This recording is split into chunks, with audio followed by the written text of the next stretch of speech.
come from above. Father, we are looking up to you because only you can help us. And now we thank you for those in authority, in every sphere, in every department, in every area. Grant them wisdom and deliver us, deliver our nation from wicked people in authority. Deliver us from evil men who will sit in places of authority and do evil things. Deliver us from vampires who will drink the blood of the nation and leave nothing behind. Bless our nation with good leaders. And for those that are there now, we thank you that you are helping them, that your grace and your wisdom is given to them to lead us forward into a good and a better situation. We give you thanks for your great wisdom that is now released into this nation. In Jesus' name, amen. Ghana MONTIE, Ghana MONTIE, Ghana MONTIE, Ghana MONTIE.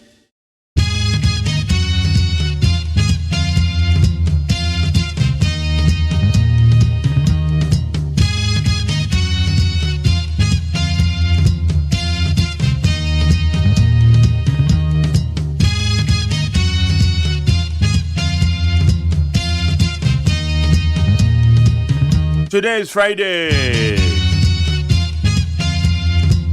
Today is Friday. All right, thank God it's Friday. Pushing through a physical challenge strengthens your body. Pushing through a mental challenge sharpens your mind. It is often preferable to choose your own challenges. Yet, no matter where challenge comes from, treat it as an opportunity to increase your competence. Pushing through a physical challenge strengthens your body.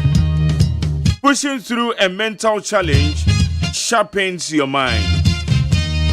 Food for thought. Yamagana phone na kwa ba de bandit 100.9 Jumedi your friend Ghana MONTIE. And now your Friday and then 28th January the year 2022. Happy birthday to those of you who are celebrating your birthday today. And we do our da. Yama happy birthday. Every somebody in the Magjerio say AGYEMAN. A Santana Sibima Yaba ye Jumani dear boy my Ghana. Ye better tell Mark of him say no do before. Na me can Obi da so da ho why na dwen say na Friday obey late to adwuma. I'm sorry free kata so na jade a church no. Message jade a church no. Wo ya kwadwesem dodo. Beda kwa na utwe mu sa wonim say obey late. Ana na Friday into ope say you late na de kwa adwuma. Why na catch say Friday enka productive days no ho. Beba cho sorry what is sorry. Sorry free kata so. Ye ntentem say nye leave bi na wo. Enye yare wa bi na wo yare. And maybe a nana no, your grandchild said, "Made you my ABI work all night." Now, when you to your pay face and no pay what's sort of a you mum name mum. What should that so person we late the away man before? Yeah, no, I'm tentem, you're no man tentem, it's an abaya, or maybe with you no my late to school. The be a late in a Sunday do any man fair. You're no man tentem, what it? Cherry up on your coupon, ya one see a day.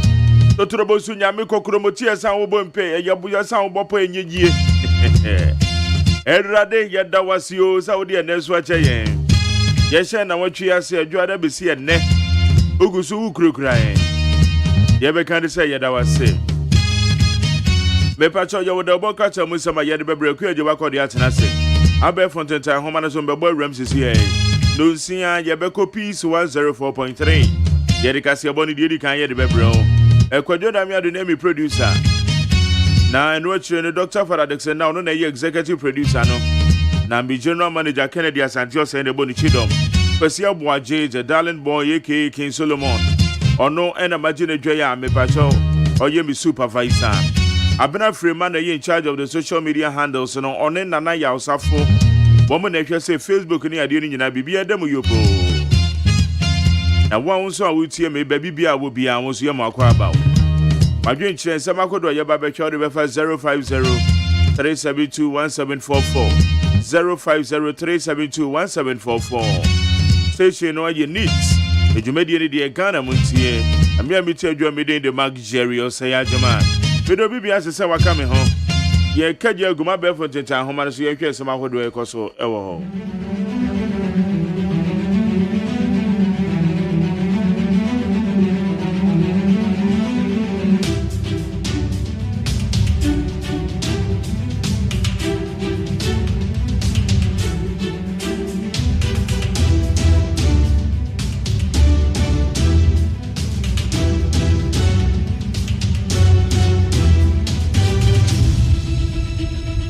Yamwa baby made the bar at Ghana Montie so need 100.9. Yebekwa be for 10 time home and so near share.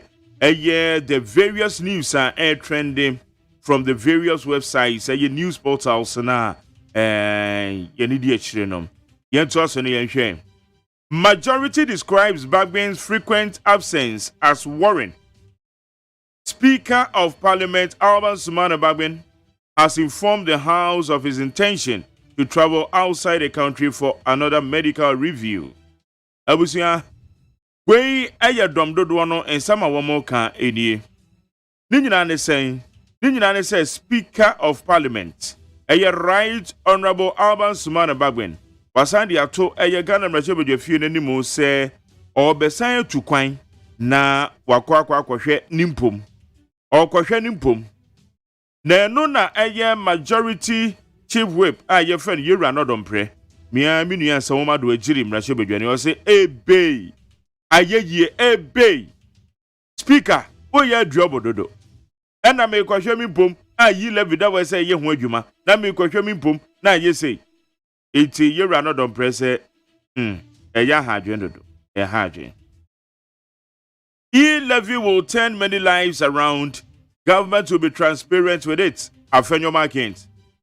Deputy Majority Leader Alexander Afenyo is courting the support of Ghanaians for a smooth passage of the controversial electronic transfer levy, popularly known as E-levy. Yera Afenyo Markins and now audience media today. Now also saying a futu mrashebedwane no.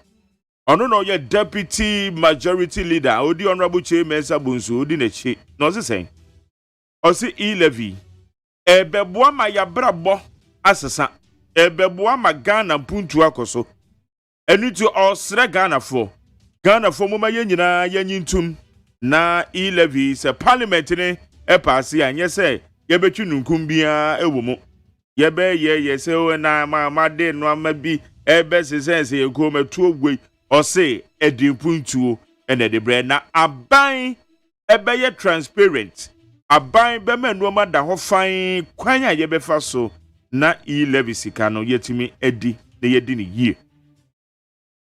UTAG members don't mind going to jail over ongoing strike. Jampo. Hey, ayedion asem na ayedion. Ayedi. The University Teachers Association of Ghana UTAG is accusing the government of intimidation aimed at getting it suspend its nationwide strike. Montie. Unim say ye ka say third week munio. Eye a church for one more yesu upon who do mo universities who do mo no. One more do one more pen, one more books, one BB good from say one more call classrooms, one more call lecture halls, one more call theaters and go chiradi. Na dia beni. E one of the things I say, hey, na mo man kwa chiradi dia mo ye na illegal. Yera runs for Jampo. Or say illegal. I put or illegal. Why not illegal dictionary be money? Or say one more found.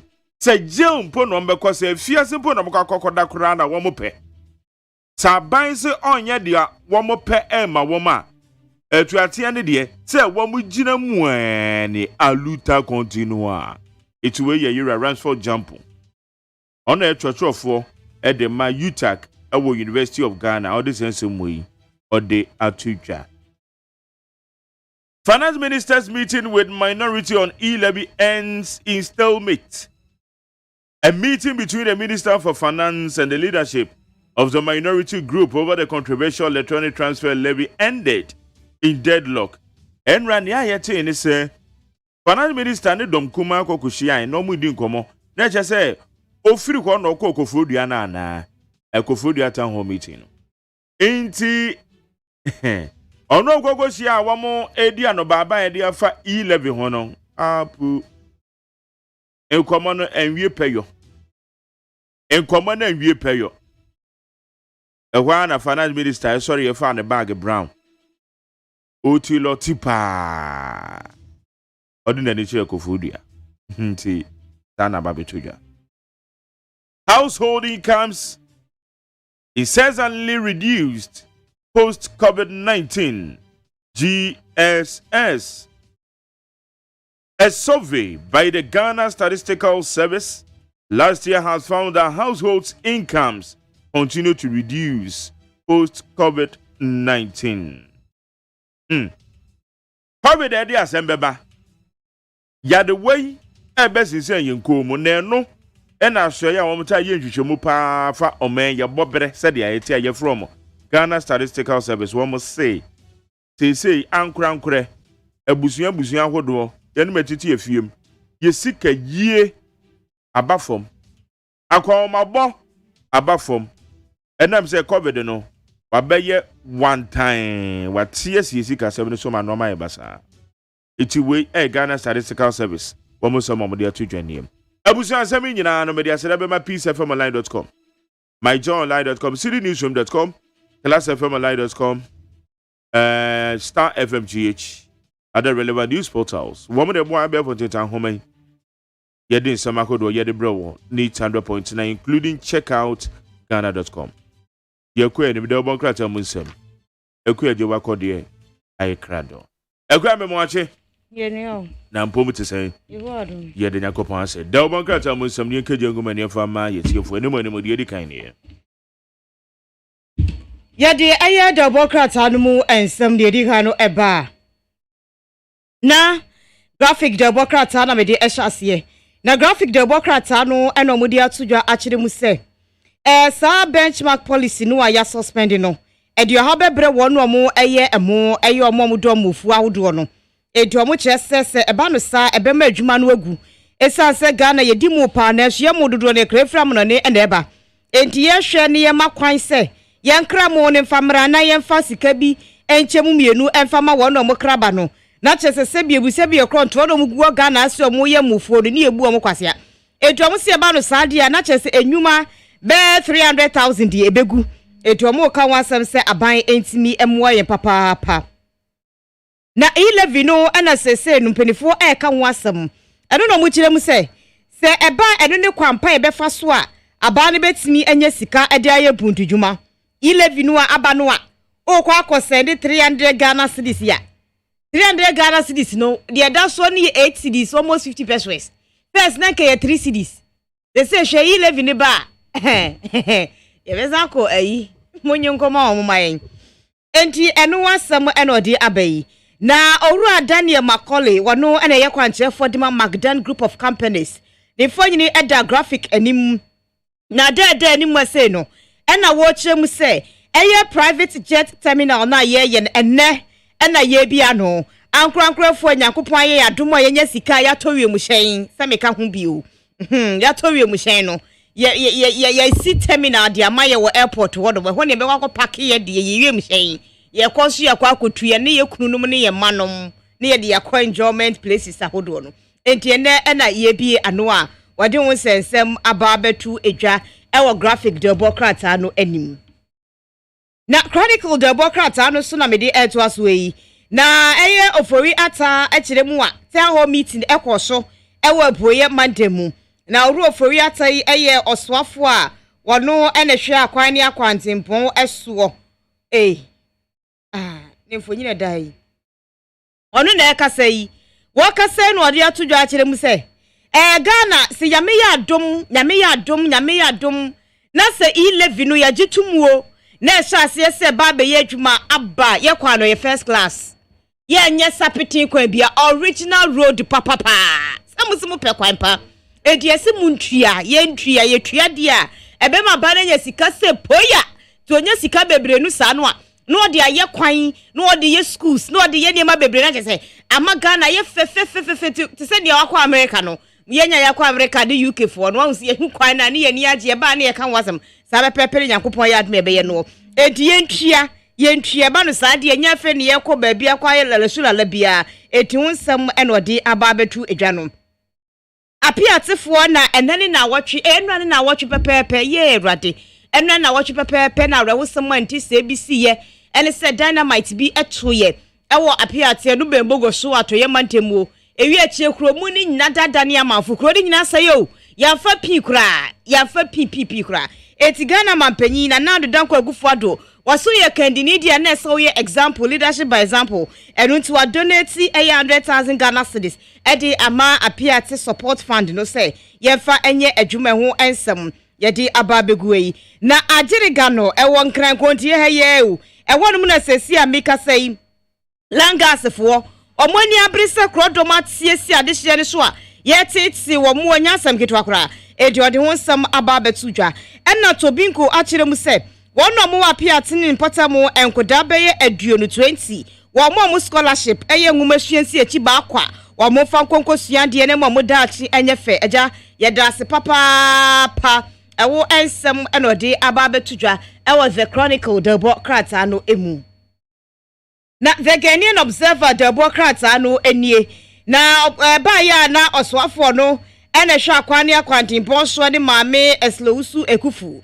amu emfonyini eda animasi omakomuti apam ho a wo mo ekasa breko na musu no owura kenofori ata oswafo no ena ehwe omasi kasem so no sunfonyini eda animasi na de omo ka nada ne se E-levy abaye agi no sachede me na ama Ghana ye ka wasma yesu sususu egi na ba behwe ye eno no mu kire mu se waboe mantem sese Nyankopon ya dom na Ghana fo gi piniye na 1.75% yetua na wo send 300 Ghana cedis na charges ye wo so ne 8 cedis 50 pesos ya amo ebeye nkontabu ofinchem transparent pa eno obeye de ama ya accounting no be koso kama pa ti be usika no ha ene de ko ha de ko ye ene nkrofo bi si oyi dada yet ni da kenken kwa we the Ghanaian Observer the bokrata anwa Observer the bokrata ya shuna Ghana mampanyi na nadu danko akufuado etire mu se wadi 100,000 Ghana cedis eboa apiate support fund no eti hun somebody ababetua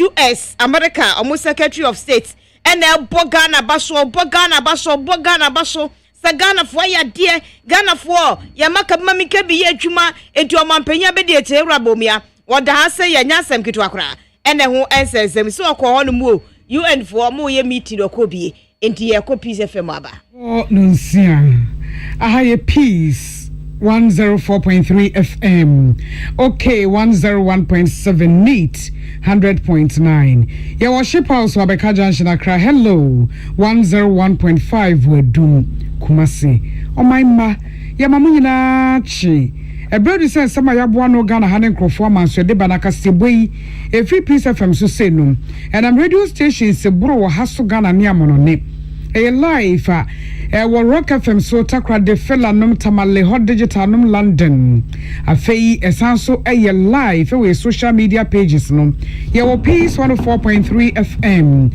and a Peace FM online or Facebook YouTube also Despite Media and somewhere the man pay no ebini Krobia Sante kotoko no tumfo se to asuma ameye de commemorative coin ni bi akotre mampanyi Ghana ne Rwanda aye edwadie ho apam o de beboa mai mienu sikasem na executive director ya oda economic and organized crime officer no wode ato ne nyuma efo nyina nem se wo nyina nka momo emuasa ne beya wode sakraipa ebeba yoko na mrashe bedwamu enasuapomu ye pebebia da sukufo eda ye mu asem akwakopie ho no mu a mrashe bedwafo no esesa ho adwen sanso ena Psychiatric Association of Ghana so wo moto na mo akọ apiate eni adehia wo mo afa ayakayaka de yi mu atwetwe nkomo ahunu se saa de yi a esie no ebetimi edinsunsuanso bone abre wo madwenem na sojafo a wetu abagu Burkina Faso no wo mo pani akasa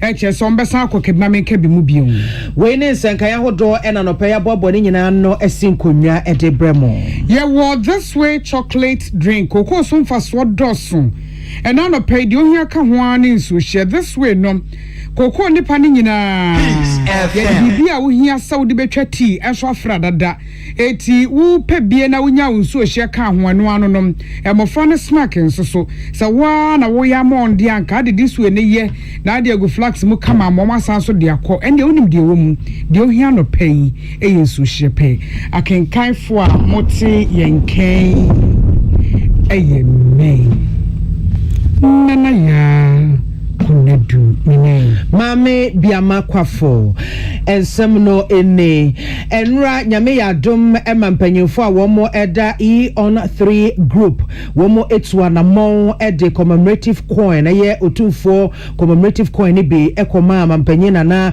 adodankwa ekufo ado ewo Jubilee abankese emu na wo kyerese yade se Bank of Ghana woje tumi efri womo enchen ya womo edimi editing team sa coin se womo de shekro bia sante kotoko ni otufo se tu enimonyam na bra womo de coin na ema mampanyina na ekufo ado ewo Jubilee abankese emu no na lead consultant ya oda E-on-3 group ano eye Jesse Japan wode etu dwa achemu ese His Royal Majesty otufo se to so mienu krobia sante kotoko ni December bosu na to so eduno enkono efimpi mienu eni donkurumu onya abasobode sononko ya watu din se Pillar of Peace Award ewo Africa Premier Leadership Award womode ekaye anamo ahodo a wotu ye edeboama ayi asumdwa eni kabia fa ne ntoma pefraye ewo dabona na matra nkonwa ensase so no enom de sa akoni ehye na enmonyam odibi abre mampanyina na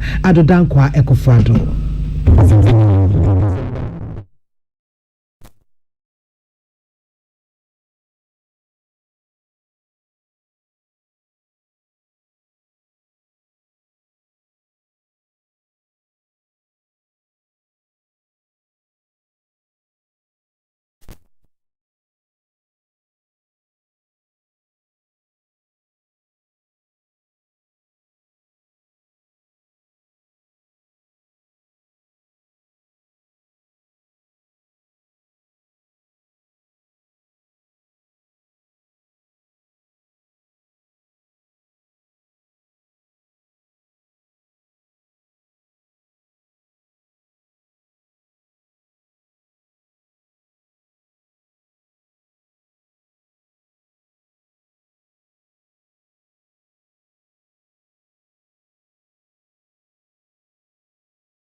Eni awoti ye lead consultant ya oda E-on-3 group ano Jesse Japan enwachi ena mampanyina na dankwa kufu adon so oje commemorative gold coin no editu dwa echemu se we eye adia eda dwa pefe wo bia enim se krobia sante kotoko hene otufo se toto so mienu ade se asumdua afa ne ntuma pefra ewo nanan matrankonwa ewo dabon esase so no odimu akutini ye pa asumdwe ne bambo ho nsam a edi akotene wo Ghana ono so oyefapem ewo mu pa enti osefata se abasobo bi etesa yedema no I think two has fact the contribution of the two for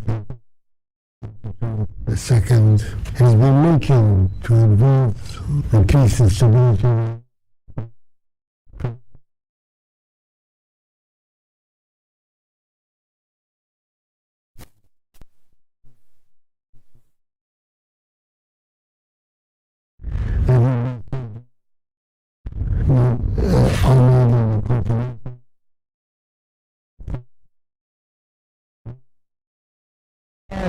On the face. I'm grateful for the courtesy of your visit.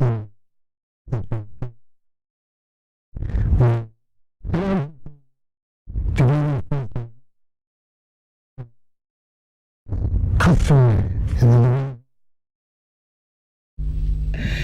Eni awoti ye His Excellency Nana Adodankwa Ekufo Adogana Mampanyi. Adwedie ase ye wo Rwanda ene o my Ghana mu so for hwe adwedie so mpanifo ahia Edwon Sasha pamwoma se enredua ye o de bebo amemienu ntem adwedie ene enwuma ye sebeye betimi aboa na efa ne afa beje wo ho ababa na mpuntuo ni sikasem etimi agina yie na bra wo de won Sasha pam krata ase na adwedie sofo onmunyafo Alan Kwadwo Chemantin echirem ede a che ne nseso ye ofri Rwanda eba ya woni onmunyafo bita you habi Ramana ese adwedie hyehyemu ebibiman kankromu ebibiman adwumayemu ene ntoto ahodo bebre no my Ghana ene Rwanda etiye pam afei efie bebre ni ebra na Rwanda fo ejina kono no mo haw bebre my Ghana ka man kuma bia ede empata dom koye ekokko boa ye ma omunya omasomdwe esante seek ebimame kabimum wode fa United Nations so etamaye mienu no wo mo ayonko fadada womo kitahudie papa dada womo asetena pa eti saa pam ya womo esan eye eba behemu den na emfaso twitwiridie eni etimi awai na obi ansa aka ne chefa. We are sowing today eventually.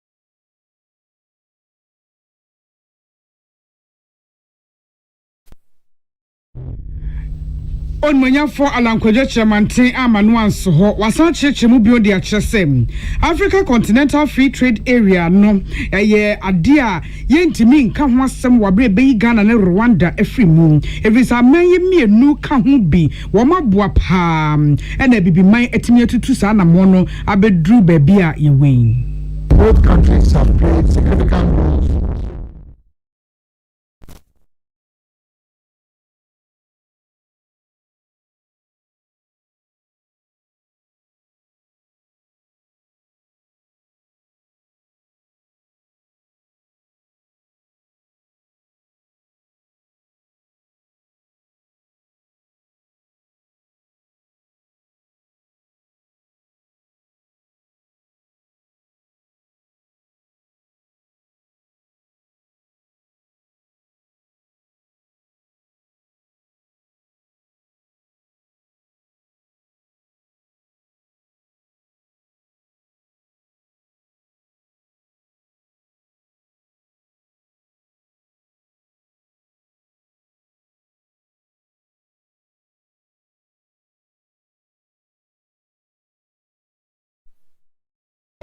For Alan Kwadwo Chemantin Ghana yeso for hwe dwedie ene emfidijuma so Executive Director Oda Economic and Organized Crime Office ano COP Mame Yatiwa Adodankwa ede ato yoko nyumaifo nyinanim se omo enkamomu sane ebeya botaya omo de besi omo eni so na ensakrapa etimi aba yoko no womo setimi aka bra woni regional directors and heads of units omo ye conference nko etwetwe nkomo edwene kwampa wombetimi afaso na yoko ejina na nso no ofaso de to nyumaifo ni nyina enim SS anamienu anananu dwumadi a womudie no obia emu nkompo enhwe baabia na hoden ewo a obetimi ayede aboa na yoko emotimi apaja na ewo kan nyina ne se betimi amansakrepa aba abanyumaku ahodo emu a na ehia se omafom ye enwuma ewo mu no yetimi eboa wo mo esiesi wo mo edo mo fa entitie mu na obia etimi hunu baabia na hoden ewo no sumukua na woye edeboa enonti wo shebo ese wo ne yoko nyumaifo nyina ebeka bomu aya dwumaden se ne ebeya saada yesun ebetimi abam COP Mame Yatiwa Adodankwa efa so de to yoko mpanyufo nyina nim se wo mo adwumaye mu no wo mo emfa ense ne anem ne etumoache enye. It is my vow and aspiration to see holistic organizational transformation, hopefully, by dint of hard work and commitment of all of you. This vision is not far-fetched. Achievement of institutional transformation is largely anchored on developing and equipping the human resource and aligning their diverse skill set to the organization's visions and goals. Pursuant to this desire, I am determined and committed to ensure that, together with management, the human and material resources will be improved significantly in line with acceptable standards to effectively discharge our core mandate of monitoring and investigating economic and organized crime. We are all going to ensure that all requisite structures are put in place to facilitate effective delivery of our output and attainment of our milestone. Executive Director Yaoda Economic and Organized Crime Office and no COP Mami Etiwa Adodankwa ena oteneneno. Na watu safra by lawyer penyini so afo ha sentene es Honorable Godfrey Yeboah Dame so mbra na so entiminto to na bedi achire Honorable Alfred Tua Yeboah ena obeka sama no a wobo yoko abasopa se womo edensi ni anemesi wo eboa ame atubone fosam ase edi efri o my Ghana of aso edi tudwa ese Nimpanyinfo ene team ni nyina wo so ehwe ne mu ese yoko ye wo amendment act na ebetimi abaso se ne ebeya wo dada dwumadi ebetimi akonanim. YOCO is a specialized agency established for the purpose of monitoring and investigating economic and organized crimes such as cyber fraud, tax fraud, human trafficking, money laundering, especially involving proceeds from drugs, recovering the proceeds of crimes, and on the authority of Attorney General prosecute such offenses. It is a fact that YOCO doesn't have all the resources. We've noted, as Madam just spoke, about your conditions of service and the attempt to amend the YOCO Act. We give you the assurance that the Office of the Attorney General and Minister of Justice will push for the amendment of this Act so that you have whatever you expect to have.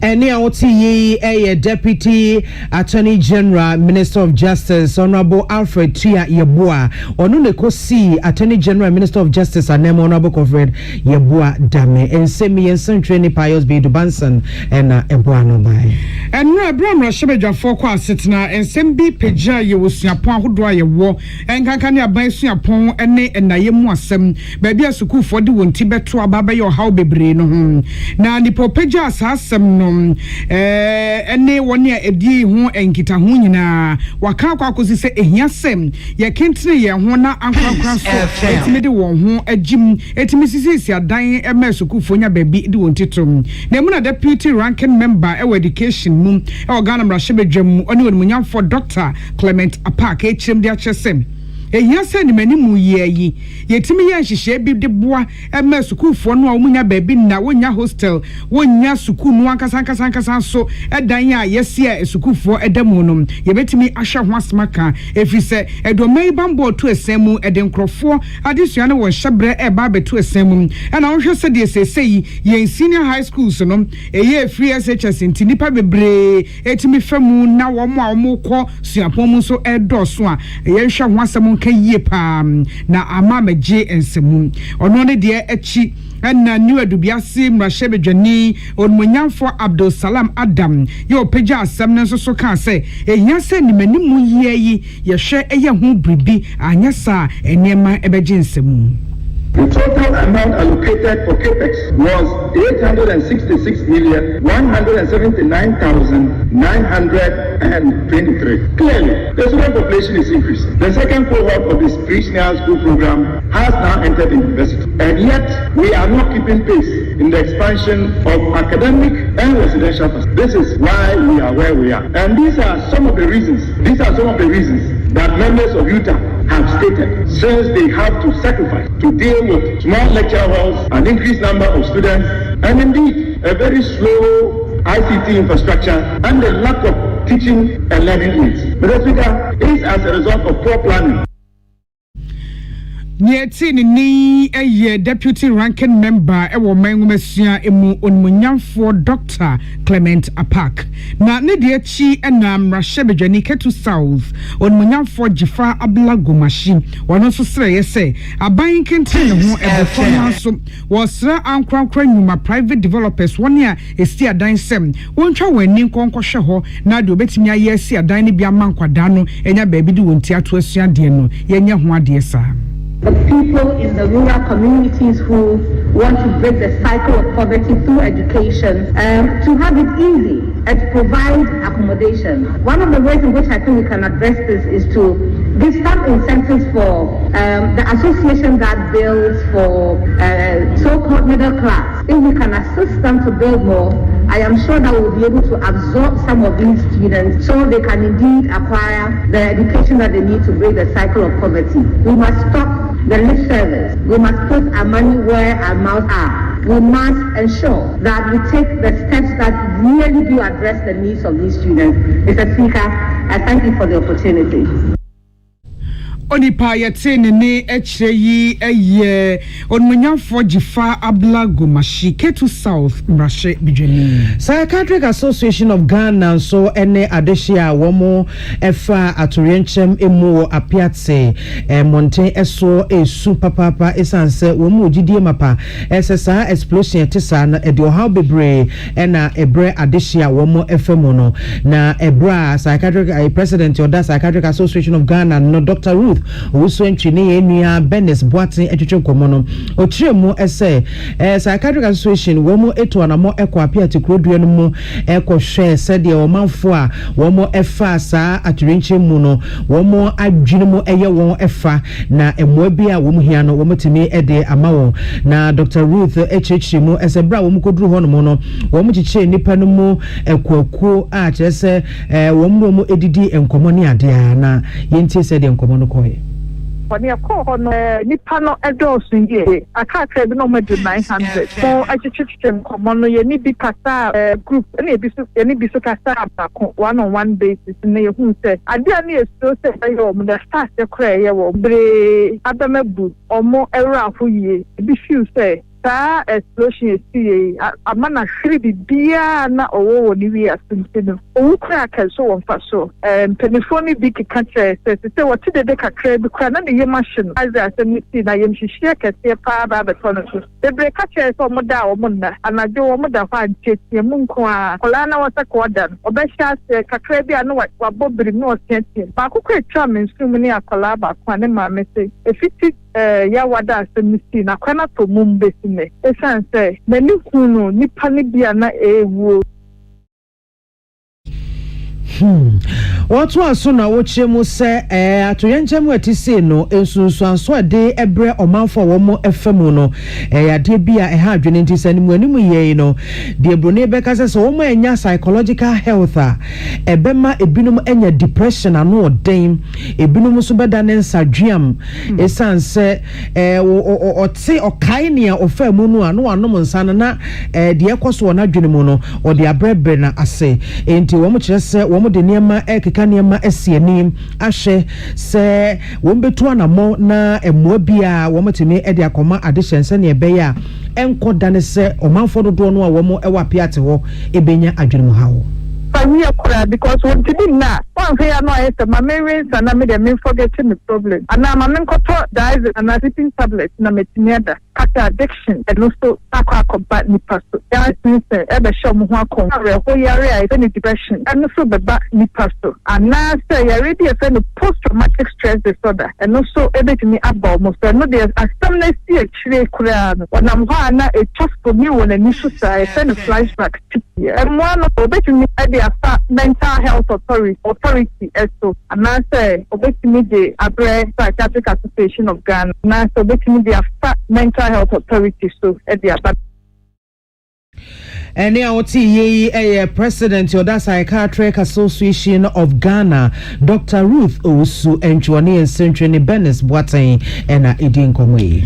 National Diabetes Association for Esre Abanse nipa bi ya edi adrobi anya papa na wabodi se diabetes edro enam na wato on internet so de mankrofo a police for etimi ehunu ekire no wo momodin se ombebo se nipa ekwadu na edi asotwe se fata amasa enipa no na edro no wadi adruku ni diaba ese ye friend insumed na sa edrei enya ne papamua enya de ebi edrowura aya wode ko diabetes debi wei eye de nkrofo aye fake dada kra ne nseso ne bi ya wode gye nkrofo sika ediem we ama National Diabetes Association for Friends and Trofo Shemu amotite ni national president awoda no Mrs Elizabeth Esidenyo wa kyeremu di akyere se Besa busumi mienu ni entwamu da kro nipa beburu aduonum 50 enfre emusa sa adure ho asem adani a womoto no online womoto social media na omonum wieye no amom nsunsanso bone womonum ye omho ye ombasabasa womonum ye ayesei womonum ye ayesei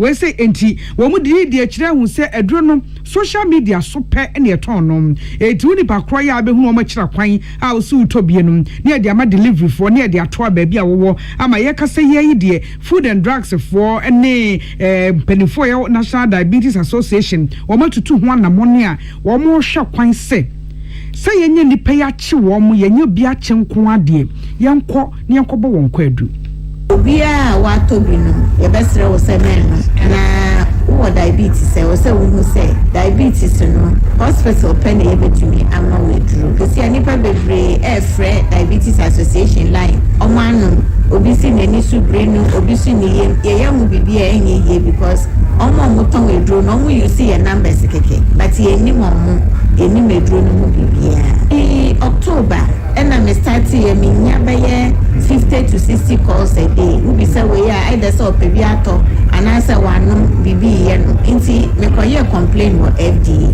but ya nteshi inti akire no ena yankasa ye pe obi manito obi inti nipa ne ba say oba deliver a drone ne ma kolebu police chain Enti enchemu ya Mame Elizabeth Esidenyo wonone president Emma Association of Diabetes and National Diabetes Association. Na wachem de achese kolebu aposifo boaye ma omni FDA for etutu ho anamono. Elipa eton sa edro ye enya papa dada kra edro ye enkrofo no ama mo hen apoto wo mo hin. Ashalebotwe 5th Patterson Avenue eho ena na wo mo ewo. Eti wo gyina so tonkra ne bio edi amomman apomuden Asiye Ministry of Health Omai Apomuden Adwuma Ghana Health Service Afe Food and Drugs Authority and na Pharmaceutical Council nesem womuntutu na monna enunu a yeton social media no womunya ho bribi efisem ebi ohonmu a eye fake ye dada kra na obi koto na ochina edu nipa kra apomuden ana tabi owomu no akwakosai no kra asne sede kane na wotie abusia wotie kase boy free peace 104.3 FM ye twa ye ho agenkrato ye ba be kwama no nsem.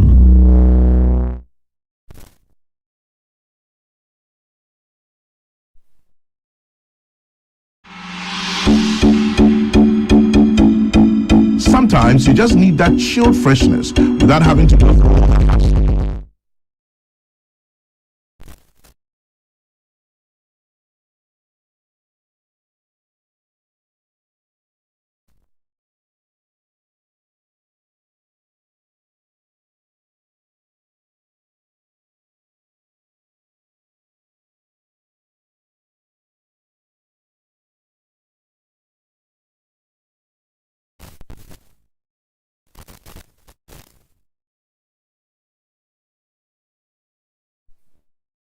Tawa kuma ho hyehyɛw ana ebo periperi de broni kan hardware no a ɛde na sɛ woyɛ na sɛ woyam so atim so wo be pack na farmer Martin's liver salt akira kwan entem ahwie nsu agu glass mo ate Martin's liver salt no ba ko no na wo de agum wo be hu sɛ ehuru wa glass ni mu na wanom Martin's liver salt yɛ won orange flavor ana ba ko so yɛ plain wonu a ho beto na mum edi nanu na ho ntowo a ko hu doctor.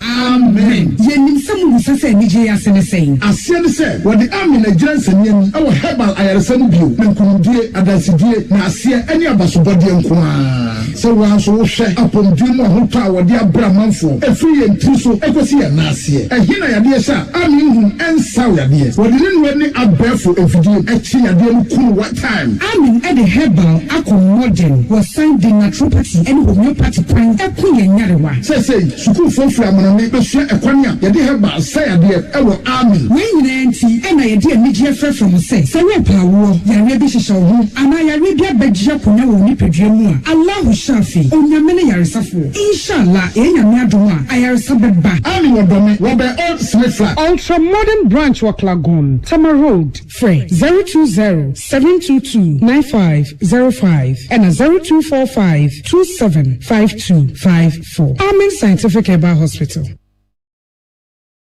Amanfo, the Amoka Chef Freddy's Corner Home Appliances Home or the Abba Freddy's Corner Home Appliances Center. Home appliances are a ye papabia, a biwo. Brand Ben Aupato, Samsung, Nokia, Media, Apple, Nasco, Infinix, Huawei, TCL, Skyway, West Point, Senis, Nina Iwobi. TV, air conditioner, freezers, fridges, water dispensers, and Nidia Kekeka home. We are obeying good warranty, dear. For Freddy's Corner Home Appliances, CCTV, a Boama monitor properties, new business at anywhere in the world. CCTV and need a hole. A wood detector, clear pictures, Wi-Fi connector. What's me connect my phone? Our monitor baby a woo Sibia. Freddy's Corner Home Appliances Abeka Freddy's Corner a Joshua Hodwa or Tom phones any home accessories no. For 0544-959195 and 020-7937-323 and also Boko Komemle City Light in Chehwa. Na ya can discount any achadia ubetiasi. Freddy's Corner, home of authentic home appliances, phones, and its accessories. Peace FM. Tune it in. Turn it up. Peace FM. Rip off the knob.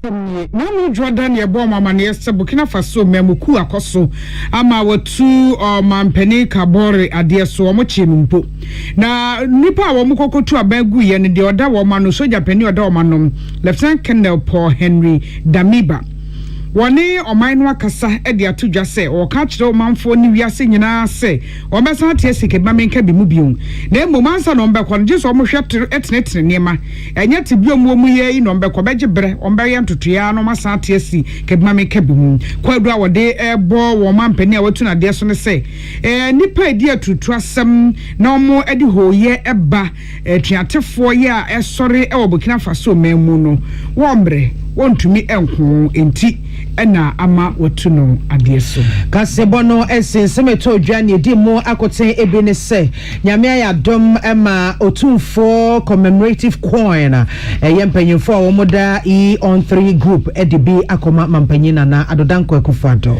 onmanyafo Alan Kwadwo Chiramante dia atodwa sa yonkofa pada Ghana ne Rwanda ntem na wombehwa ahyemu de bra amanmienu edi nkita ho sikasemu COP mame yetiwa adodanko eye panyekese oda yoko adwumako no ano na ode ato yoko adwumayefo nyinanem se wo momodin a obi emprenhwehwe baabi ana ho oden wo na onye na famu de emfa mo ase de be ya yoko adwuma ebetimi apagya. National Diabetes Association ebokoko se nipa bi ton eduro a yese de ko diabetes na enya papa mankrofo na momo hen apoto wo hunti ebenifo nhwe na wontu so sa na omanfo nso enya ahwe yie medi edemame biama kwa fomene Nana ya kunedu. Aside okase bonu achi yede ma this way chocolate drink. Koko so faso dosun. Na anopai wunya nsuhye no a na wunya this way a wunya koko faso no na. Enkwada nnum na mpeni nnum. Ewo convenience store na se bodwa store wo ba bia. This way chocolate drink de ohia eni nsuhye. Yada mu nyina se emamuwo anything. Ghana Montie, Ghana Montie, Ghana Montie, Ghana Montie, Ghana Montie, Ghana Montie. Na mansanya so adawro kofiaman homene so ejiji tonton sansan ewo neat 100.9 FM. Ghana Montie, Ghana Montie, Ghana Montie. Ghana Montie.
selling offers convenience.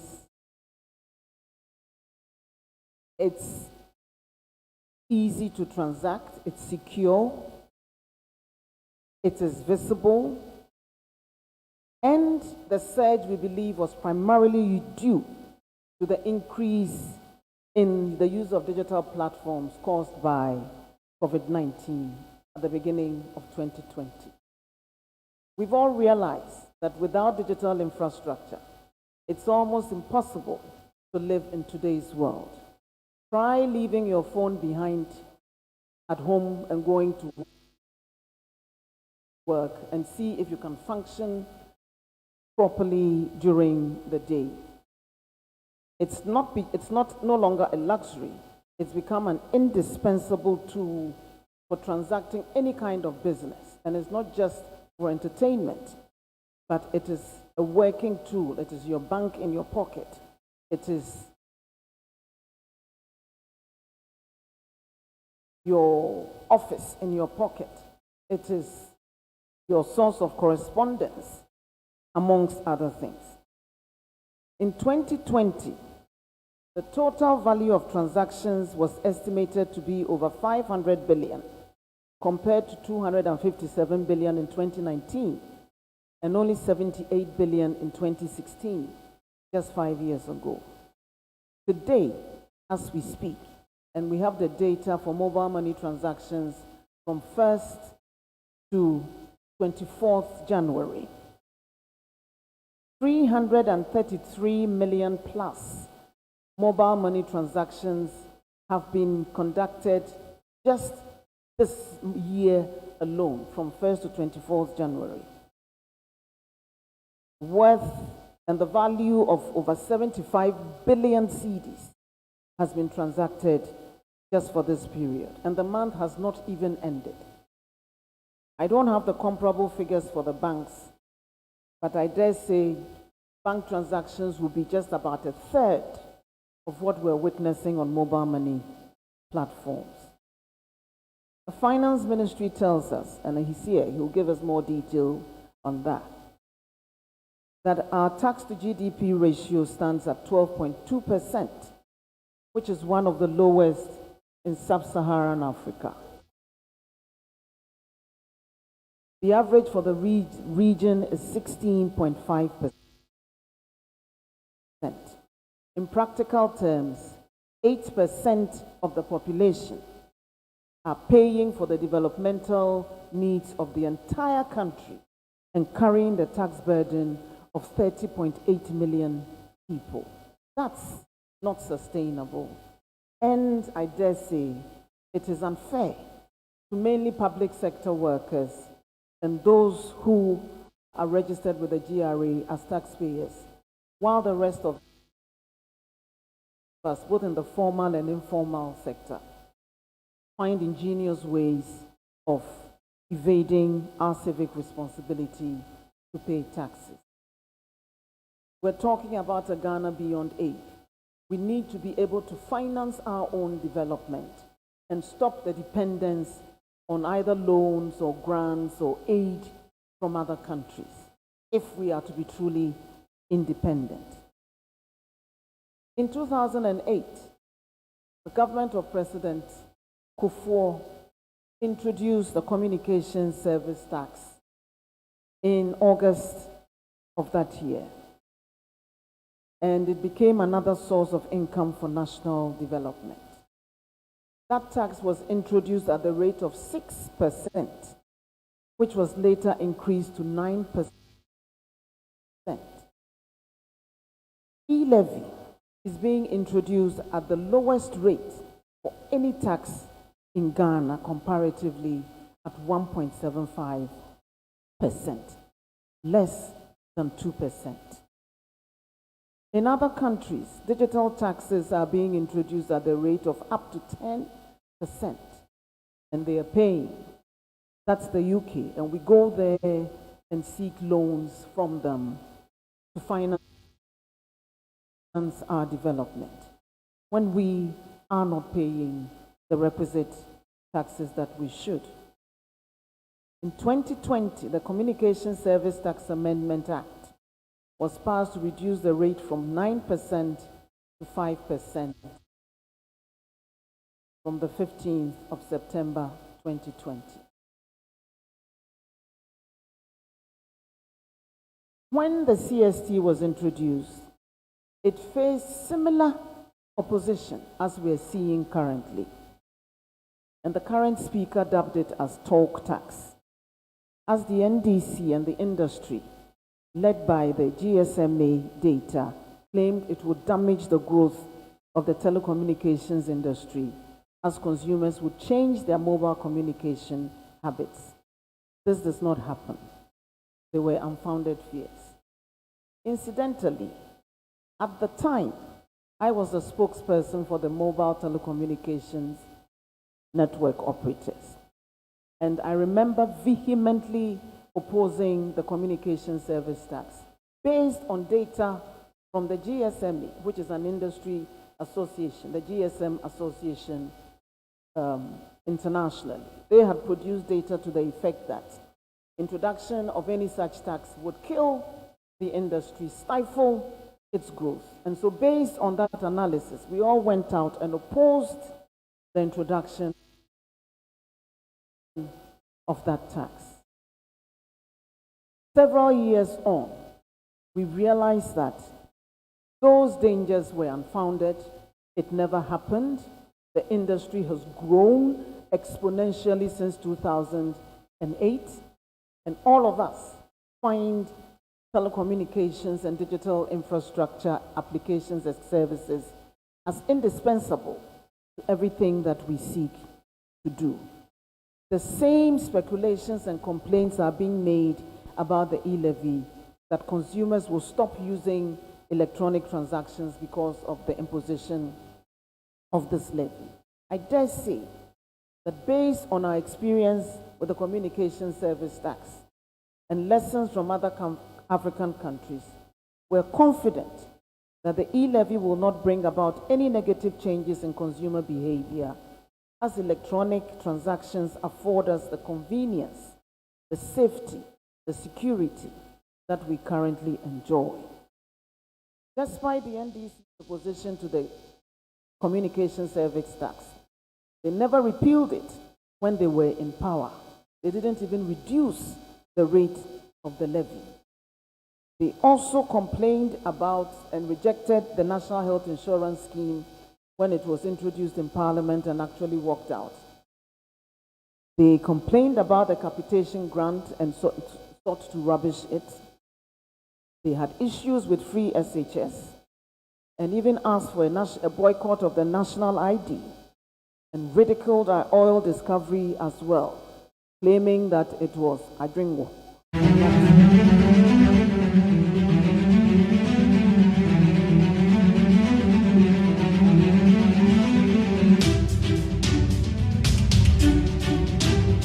Yamagana phone nyina kwa bed bagana montie so we need 100.9 ene anami boy eye communications minister eye mame Esla Owusu ono na name bo ne no nyina ne kedua kofodua E-levy town hall meeting e call so E70 bi na no ode tudwa o kiremu de enti a eho behia se E-levy ne se yadutum because o man no yehia butuo enu achi no so no ayade a tax no E-levy tax the lowest so far, obey. Say you're about 1.75.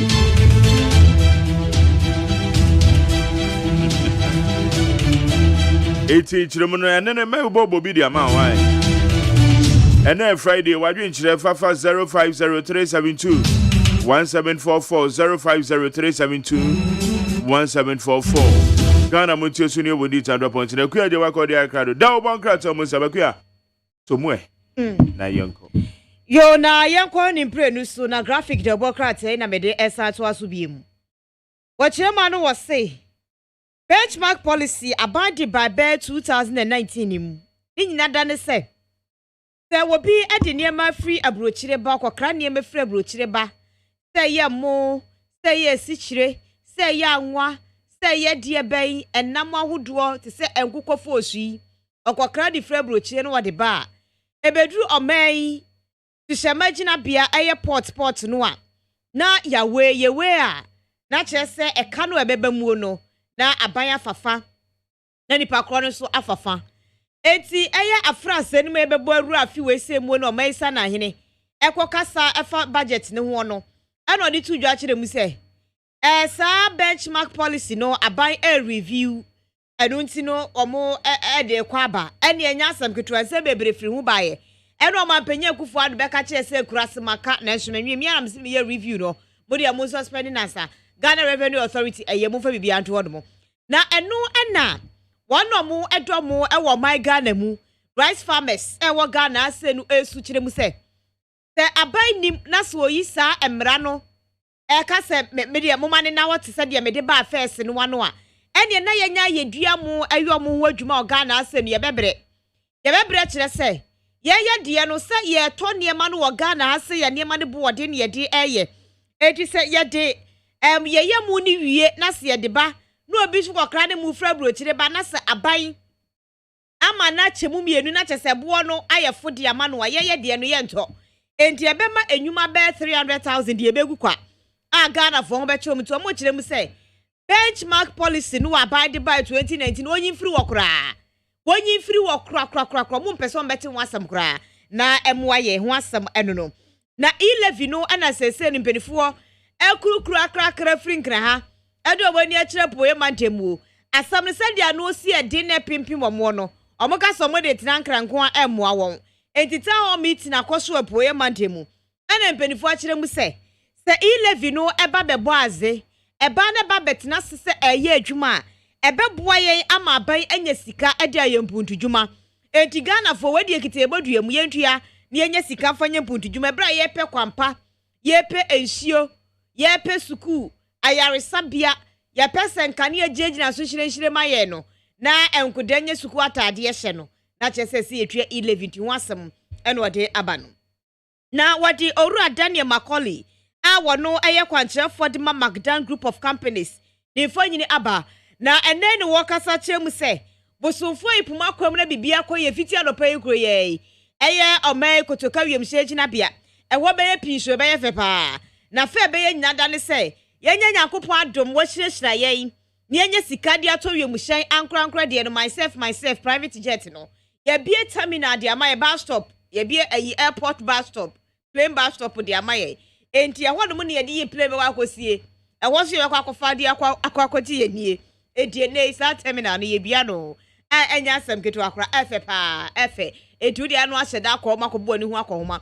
no Ghana fo yenyi anyame adom ye mu hyen ahodo o my Ghana mu eti wonsem enode aba begu ase ya ene graphic democrat no eka ho asem maye no Owura Kenofori ata ekwapoye mantemu town hall meeting no a na do no wakasa kire mu se Nyankopon ya adom na se Ghana fo ye pinie na E-levy no ye timidi ye adwuma na okwa akosendi sika ne yetete wo no wie a ene na kire se ye benya kwan papa first class kwan pa original road mu obroni kan ene ye be nya sapete kwan bia tie be ye kwan pa gam wonam so no vum na kire se wo kosa non stop potholes ni babia everything jeje na kire se ma ye ho aye tentente na ma Ghana ye kra behwe eti de okanya se ye nyepene ne yentua na abanye sika fanye mputu dwuma bebre wode Ghana mampanyi na nadu dankwa kufu adumfo nyina ba was the Chronicle the Democrats anumu ebiem ena wo chiem se di Nyankopon adom apia tefo ya dynamite to ye enrane na wotwe nam suma nipa ni bi hwiro monkwa krona dane amanfo no amampanyi di 100,000 Ghana cedis atofoto ayaboni mu se yemfamo entichi kro no ebiem ena to bi nkosusu ekiremu se enkora beye aduonu 20 omo apia tene ne potamu a dynamite ato omo ho akwa huyehie mu no omo full scholarship so omo konfa konkosua de na omo ngomahua nani empeja enko ayim na langas fo omo homne so bia na kyese omo jom se kire me na wa agenega no ene ne potamu se de omo de mrasho omo sama moja ne ye kagusa eti won sensem ne nei the Chronicle the Democrats no ebomu amane ede amayen the Ghanaian Observer the Democrats no ena makwa akopie mu ewa animu wei na wakasa no wakasa ni tudwa kire mu a na omaisa na Owura Kenofori ata ene maame Esleusu Ekufu one ye soafo hwe da bo ensam so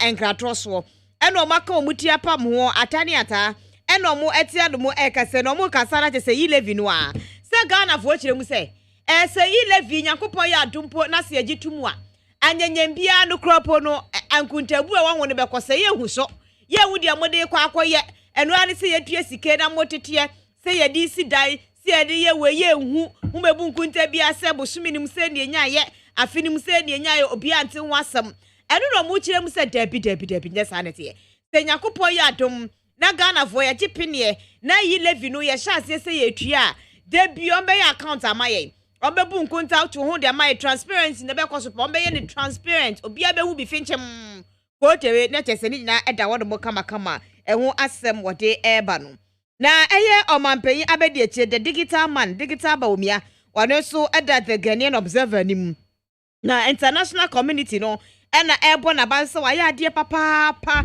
se wo boahwe ama digital no eye abefo no eko animu ewo Ghana ha ene eye bo mo abaso papa enye asem ketwa Ghana mampanyi ede 100,000 Ghana cedis akwakoboa eye apiate fund no eho ensensem wode aba Ajiriga no adesia actual letter tintin we enye love letter anase court letter nemu no eye petition eno matwa koma IGP Ora Dr.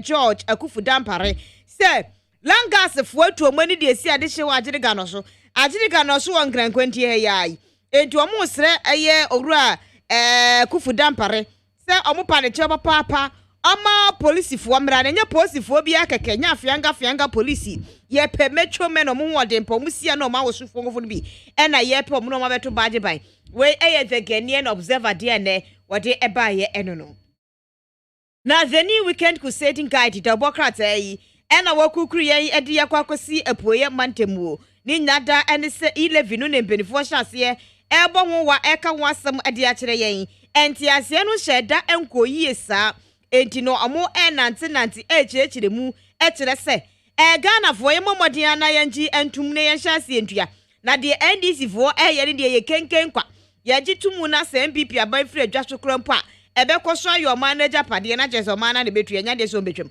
enti hun se sem ne mpinifo ede aba betu wa no Ghana mampanyi na nadu danko akufo ado so ekire se wode 100,000 Ghana cedis ekoto apiati futuo ni mu a enei the new weekend crusading guide ede hun asem aba na searchlight the Bokrat anu enie na wochema no wo se E-levy no betimi aboa aban no amana ye adwuma pa o se E-levy will sustain government's program na chese bema aban no dwumadi awodo no watimi edi ye pesika edi ahye SHS nim ye pesika edi amaka trace awodo napco adwumaifo ye pesika ma won chese ye pesika di aye kwan ye pesika edi ayaya resabia ye pesika atwinhia ko baabi ye pesika edi ayenkanea ye pesika edi ahwe enkrofo makwa wo yenyiamuo ye pesika edi aye chese everything money no E-levy no ana de beba ana enkrofo bi say E-levy ni krom bunkunta to ho afini mu krom benya sen afini mu nya mu benya sen enti enu na ode aba betudwa wapuye mantemu a ene ye ka ho asem saa no na wohwe Ghana mampanyi abedi akire eye owura digital ba omia ni fonyini ede ani mase woni America man no panyi no chocho ede emomwo eno mo kire mu se Ghana eba abibre mu ene ewiase nyina economy ene security no ye ade bia ye gye national papa mo aboya baso a enye asem ketwa na eye enkokọ ntakramoa se ye dabo eye krokokoko eye confirm eye akokọ the favorite omu nyina ye si eye safe se ye bewie se enkokọ ya de ba mre bie no na chese he Ghana enkokọ ya de ye ya ne se wachi akokọ kura wawuo de aka no kura ma na wuo kura yewe na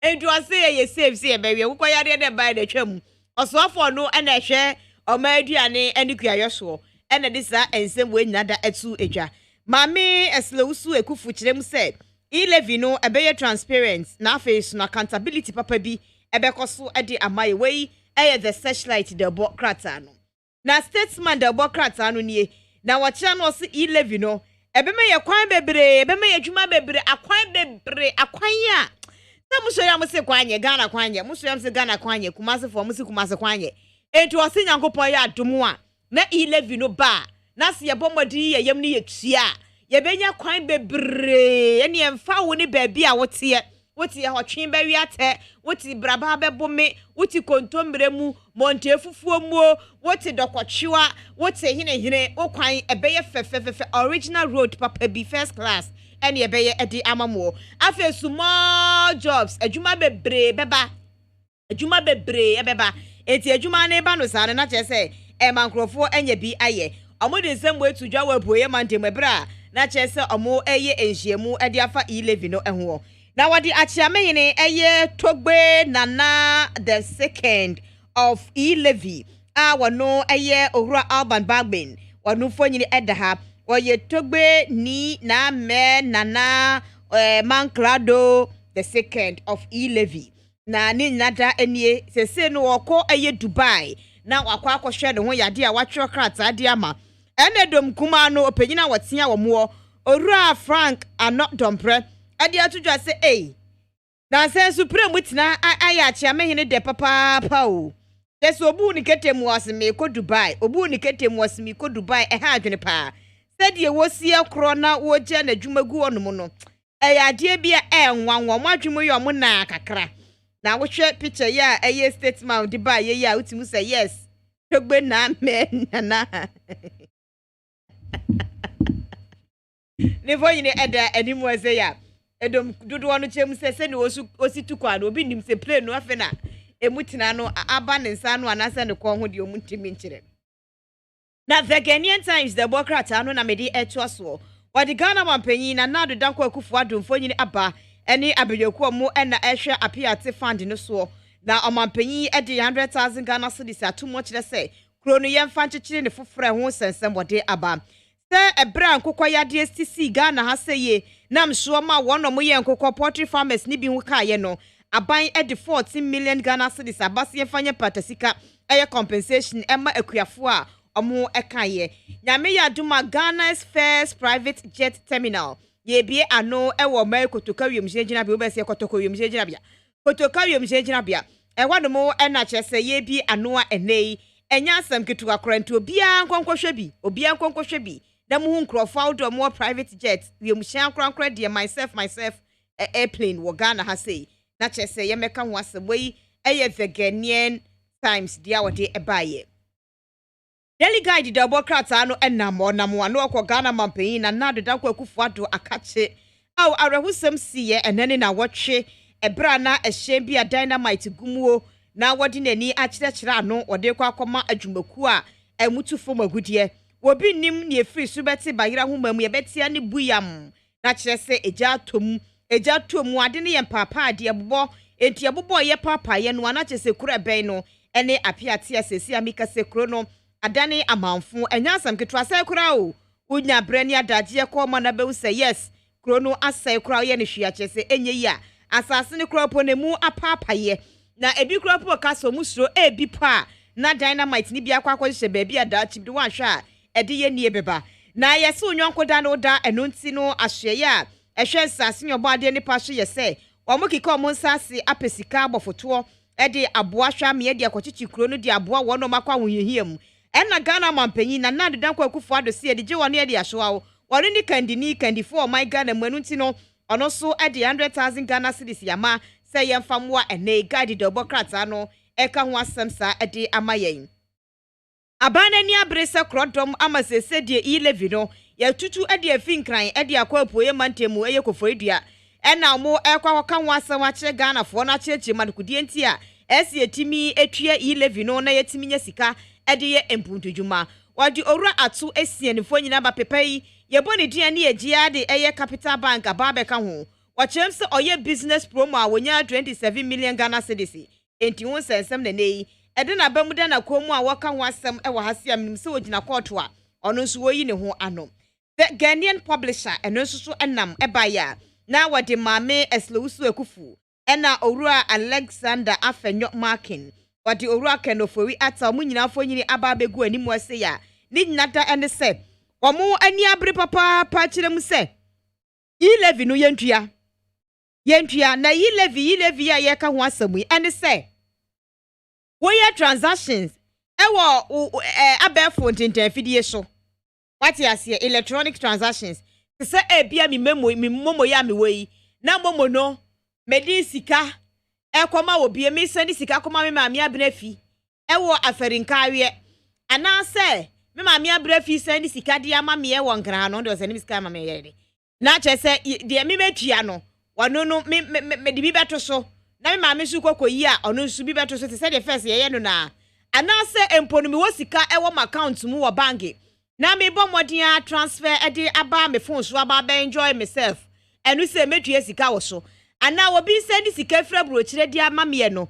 enu so metua sika wo so sa enetie sa pepepe enetie na Ghana fo adwunuma yo mokesene ne asenti ase no maye edom kuma no chemu so monti ase omo mrahye bedwam so monti ase ena ye chi wahye bebre nti ama Ghana fo aye ni so aye hu aye tutu ne tretre enti abane se so trankran ase nku aka so ka ho asem a enya de se be enti se de omo tu apeti ahyeta Ghana babia enti epoye mante no masha ase akoyeta ho meeting eno mu chiechire mu emfaso a ebenya edi afrisa E-levy ni so na emwa ebebre yen se oman no mu chiechire mu sa edi amaye no wadi eye maame Dakoa Newman ni fonyini aba betu animu aseya na ni nyanda ne se wadi aso abofom ama abefo park yomu esisisi eye astrotef omo eba besibi edi ama de hye woni mpesua de so nti wonsam eno ode aba wadi achiamehene eye togbe ni na me nana abansmana gbagben the E-levy the first ne mfonyini ewa ha sei na wokyira na edom dodo no na ekasa kire mu sei sie papa ya tro letter ede abro mu sei wo ko Dubai akwakosa ne ho yade na orua Frank anodompre ekire mu sei eja ba kwaku na aden na nanse utu kwansa last year ni mu obeye November ni mu no utu kwanfa pray ekoye na ye ba January ya susu yi eni na enu ni nansa ebe busumi ni enu so no wosa akwakofa pray yakọ anyanyem bia no ewiemu nsakraye na wakwakọ mfufuro nti na akọ no za na za de ya enwo ansensem ene wode ababetudwa na wode omampanyita da ye John Dramani Mahama ni fonyini aba na wakasa kire se enu ye Dela Coffee na achro enu o se 2024 nyakopo ya adum na se dane sebo se den ya Ghana ye bekosine numa kwoto aba na se NDC amayekonu bo musuo bo mo mpem eka so mo di omampanyita da John Dramani Mahama na eba biemu a ebeye terrible papa padi amu asa terrible na ebeye no ene agi se da chi asam no mo beka che se enkoyie kura emfa mo ho ene nkrofo se na se banche kura podi kodwa na se ya ntwa ne nankasa de se bie fata konkonte edi so mo de ne ba na aye de ebe ena wo chem say you people don't know eti won se ene nei Kenyan publisher edi ebre yensa no na yanko the Herald Democrat animu way wochema no wose eye enkrofo bi nhia yeso mrahye bedwani ese enkrofo bi edwane edi efri E-levy ne ho eti wonsam odi aba wose Jean Mensa ene enkrofo bi eka ne ho nti odi maame Jean Mensa abato komisa fonyine aba Orua Bosman Asare onu ye deputy EC chair ena Orua Samuel Tete onu ye deputy EC chair wadi eye otemuafo panyini justice enini yabuwa enso fonyine aba no wochemu se abato komisa ne mpamfo eka ne ho yi ya ye kola achese ne mebie so mutimi yo munya akwakoye sensem bebro matu chief justice punumuo eti wonsam wadi aba na napkofue na sese de so ma mokonongo kaya ema omampanye ekufuado yehu se ye pamo mu yehu se mu atena mu so aye adwuma na aye bebre aye kesene aye ngansan se afu a wahye ya anhye no eti atwentwene aba ne bo a enei the Herald Democrat ano eka ho asem na wase eye apiate eye dynamite ye tu ye ase entro bi eye piepie entro miensa bi apia wase posifo akwaji Ghana Armed Forces fo adwuma ye anti-bomb squad fo adwuma akwa hijack ntijese ho sesem ena ne wode aba the finder the Democrat also register enefie de your share liar eno so mampanyin sika ode ama apiate fund no ka ho asem E-levy apiemu sa pepepe ezo no mampanyin abedi akire ye bo no abaso akuafo mo ho aka e wa mantam du ebra ayi no bed flu no eba ye no ni nyada no enei oka ho asem ade ama ye Jerry Medan say how you need 100 now. Why you in charge of 05037217440 05037217440. You go so aye pem say you be na be mo mpanyfo ne no madi nkomo e dia fa nra nhyiamudi e koso okofo dua botaye no wo mo etimi miti wo mo expectations the target audience wo mo hia wo mo timi reach wo mo ni nyina ye go so ye bom wo mo nyambie ye bom eti ye go so aye pem wo mo so wo the opposition enra ye nya ne TSF finance minister ene eye domkuma minority no ekokoshia ene nso enwie peyo e ba ne sen ye go so aye wo so homa no ni adwe say ye ne panifo ebedi nkomo Facebook live ko abe like page no o comment bia no nso na wo de ato na ya hwe na ya kenkan bibia na ye de amaku aje wa kode na ebo amia de obonka ta mu nsam ye de amaku ye tietie ni bie enra kofodia na se de no amako government expenditure. The records are there. Abani yiji taxes fifi akonim otetew baby oil do otetew do. Abani until now impose new taxational measures are overburden Ghanaians. The records are there. Na E-levy ofihi. Mpanyinfo ayeshemu ha. Yenyina yenyu anda the COVID bi reba. Oba say gozi. Oba ma nkrofo won adwuma akofom. Oba ma akwentu ahaw ende ne mu nsem pi. Wiase ni bebiara abani biara bre osande sikasama all there okodo na abani tum ozini dwuman dem sika ni bi ni wo. Nti yabaye ne dan. Abana asama oro karanyi de. Minyimu ezi no kwar. Mreba ye social intervention programs may impose the tax to finance them. But easy, baby, I do or they solve in Zama Akase Bien or Oman Ghana. On in your base, then roads, Yanakwan, Yanamo Frama, Wope, Ejuma, Aye. And paying for Minister of Roads Waha. Mekat Negano as road fund, chairman, naming him there. A gun hit wom papa. It's in Kwafoka obey 5 billion. Sika na abano, or 30 million.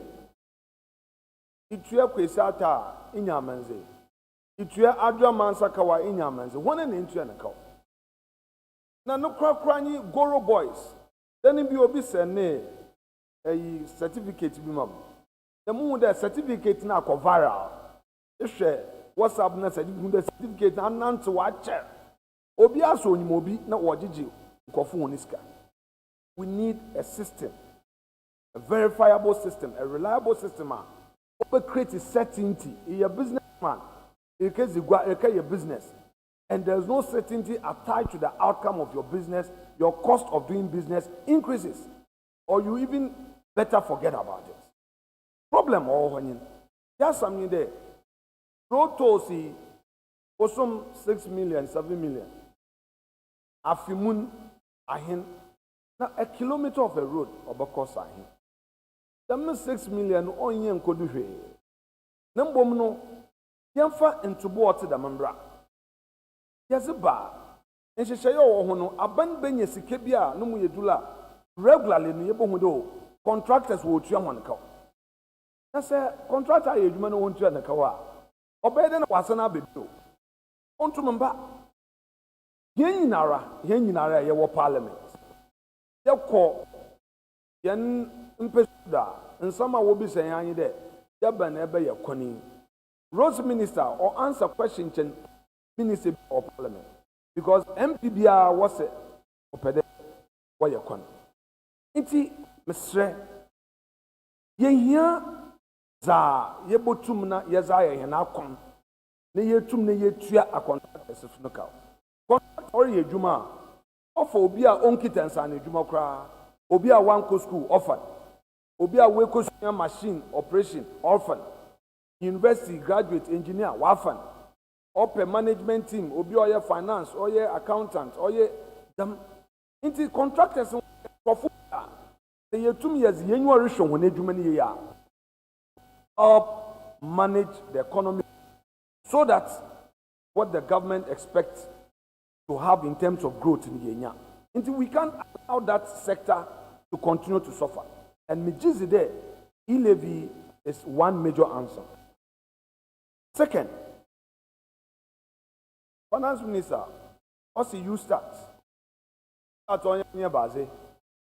Yanem Brente, say Sierra, zo oho kasenyi there. Omanpayin Akufo-Addo ni free SHS in it. From a Warburg graduate EFI University. And a Dodua Warburg Nyanyimzi Wagana no on the phone. Obi we secondary schooler. Another Oko technical school we. I know we university. Opi Jumaye. Anna, there's Obi Biaba Abene Jumama. The police was a Fibia war for 10,000. Immigration 10,000. Fire service 10,000. Ahina Obo to Mafa. Equabruchi Mema. When ye Osande, Ankwankre Juma washe mekena. The finance minister, oh yeah, Papa, no, ya mobile armor. Ghana Montie. Ghana Montie. Ghana Montie. Ghana Montie.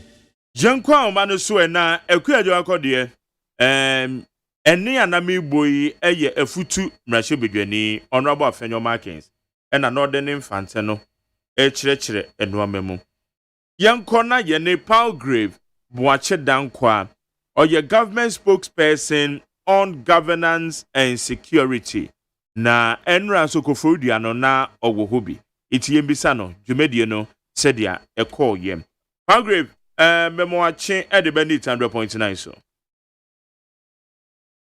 Gamma was here for an open yeah good that's here for Israel so na bibia boko Pastor Nyamiado ehun ye pa Jede Nyankopon ase twamfoni ni kire enra kofodua abemu panyifo kopie including the finance minister the communications minister any other ministers any deputies akodo a ekọ ho ni nyina ne fa E-levy town hall meeting na SSA koso obi bebisa se adenti na sa town hall meeting we na ehu hia but you mean that I say abai any amembo no photocopy ya kase governance no ewiase apanenya benkum ni nifa prayer ba ko a oyi ba ko ebu ukaboma embu itine se policy ye toto ho no you be boy am yetumi di abaye tuma no ese ye kona ye consent Ghana for ase ye ndra ye share tumadie no ase e wo koprodia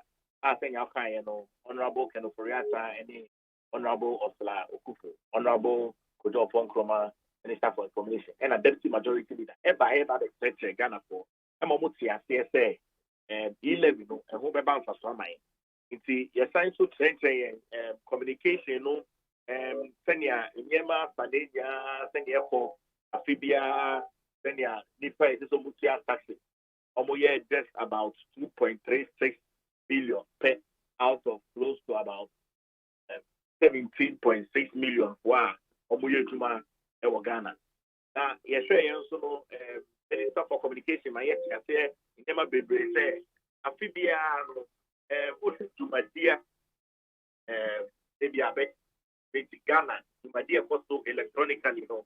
My yes, I said, travel, mobility, and accommodation. Almost to be a transaction electronically, $234.5 million.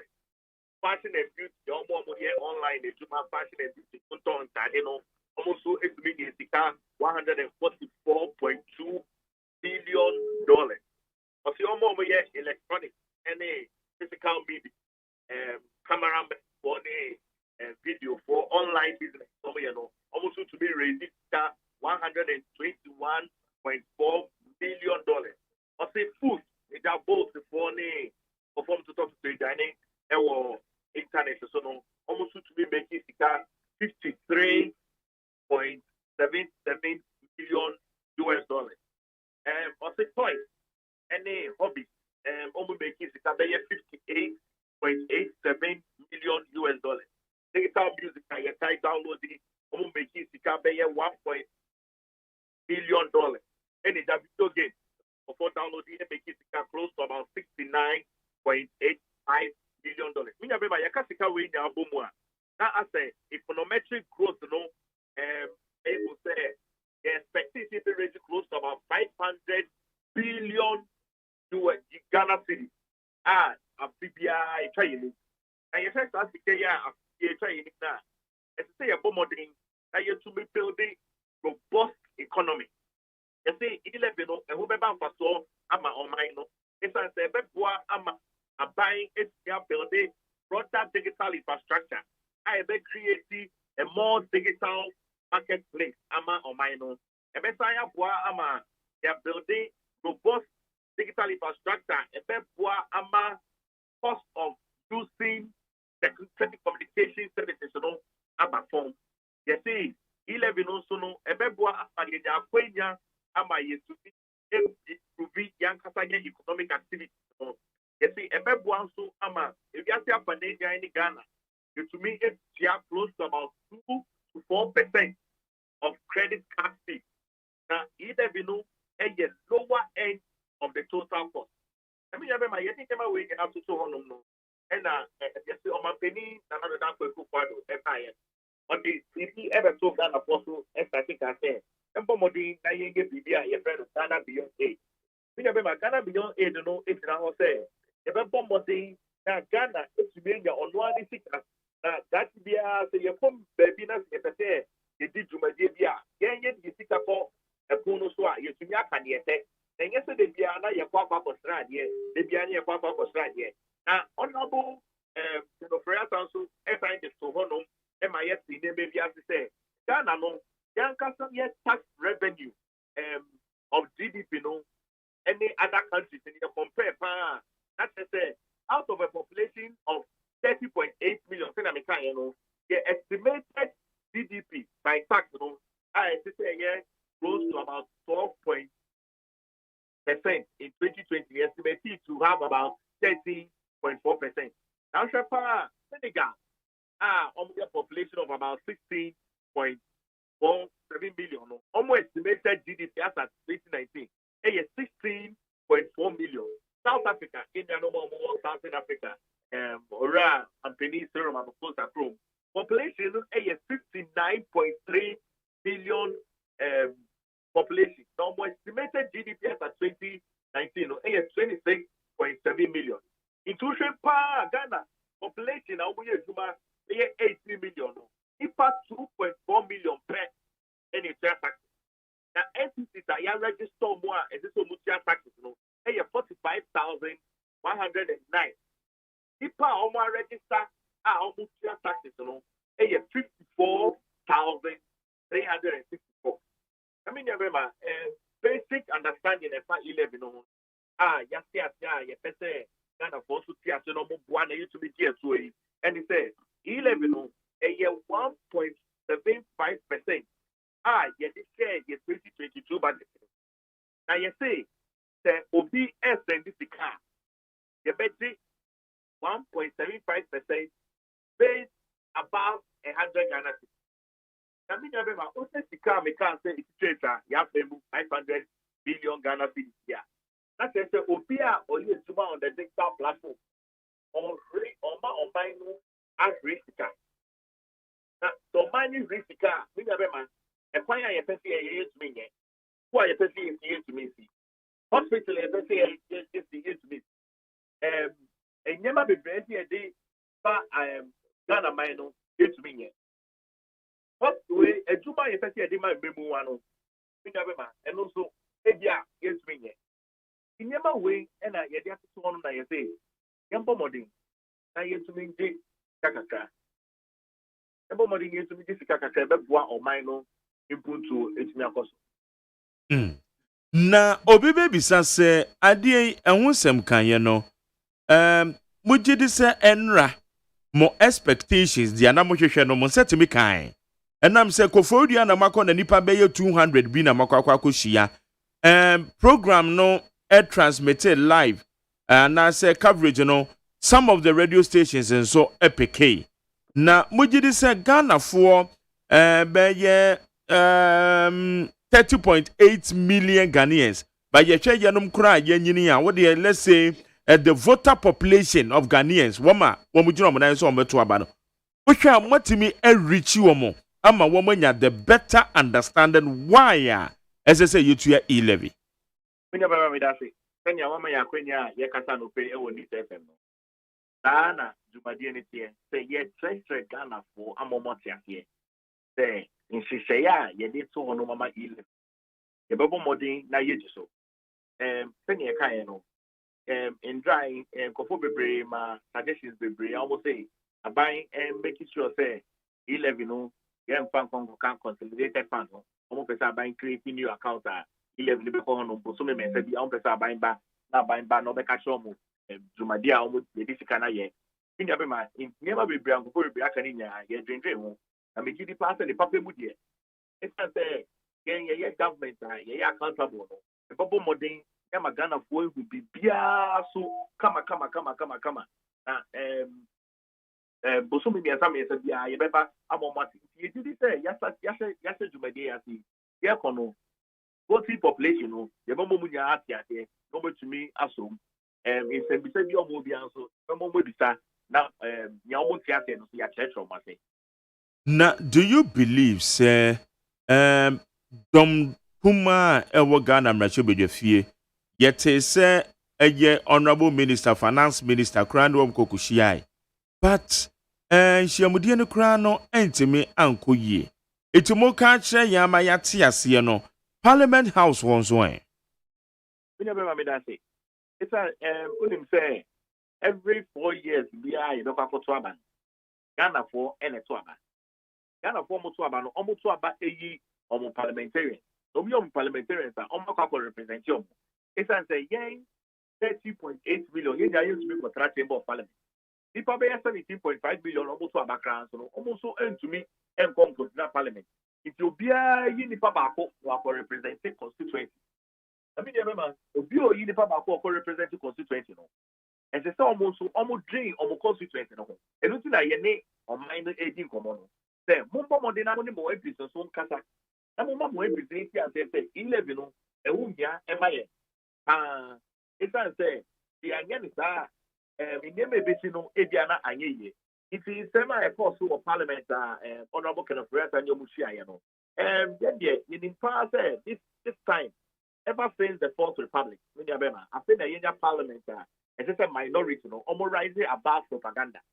In that parliament, there is supposed to be to be drained kind. And so much to move a Braboni Boko in nationality as they wait here. Now, Emma Ghana is speaking for the main goal, no, and yet to say, it is so almost possible frustrating government business. Because when you have also frustrating government business, it's all who say, a man of Krona and Casano, and yet NDC pay, and then MPP pay, and your mining, and I'm going to a back, the own person input over. It is a put on their bar, that's the money say put to a baba, the Buakana Maya, and some more time. Okay. Na Ocha E-levy yeni pebi adwen se yetwa bibi memu a 1/3 of the natural resources or domankomade dom ye no or the baako emayen na continent aka no eche mienu a aka Ghana unyankopon ani yehwamo odibi edom yen enti kasatentini anipa bi kan titiro efe tuotua no ho no ene se ye resources ane ye wodada Sika yenim se yetimi anya free gold mu, yanya free timber mu, yanya free even eye abe oil famwo a yesaka enumpo encherempo papa bia. Any other natural resources. Kwan ben so ne yafa so wa manage no akwakwa se yenyina yede yeni ekwakwa kire se E-levy na yenya yentimi nyempuntu nwume. Ebe me dase. Unim na what me the National Population Council Executive Director Eddie Komo, a friend of Dr. Pia. Now, on my obedience and be so trend. On a medical doctor, I can't tell me say NPPA will be a friend body mass index. That's the way the bear 75. That's our body mass index. Around 180. That's when the bear 10 years old. Now body mass index 180. That's just all yani. It's as a wakuman. Aim to me crack body. Now, on trend, I say, my mate, say, If you see a pandemic, if you say are you overpopulated, now Ghana also are you overpopulated. When you remember, who said Ghana, the body mass index, is so saying, Corona Gasa, and nothing about Biaba, as is so school. It's a Nipano Dawson, in case of more school, and to be far or more, ya warm for from. As it's also more hospitals, who said doctor patient ratio. When you remember, and yes, and yes, Abruti, it's as Abruti, even Singapore, and Yamino Casa City. So, when you papa, a buying Malta, it's as a Bambe for say more burden on the already existing infrastructure they work on. Now, so, my year, you will be. Who says in a meeting, who says young people are almost near Juma, are almost near productive. That is almost depending on Obio. If you want me to say, maybe I want fancy bear 3 when I show. Now, so the expanded tax bracket, that's a deeper baby, yeah, a poor. That's a Bema would be now, or pay Jumano, when ya. In some of kinds, to say resources, natural resources near 1 year, and when you have and only a day more of the infrastructural work. Social E-levy, the 14 pie, the buyer. That's a say, you Juma, 1 million now, you see creative entrepreneurs, acquire your expanding largely and broadly. Maybe I'm in a year crashing. And maybe I'm 50 years, 40 years. I said, my baby do, I'm buying to be 5:30 a.m. It means, I'm sorry, not 6 o'clock. When you are buying to be 9 o'clock, I didn't see traffic. I didn't see that traffic, but it's not say, yeah, quite no. And so, cars and then I'm fine. Okay, if you didn't have quite so, it is DBI, it's not buying to me calling him. It's a buying person calling him, no, and a person to recover, hurry. Maybe after a person recover back, a person to recover 9 and then no, then the bear your development, ain't changing. It is Pargrave. The woman is say abai press puntu beba. This time the yebi say you too good wagana han ye no. You too diamond near the wagana han ye ne. Now, what shall abai budget or pay a year total revenue and grants? Abai share ni mo say Nesabeka in 2022. We are talking about over 100 billion Ghana cedis. But yeche E-levy percentage-wise, now it just less than 7%, and less than 10% of the total revenue are buying here. It's now the point is, at the less than 10% of the total revenue are buying here no, and no more to become a big elephant. The woman say. We have 10%, less than 10%. Yeah, okay. And who here? It's say, yeah, no. To my dear, a buying pese odino on to me. That is here. And Lutina, and no, other important. Now, it's say, yeah, call you know, the sign banner by 2023 budget now. Ghana for who say, you put to a back. And put to another, no, who say, a bomb. I'm pressing BBI politics. It's as the BBI politics. That's a say, yeah, mine, yeah, don't mind say, you don't. That's a say, put to a, as I said, the ball by you, don't it. It's a said, okay, and okay, if you see a raising close to about 100 billion Ghana city. Now, I'm less than 10%, ABC E-levy. Now, so E-levy, no perform here, and you see that I see extra here, and you see that Kasa, who Ababa said, yeah, baby. Minority form, almost your own play. Maybe your corner solicitor. Almost transactions, almost 10%. And when your corner solicitor, and committee pass it, and can get MPP, the war and blue and the percent to 1.75%. And can Yanoma, we have a competitive 17.5%. It's an outside party, and that's a yashas. It's a say. That they never be brave according to configuration. Yeah, drinking Ghana for a pomudiehu. Yeah, drinking Ghana for crab bottle. And you pay ya. You might get to 200 a bebwa year. Okay. A Casamono finance minister, may say, womo ebeye transparent said ya wokane questions ni bi abane saa na asasem we krampo honorable Kojo Oponkroma oba Peace FM ema no be state saa de we say ono de onhwe anim mpo se ye begi sika na ye transparent kwan a ye befa so ayusu say sikai na finance minister kai honorable Afenyo Market so eka de to so me no ka say kra no wasan aboso kire mu yie sa eti se kobasa ye je eye saa tu ana ye betua saa tu di ama aban.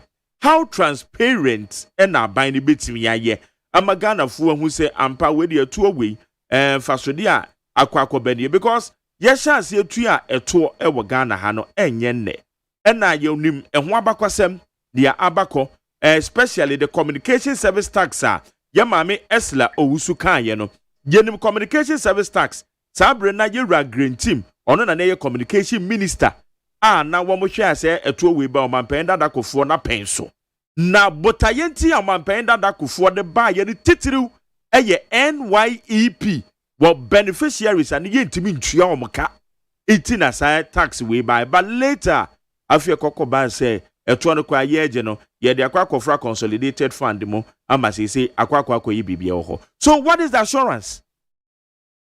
When you have assurance and then they say imra ema ho kwan say citizen ya okwa aban mu da bisa aban eto a wutua no aban de ye de na yen so ye sha se Ghana for bo esan say yen e ya aban a ye dre Ghana for bo afibia uni say afin no finance minister ebe ye media review oba obema Ghana for ete ika yenya eni dwumadi a yedidi igidi pa se ewo mampeni na nado dampa ekufuado akoma so se obebo modern attache the finance minister honorable Kenofre ata se ombo modern na omma Ghana for ehu omutua no dwumadi a yedidi amom na igidi pa se mo fa afi we to hono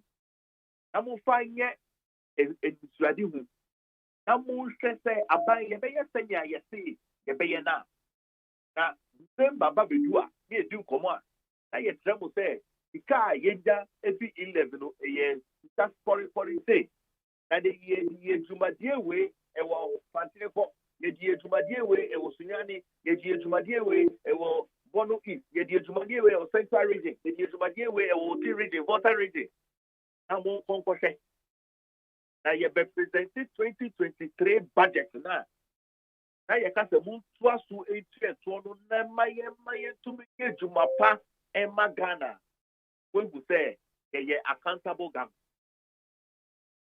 government.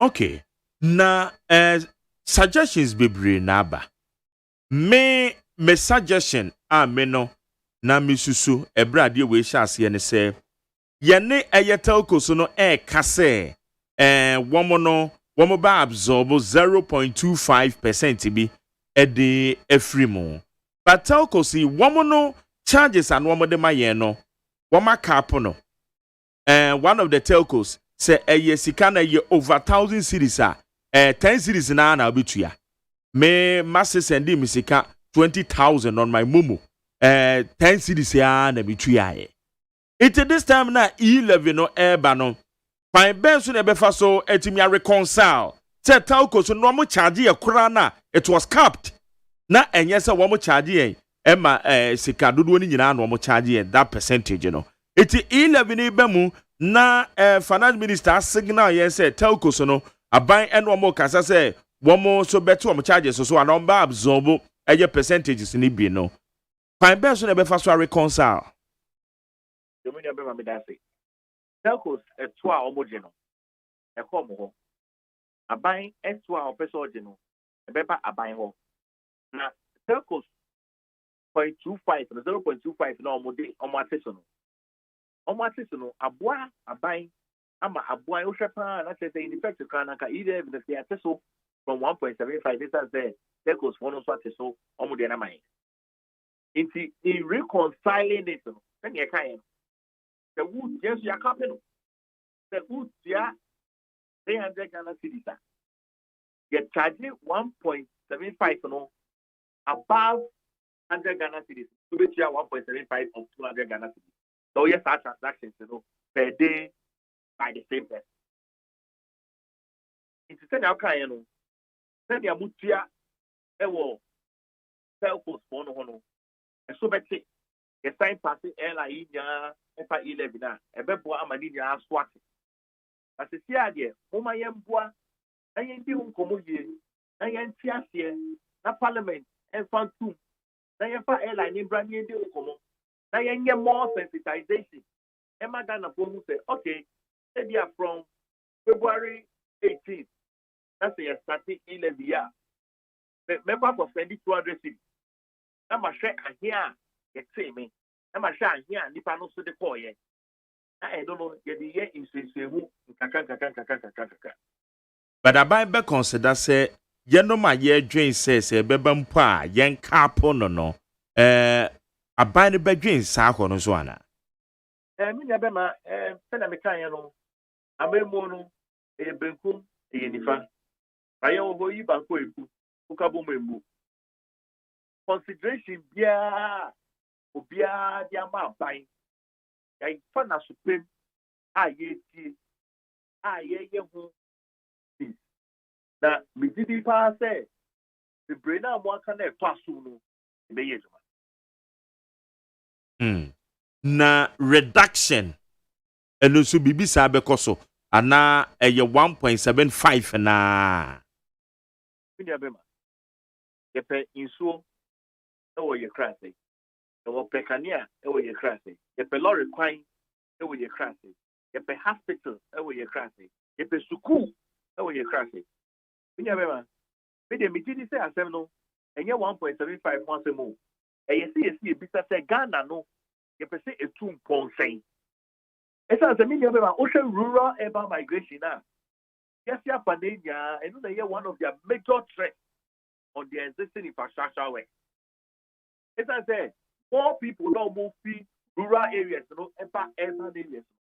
Almost the pressure on their resources now, urban areas. It is a 1.75%. That's a Juma, it's me back rural areas now. Almost back urban areas, any year Bamberco.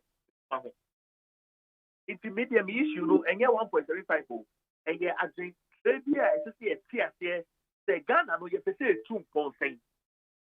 It's so big 1.75, and that's so big 0.75.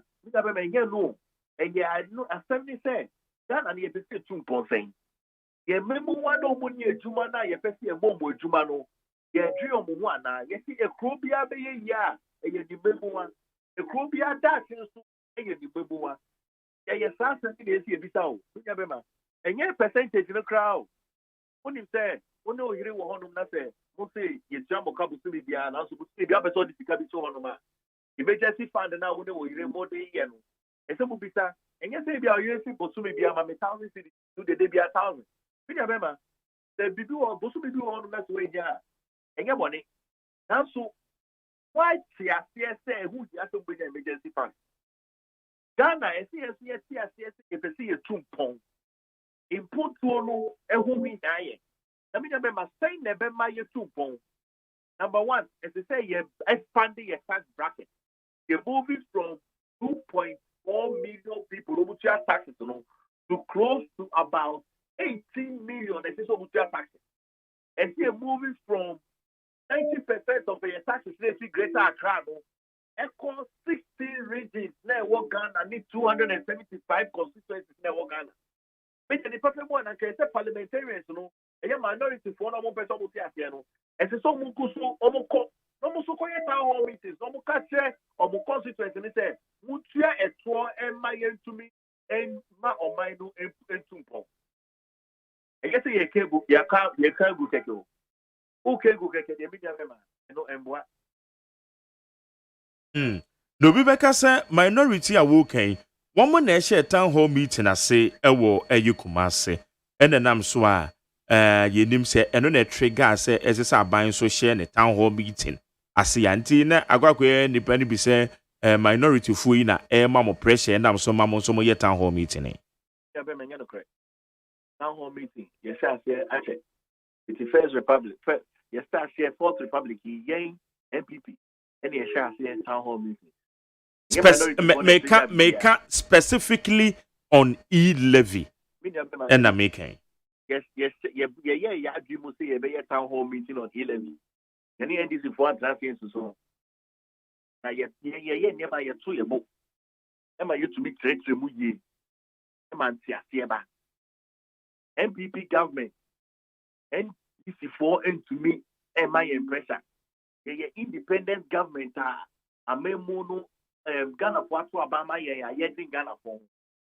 It's a pressure being NDC4 Jama and a home trade, a Yaquacoye, E-levy. A young Casa, just soon, any ya drink, yet who say Ghana for, and so much to me, and I admire the E-levy, and Coco. But why now? Because I deal with na abada da ntia den aban no nanka when di kan se obechirechire manfu no mu ansakra na sa deal with ababeto ntia ka beba no na akwakoye ye ni masem dada. Minya bema obisa asem papa say why now? Minya bema why not now? Na so the insese bi ba. That's all your budget. Now the budget is not for parliament.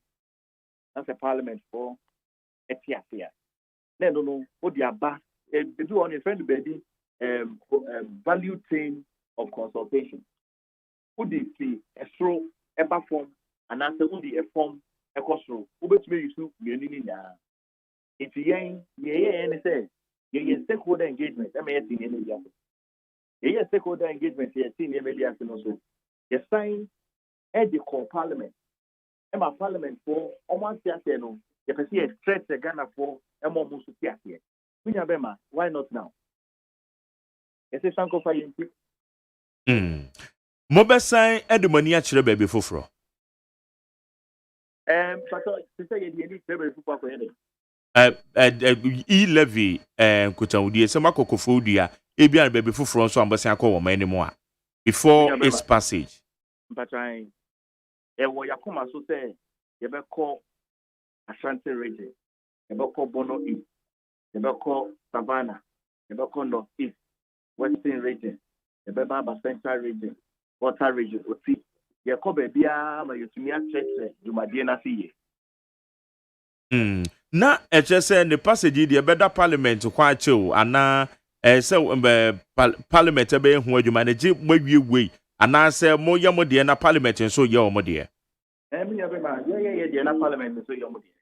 It's say a buying Jumadi etumi ekoso. Ye no na parliament. The parliament so one statistic. On statistic na watching. In the E-levy no, ebeko into the business of parliament discussion no. Yami aduma na watching na yebe yeko remo. In the parliament for be so mudima so. Na almost so mudima so na yen so ye hwe ama ye ni style ama Ghana for etumi atiatie ye. Na Ghana for no otumi ama omo parliamentarians now as to say adjumadia by person you know onfuaso esan say ye preso. Okay na no yanhwe say mawie the first session how are you going to pick the feedback na mahu say de di kan ya moye ye no akọ from ye and say mutimi to so across the 16 regions. Oh me abema so nim say into Tunobia, evaluation. Yababo modern high evaluation. Then you fee, go for your buying guy, and then you be share. Now you send your call ye. Now you share, in Sebisa, go for beside. Now you share send your bear for other places. It's a yampa, okay. Why your government spokesperson or governance, Mamimisa, Adia Bako, and also who did the buy ya? Omanpenyi atwea sensen indefinitely yenim se beba na se ma ye benchmark value discount eno no omanpenyi ade akwahye botom kakra no eno ho senkan etisen emi nya bema senya omanpenyi aka no omanpenyi edwin ye beja eno ama omanpenyi na omanpenyi dwin hu wie no ni penny for the cabinet e discuss here na yaba ama ya Ghana for who abine decision we make you on that. Okay. How great watch it Dankwa, government spokesperson on governance and security. And now no pay you that say so ni akasa we need 100.9 so. Pacho me so me dance pa. Nakopon Israel.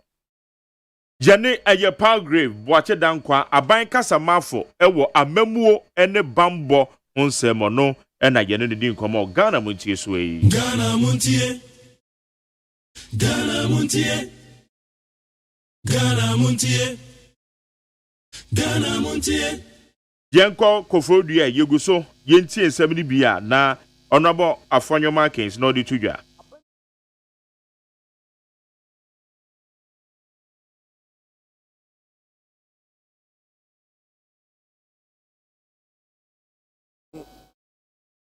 mpanyinfo a yɛhyɛ mu ha yɛn nyinaa yɛnyu anda dɛ covid bi reba ɔbɛsɛ yi gozi ɔbɛma nkurɔfo wɔn adwuma akɔ fam ɔbɛma akwantu ahaw ndɛ ne mu nsɛm pii wiase ne beebiara abani biara rebrɛ osande sikasɛm a ɔwɔ ɔkɔdo na abani tum ozi ne dwuma no dɛm sika ne bi nyi hɔ nti yɛbɛyɛ ne dan Abana samoro karani de. Minimu ezi no kwa. Mreba ye social intervention programs may impose the tax to finance. Utie oha extra pong. Or they solve nzama akase bien wo oman Ghana. Oni nye baze. Yen roads yana kwan. Yen mofra ma wope edwuma aye. Mpanyinfo Minister of Roads waha. Meka tine gwano do as road fund chairman na minim de gwan hit wom papa. Is in Crawford ka obeye 5 billion. Sika na abano oye 30 million. Itue kwesata inyamanze. Itue adwaman sakawa inyamanze. Wona na intue na kawo.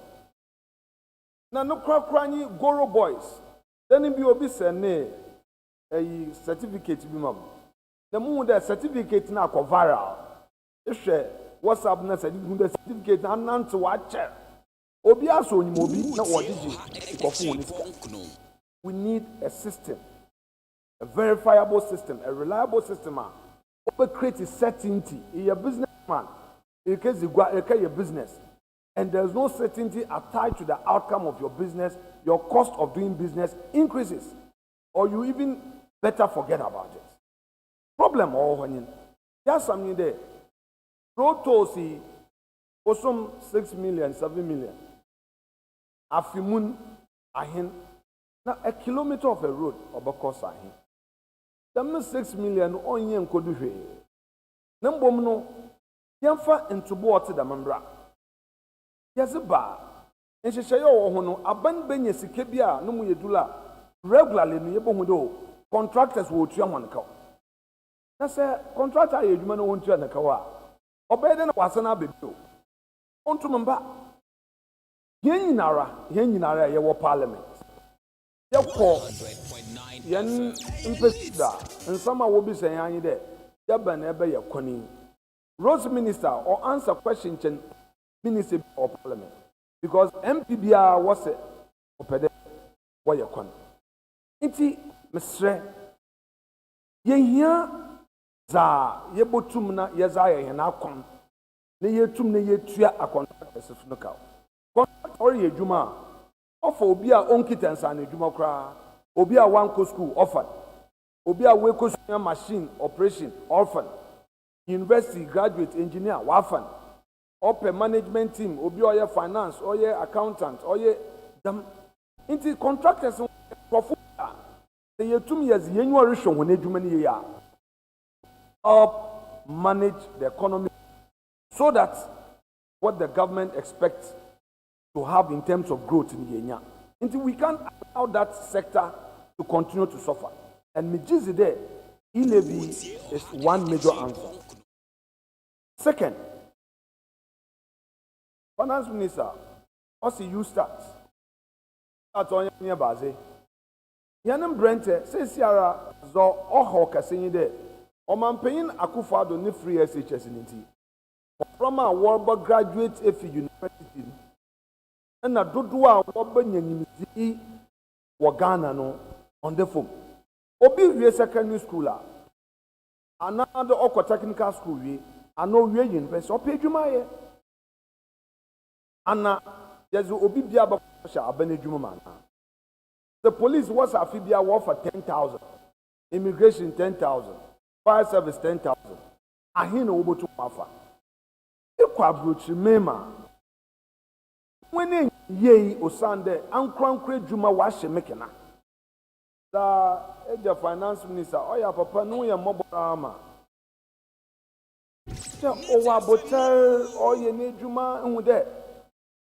Nkankata ma woso onya homakampon osemeye ekwa ha oroko osemeye because onara ozi dese de ankrankra dwuma na ama wedu bebi a wedu nti ozinankasa ne personal experience no all relate and telling us that e wanyimsi a wozi ye dwuma na sabio enyi sika e ye mobor ekọ bank akaji bosia ye mu binum Reboase wa ankrankre dwumayem na yenyim bank loan ekaja ebro especially when you are a starter abanin hyehyɛ there them E-levy part of it was rebɔhwɛ nyanim ba na we university nyanim ba na we kosua nsa no dwuma bi nimba na wo nyimzi bi de wankasa so wo pede wo ye wana ankrankre dwuma Osande so onun washe mikina. Nye nyina na yekeches edwuma wa abem. Na chede abanan edwuma sam rekodo. Na yekase nyinara. Enya so ayeye amanyofo yete ye ho. And a forum like this, yamba pretend there's a America wo fom yente. Oya yet was all politicians kafra. Wozi sika. Oh poliwadi sika wezi.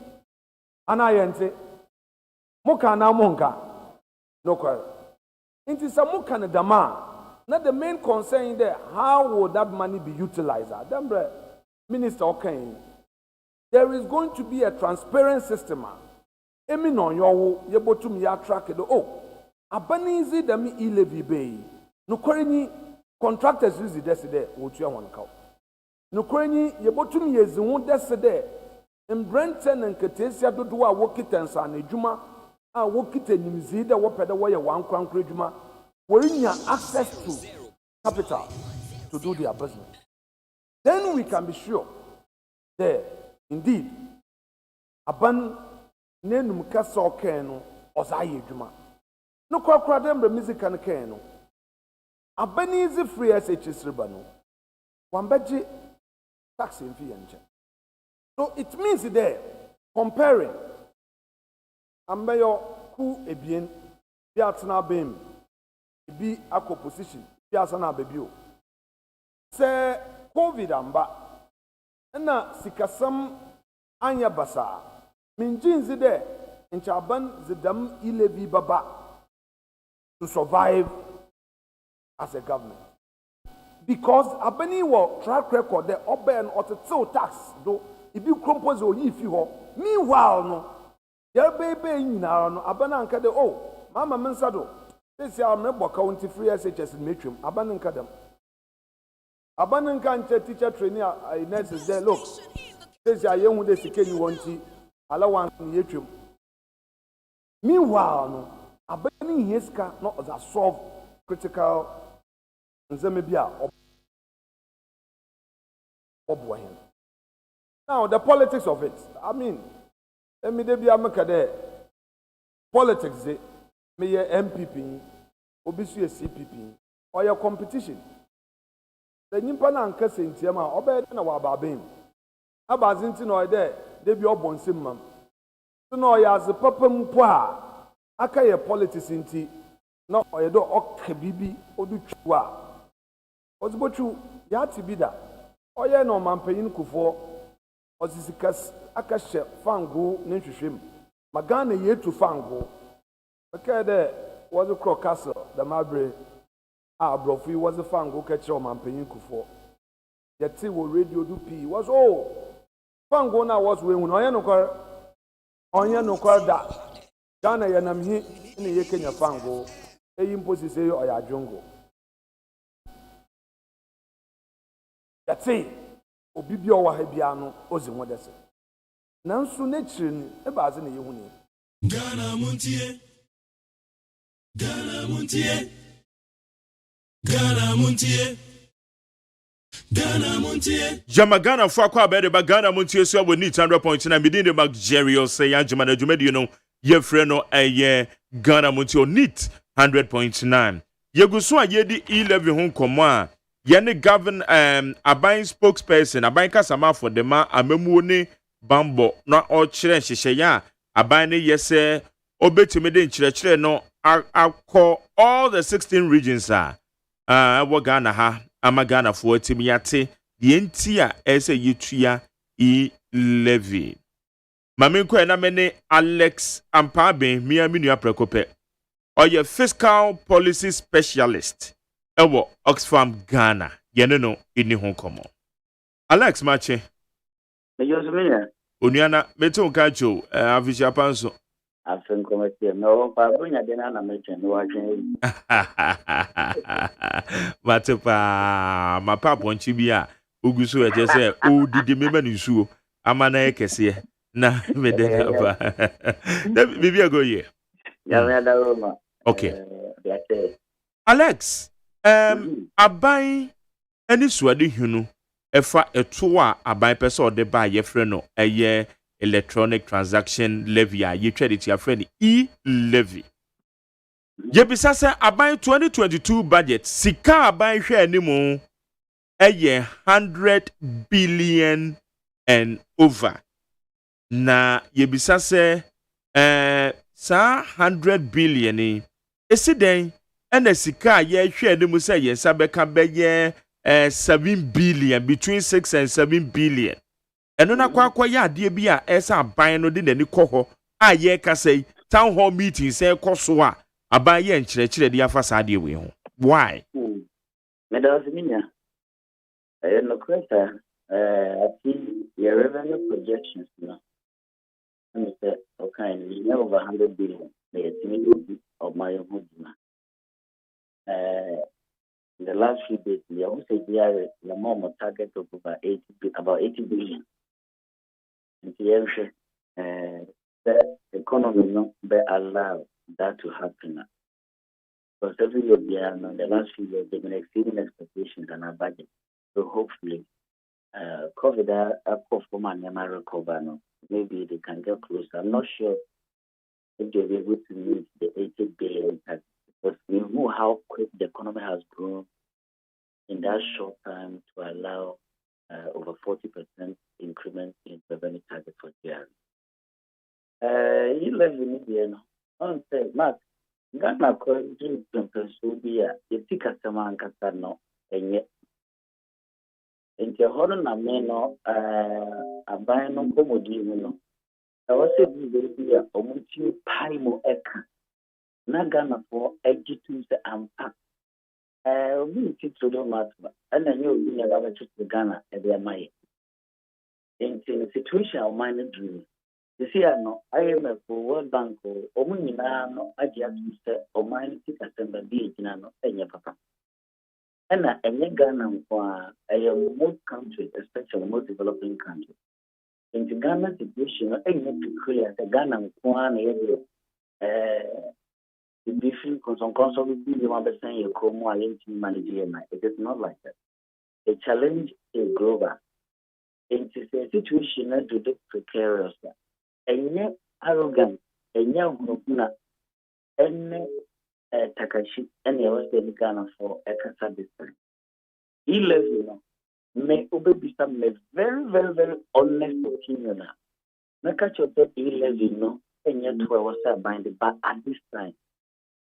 And me so nane say I feel na e-commerce sector no booming. America, how much of investing billions into the internet? America don't internet buying. They only no more tax you. They are allowed to grow over years. Now, e-taxation and electronic-based transactions contribute significantly to the American economy because they didn't taxing in them. So, by the end of the day, all the Nkushiyama Kokoso Omuti, Kono Bremani Bitua, and Kono Behani among Koma Adosi. The e-commerce sector not only encourage among form more use the sector more.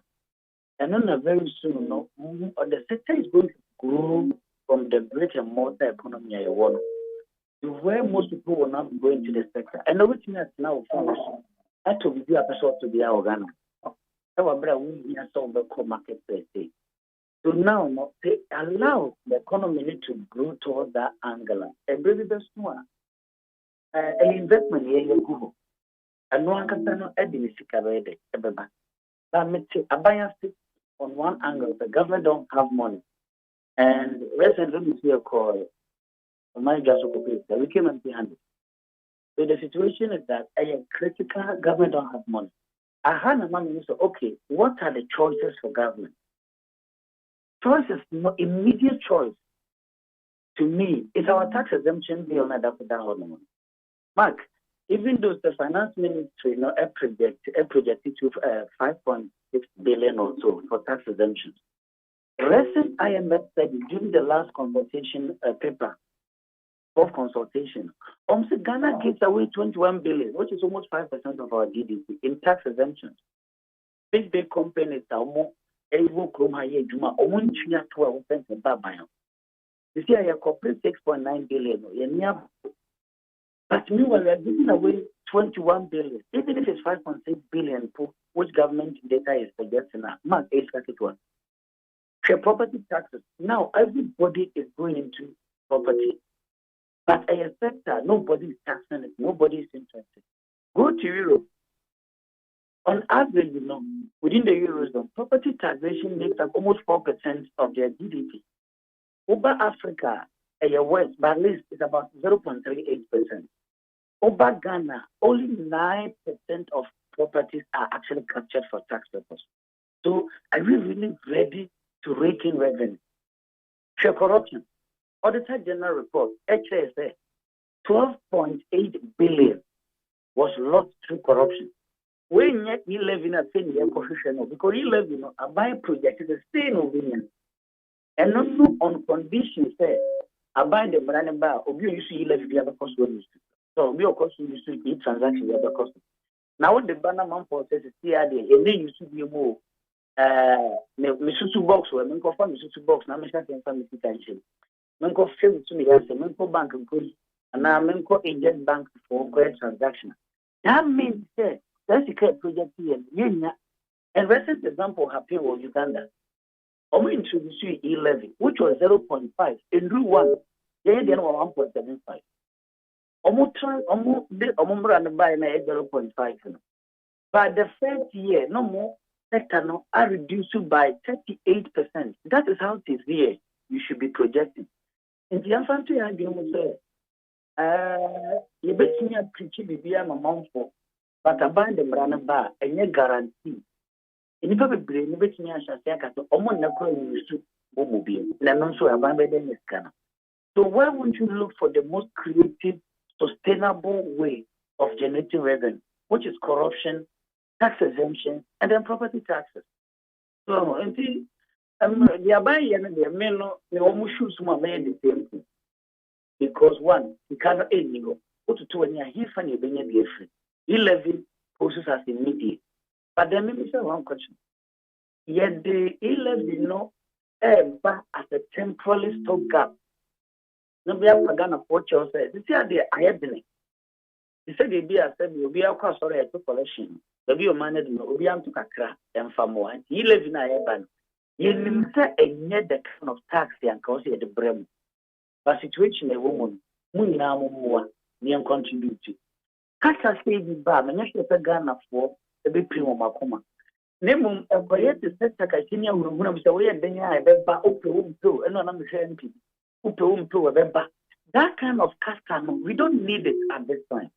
because nipa na de ne sika na wo de ba no so first come to problem so ade na obe into level of engagement no aban omo ya de but the difference between information sharing and proper consultation into come more no amo nya the same information ko an omo ko rounds omo share omo tie grounds na nkasa nipa na omo share omo no suggestions de be ba omo tin de ababa ama yetini area for me E-levy targeted transactions which are taxable and not an individual moving money from one person to another. Value beyond increase. Now, the debate to us, yet taxi and the mammy. First one, a income. So I humanity to be about. Next one, a year gains. Severe OBB. One asset, maybe I was to die for the 100 billion, and I will to be at 200 billion. As soon as well, you better. And I say, dear, when what creative value?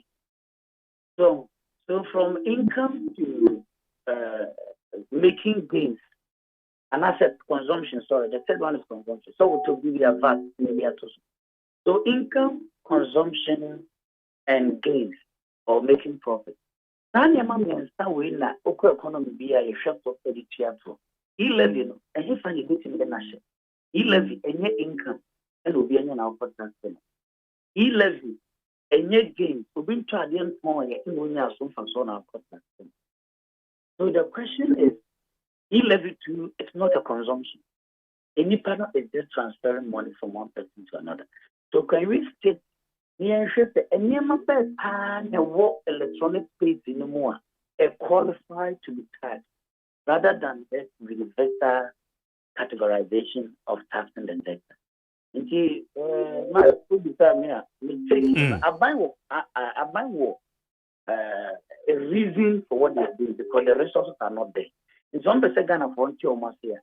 We should come away from the position of arrogance and high chest, Nian Sakata be be obumu and then to Boston Ghana for Casa. Nian check you say, I want you to be tea and I made the 2 way back. Montie, maybe I ain't in a bear, film you Nian Samono, or man of a fan to my preference, ye big giant. Money pass here, I never want to go and say, what transfer one of here, Ghanaians will not pay, and I can see most people. The only giant electronic transaction, more on big use. Never sounds or best shambrano, basically, what's on the ink. Okay, Joe.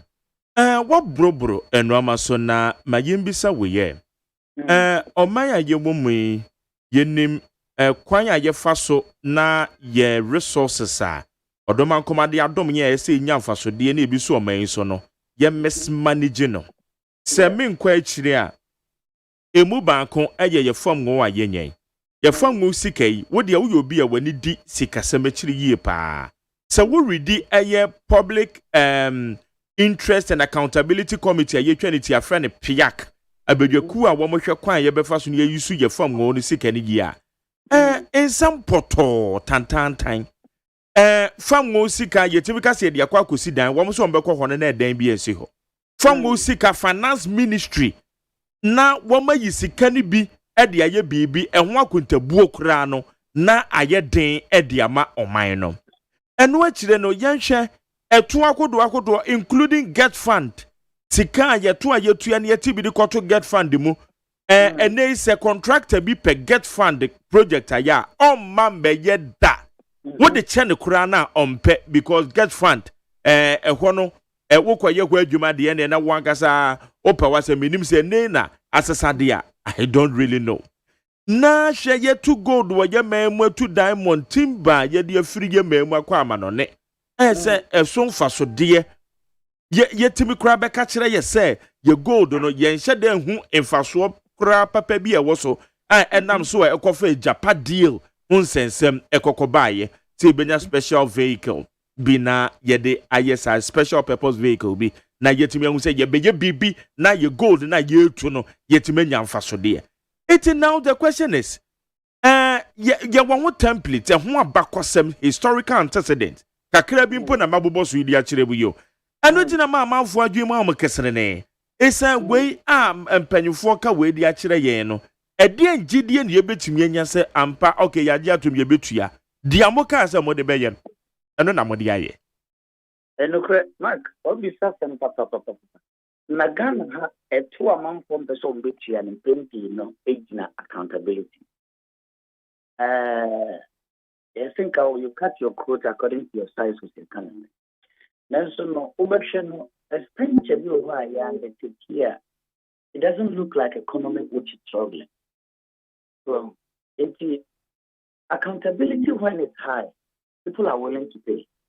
That's why it's when you come with this psychological contract. Yeni abano anything to crata nanso ya dream no. Yeni abano agreement bi say eto na me betua no. The same also the beya afeno so an the same the same na the eye. Ayam pinpi ne bi panfo bi kasa na sen this na okọ Europe and theater no America to mutu age bi. Yes, because accountability here adwuma. Unkotua wo to wo Europe emma de enche sika na mfa panimu bi a ote office bi ensa te e wa bra wo gwa wo this kind of stuff. Unkotua wo to Europe emma obi emfa nkonko di nani e wa bra wo ankasa na wo tua to no no amfo no ebre. Until they make sure that accountability is well enforced. Psychologically, people will justify the reason for not paying tax. Now, if you say a ton of ground, once again, a post accounting, a ton of crash at the day, you idea. A casta, you got a minute, you have baffled. Normally, kind of forbidden, come watch it, last 2 years, a 2 years in your saying, same year, Obian himself to a baby. Gana is the end, and then by a argument because service, and yet or 2 uncle mine, and yen in a soon. You said, Doctor, Oriari, alcohol, Doctor Formo on the 22 money less. You said police for the former boy or mobile, and you you teacher for any detail. Yaquine, your life, and then never be on my in the instead, and to any deal. But it has come to time, attack education and Kasanya very important of mine. And going forward, they pursue a revenue target I have set, including the 18 million they are car. It should start with accountability. That's what we over a year marking. That's just that one year. And can you consider call your football? Can you consider consolidated accounting? That one, your GG, and you may can't see a year, yet timid yana. Share the Bola tax kind of thing. Sanitation levy by. I say last year. The question of now, I was saying of the same night in New sanitation situation at the same that update with a mine. There are so many earmarked taxes and what taxes and no more. At the end of the year, no, open my country which will be we do all the food for bad year. Now the candidate so want you. It doesn't work like that. Tax compliance has with accountability. And the more independence the mouth takuno, what will you do say? Uba be himself over here. None form forward. E-levy and people be so want you and wrong. Me cast the palm engine and said, "At your background, at the end of the day." If I'm honest with you, go to the budget statement and check. Meaning updated one and I mean share. At 1 year in 2 months, you check over 200 and I think about 240 billion or million or so. And then Kenya Dema agency or budget E-levy. My brother, how? Already in E-levy you can in 2 months. But already but what are the point of correction? Finance Minister Mayatia say a GR 4 and a budget because I wanted the Naka you moving again to you. But the 240 million, the 240 million was put for an agency in charge of the okay. Is that money going to GRA? Because I don't think GRA gets that money every year. So I'm making that U-turn. We all know, sir, there was an organization that was in the pipeline. And it's a government that making U-turn. I wonderful in everything. And these are some of the things that you hear. Communication is very important. Accountability is important. At the end of the day, no, I Ghana for ye to come here, the mamo. And you'll be able to musica. In Tennessee, on Contabu Bia, Ghana for and also boost and contano at the mom. So going for somebody and you start to into one.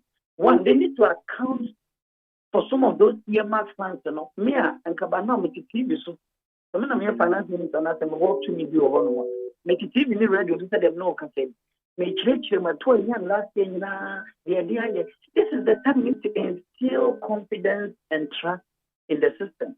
But yes, I've been a big because then I'm the captain and I'm ashamed MPB, many angels. You better pass it, E-levy, no. You don't talk like that. This is the time you need consensus. A time you the casa de sebe abuo krano o person dia dey free no wa e the casa de na me kasa. Enya no hura ni apopo because unya the sadly ne banaga no focus okay from no cha no nya na ma che no. Akofa mi susu box if we na committee ka she mi sun ya sa na mental here. E-levy no obede nya. Intimetre isika tem de enye ina ejitum. Amai no baby e ka ko no. Yan here the country will collapse. It will be like Greece. Yan so no. Yan Greece because Greece was in the EU. It almost collapsed. Britain, Germany, and other countries so much. If Ghana collapses, the country be no waiting as original and also as Ghana. Indeed, before the end of the year, nothing hand on behind so or moving so. No one will say the entire day, but you need alternative to be because the government no more alternative. Why a bomb watching for much chance? Alternative be any Omufakata Deni and Makata. Maybe Omukasa is temporary, you didn't bear 1 year, 2 years. Or Manisika Pija is tremo. You best have the Akotuba Vieta. To me, that kind of language is what we need, and Yahuna and your proposal. Na ye can, one more so achimu in time. And no sway. Say, Obi about too much in time, we are not all in us. Because, Matt, the question is, we need to go back. Let me say, E-levy day. And the best thing is simple. E-levy. Some say, a friend, a Momo wallet, my boy. If your friend a mobile wallet there, then the question is, a year wallet you put out. And see, me no AGYEMAN about to get chair. And now the old wallet night of food. Now the number one thing about the pan out the ball line. And I'm media, I could go my mobile wallet, electronic wallet. There is no difference between who Diana a good to and then media go mobile wallet.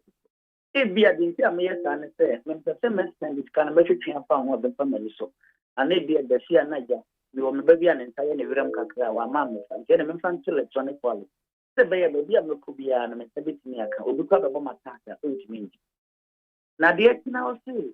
Mimi si kana wo me electronic wallet in old tax. Nemo mark na e wo exchange bottom ni the own tax here.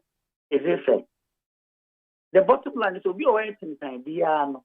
E bia no stick one as say E-levy in itself. There is no value created. Oh, mentorship, me transfer ticket from Raba the car by the can just for every year. In fact, apart from Africa, Uganda, and Kenya, for almost what try and Uganda. And yet, right way to tax people is more of a punishment. And in America, it's also say among from be and contribute to M1 or minor. The tonality should be different. But E-levy need to me any legal basis, apart from my also motion internet tax here. As it stands now, obviously can't done electronic wallet. Now, that's all quite year and yet right. And you're right. Okay. All right. Ye kokrai na ye bisa say aban ye public engagement. Ye hwe suggestions bebre na aba. Emumbi baako na wan wo kan ye say aban hwe say ebia obedwe ho say okay Ghana for say ye ni sika eti ye the way ba na mum enkonko ye permanent edien ya. Dachi ebesako ebi so kase abanwen se anka obe kapono se 1.75 said na telcos no mo charge yen bi wo ma kapono no eti bia wo transfer this so amount and above eno ne de ebia ye be charge o se ya eno ne nkonko ba se ebeko nanimo nsusudi awodo na eba kwan be so na ban ne betimi consider wenum nyina na wo matimi de aye adwuma in the implementation process ye gituma I think many a bit a year I didn't ever copy. Oh, me used to empty and but we used to empty and not sure. Say up to 5,000 class, almost just 10 cities. Up to 20,000. Me, you should be. If 20,000. you still 10 cities na and the rich, yeah. So you see, or no building a platform. I catch them was say up to 20,000, which are 10 cities. Now government because the 1.75 is for every transaction up to infinity level. Then we need to sit and have the conversation. And maybe suggestion is that government should even aim at taking more than the telcos. Government and when and nothing. Number one, media making a say rate in the Celano also. A buying Koromo Chinchina the Baba, Yanti rate in the so. Beya, Emma Mount for any money use because I was so a month to be jealous. Government will not get the money. It's the empty rate in the so. There are any incentive for somebody to walk to the bank and queue. The rate may be about 0.5. A day and plan a better will be a comment on Nanti and on Faka and Copa in Cody Bank license to Iska. But the capacity 1.75, maybe a wee bear or transfer the about 20,000, 10,000. There's an incentive to go to the bank. And you know number one. I'm not saying you're in capital. Be up to certain amounts of a flat rate, which you actually do. The Kobate up to any amount that I don't know M1. And a mark, I think about could be a minimum telcos no any money, but I was a government should confront them. I say, me why me difficult to me wallet man, I may transfer Sika.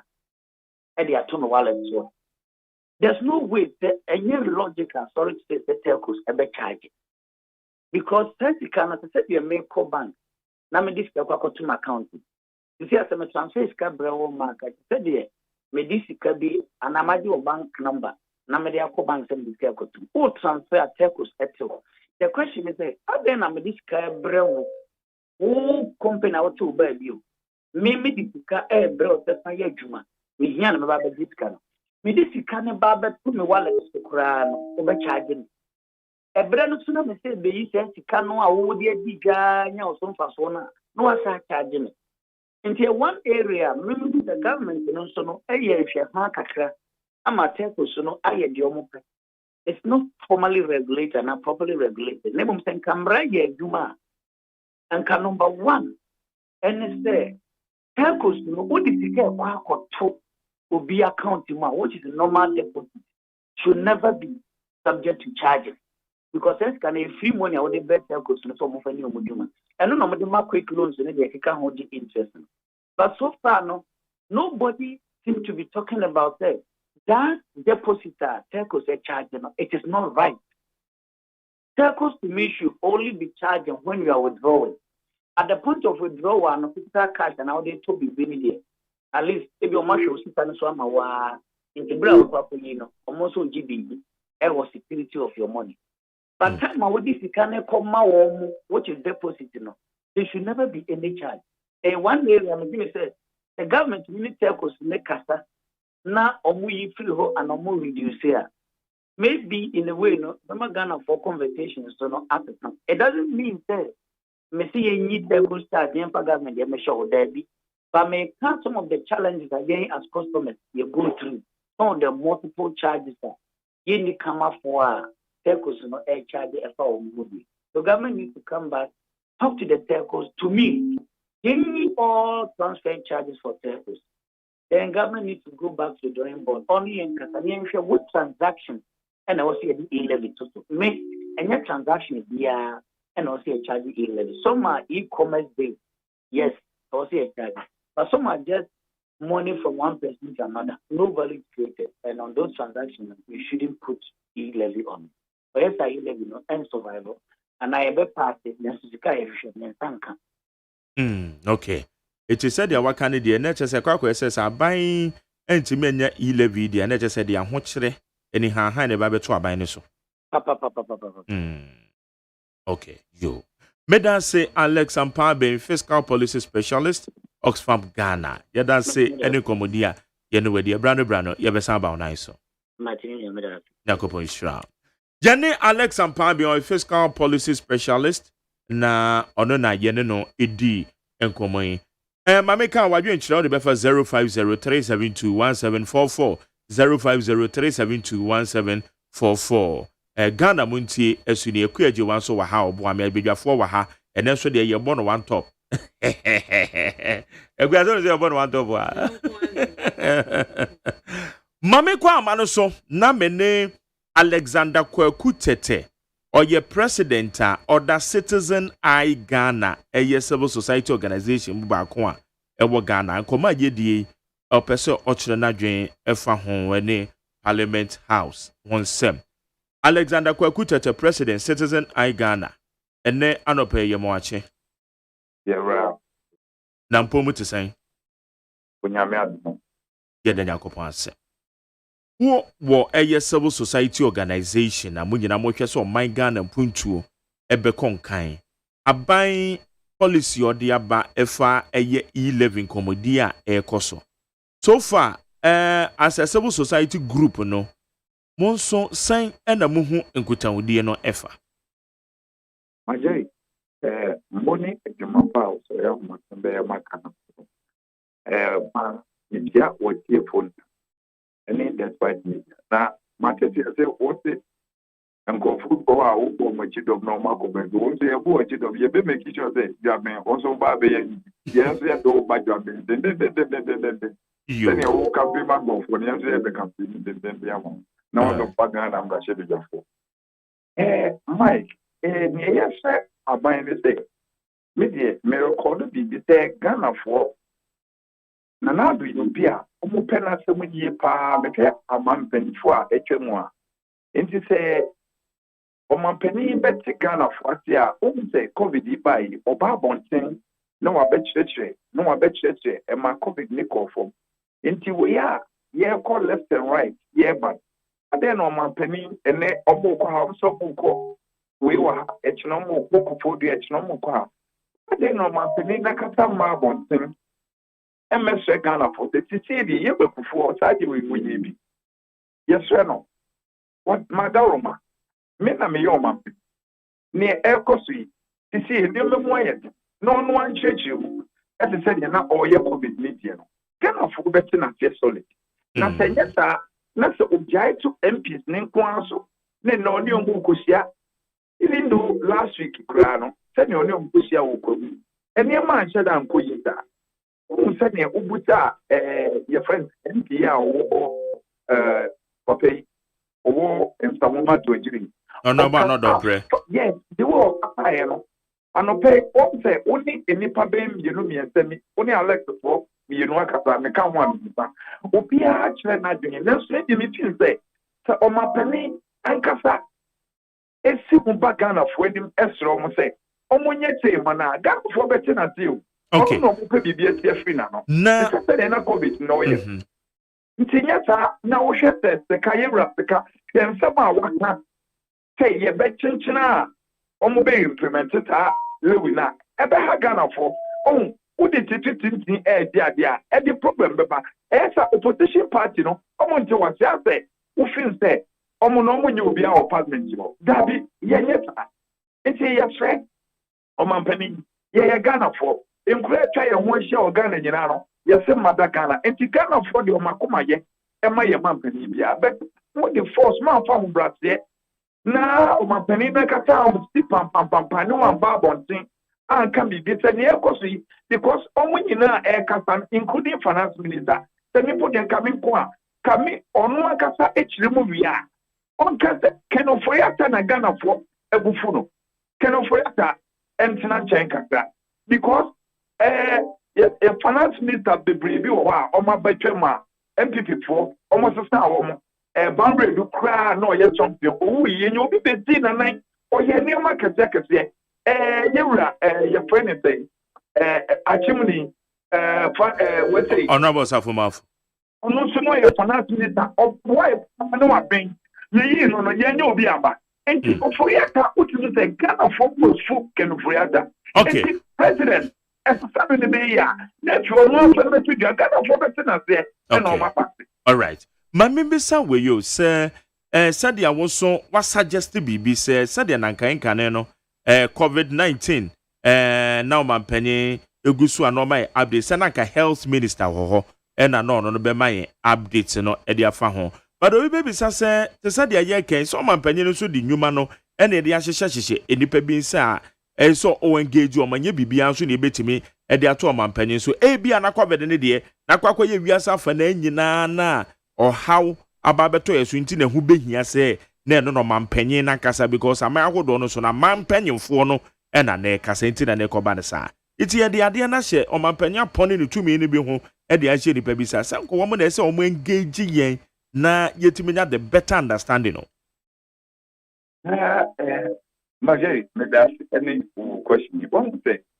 Yes, say concombre fie na pen akola bi eni wa opini no wo na wo wa so ye tie na say wo na ye to aba ma president Akufo-Addo ye to ma amanyakuo nti wo amanyakuo no nti FPP na Ghana fo nyina gidi say ye wo men so wanka samson kan say ye wo sika wo memu nti nse ye nya sika bi afri abontin nti Ghana fo ni nyina ta record ne da ho nti takoto wo atro na mumba me na mebu o man no na menye nyama kuma pe na wo sura ye beti wase minister finance minister MP o ma ye kasa nyina no ya nso aba mo wo din na da so tawo na wo ye president nti minister ne ye no anya ne kura wo ni bebo wo ye bebo wo din ya ko pesa wanka tawo beti te yes this is the most common person that deal from a president Akufo-Addo and so me the politics is show the abana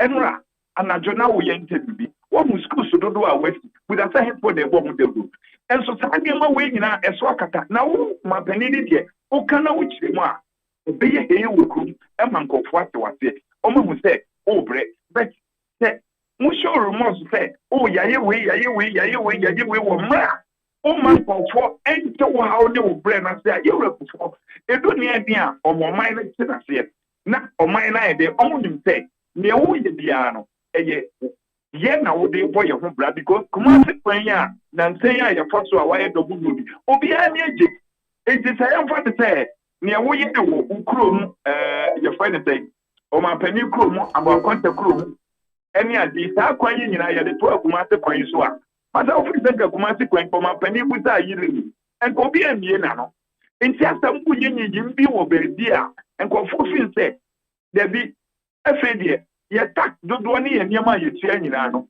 e de na mo de ye wo hwe ezin bank sika dodo a wo de ma wo party fo nkonfo bi a saa niam de nyina no omfam bo Ghana fo empala university omunya dwuma nye na koi 5 months ni unti a omka ni nyina wa ye di enti wo kire wa adan na wo ma wudum so wo kire na wo tam sika na wo de ma wo party fo akese no mo de ye ne so mo de ye na Ghana fo na efe na abeka se ye sika da ye wudum no okay. All right. Now, more citizen I Ghana for more position our E-levy hono anything. Yeah, someone you know, say, your position is and Ghana for a better or my penny. Now, or my penny on one cabbage you much Ghana. Okay. Because and yet they are all and Rami to be saying, yeah, omoji now or the good because yes, I need information say, you know, you reckon for us, I need kabak credit. Even though Parliament and information say, MPs Ninano, now only soft copy of budget to cry on the call Parliament. And then if 1 year away, then you make the correct, then so almost to me from Babon. Bridgeman value, yes, I did know. President Nankasa Nimbra Sebeja for no one idea, and so Air Force implement their banner thing, and I generate the first one, almost deployed, second one, almost deployed, third one, after the President Nankasa, that's it, almost two. And yet, on my understanding, what to the baby, Piano, my jelly. Can we get this if we in Juma or my penny the show, Monta, almost yet the arm, what mine, and see, or my penny in the one channel, my jelly. A choir. And I tell you, bear what Ghana have Mike. A choir by meeting a first I get can be blue. we East Legon, we Westland, we Achimota. But say aban yes digital property addressing system ebetimi abo aban na watimi agye eye ntokuya to the friend property rate wadi ni aban ya shase enti sana kana moto ni beno good Majari part of Busata question and among Tony Beno a quantity that aban betimi afa so enya sika bebre na so for na ebo no na waye ba bi what the record from Kwame Nkrumah abaya wo den hye pa ba policy ya kan policy ya hu soja aban ya hu civilian aban ya hu amanyofo aban abaso na hye policy what the kan policy awowa ye rekupo adoba wo de akọ ye ne je hu na so he for na implement ya ma no no ba ya ma no entokia to yi Majari e wo ho da na mo kire say mo ye special MPP the imagine me na say obi anim say oh MPP aban ye wo men into which MPP men enema MPP ye no o peja wani a when it talks straight say ampa Muhammad we betim do tap on say enti na MPP na ye say too special no dia no betim bi o mo so bi betim de na tap on say enwa na me hu say obi check bi a enso ni nyina na mba bonti enti ye be den ni atimi age wadi okay. Eti ye tra ban no ni nkofo no emboa ni tibi ni onu atapela bonten na yesa o na agi bi mbone no all right and you say you go Kufu adu Kofi te say President Kofi Tifie ya Majari minim say we greatest white person of journalism ubetimi a ye sure say one kasa ubetimi a sure say you go Kufu adu ni din say the wa bonten obenya daade nkofo betimi aboni din papa te say ye bo Kufu din so we shall tell you my answer MPP for Bekaya. Oh, ye the same thing attacking President Mama Baby and Son who said, "Send any and call for my neck and echo food." And I want to be the same thing. Now, you know, we the same thing. Yeah, chop for my penny pacho or Babon Team Pacho. I cannot forbid it. Okay. MPP front to 2 million. Now, yes, sir. Near Air Cosuno. All right. Now, yeja we na yembisa se ohwe eye Ghana mrahye bedwafie ye kan E-levy kra yenimdia last year esema ezisi wo mrahye bedwafie onti more as a citizen I Ghana edien na more expect edie free mrahye bedwafo ise wo betimi edi djuma amana bo oman na oman na tumpon mrahye bedwafo do yeda yura abambabi on the wuhwe parliament bia the nema oje ina yesonko on se kasa nkofo kasa fa ne nyina on kasa obe oyi ba koto wa ne dia asema ba emase bedwafie ho no obia within regions no obia MP wo ye hwete ye expectation say ade no mo ye na nyim pa mo nka de frenchre o mai ye beji mo because mo na mo ye mpenifu a mo hemra because Munyama Muya to say Meka about the cat oh assembly yanka babon Timona Munya Yan Wow. Yen suit ya did you to me the mamma. It is a muko on a showroom also. No mamma, a bimo to say teachers, police, tank of funny and go far. Ghana when the war because say teacher me I teach a pan why you say police me pan why you say oh tank of fun na mama will say there be and confirm what you see do into much the following say and read no one she will cast ye no platform me see me to chamajita obi to say after your marching the most greatest MPR or ye powerful a home branch there the way of casa who now we baburu na who problem quite want to be walk cast or no becano who to say wakuma betoyim a billion another prayer you know so Majari ya committee after your market 101 ube with the MPs no you will move different so the pen call for almost brown one the affect and the cracker now mo show remote to say of mine now and more money with the baby MP before the year on san say and papa ni ade see yi nyina no mo ni ku mo femu aban ne ma mo di ku o man Ghana na mo so no na ye say ye na nanum be ye bi to aso na mo so ba be ye bi ato aso enti ne mo ye ato aso no enye enkwala wo school omusia we na enti akola wo school na wo sia parliamentarian o pese ne mentor ebe ye Majari na wo majority ne gina wa bo bia so na nani apai a nti wo ye sure say akola no oni a ye na obeye. Okay. If you better ye mra so be dwafo ne say ombu Ghana fo na ye nso ye bu because ye de omo na ye number 1 a ye nim say ye tu ye ni a bibi enkoyi wo man mu a ye su kire me ahye be dwafo no. Okay, yo. Alexander Kwaku Tete wo ye president of the mass citizen I Ghana. And I no pay Nit FM ye da say no suggestions so wo de aba say mo de omususu say ne akwanko mampanyin nankasa be ne ye be kasai say they no address it say COVID-19 fellow Ghanaians na anke bia Ghana fo bit matter na se mo ye da say na no pay and also suggestions wo de aba. Ya me sha majari Ghana for da wasi. Personal oye media ubo humodin pa yi. Yakopon Shrampa. Ha ye neat 100.9. Jumedie ye friend no. Hey, ye friend na de wa. Bomba me ne yanko. Ghana Montie. Ghana Montie. Ghana Montie. Ghana Montie. Ghana Montie so near with neat 100.9. The go so ewa ha. Ekweji wakodi so wa messages ne so de mu pa eguya and you about one top no so and normal pack yes Honorable George Kwame Abuaje asene across Manson ono na oyemra chebedwani e wo ho watena se wo ha me hwe de mo se ne counterpart e ba beka na oba mama kinkan messages ni bi na yenko yenim when you say challenges don't remain forever unless you make it a choice. No, choices are in your hands. Let the past remain in the past. We your future motivation and not your brain. Echo the so aka Okoto Rasta Osei Jerry. Life is the most difficult exam. So many people fail because they try to copy others, not realizing that everyone has different question paper. May joy be unto you. Hey, and then move to me for Friday, pa. In fact, in Crancha, some the move him, pa. Yeah, with the move him. While MPP is on the town hall meeting on E-levy, NDC is also doing town hall meeting on the economy.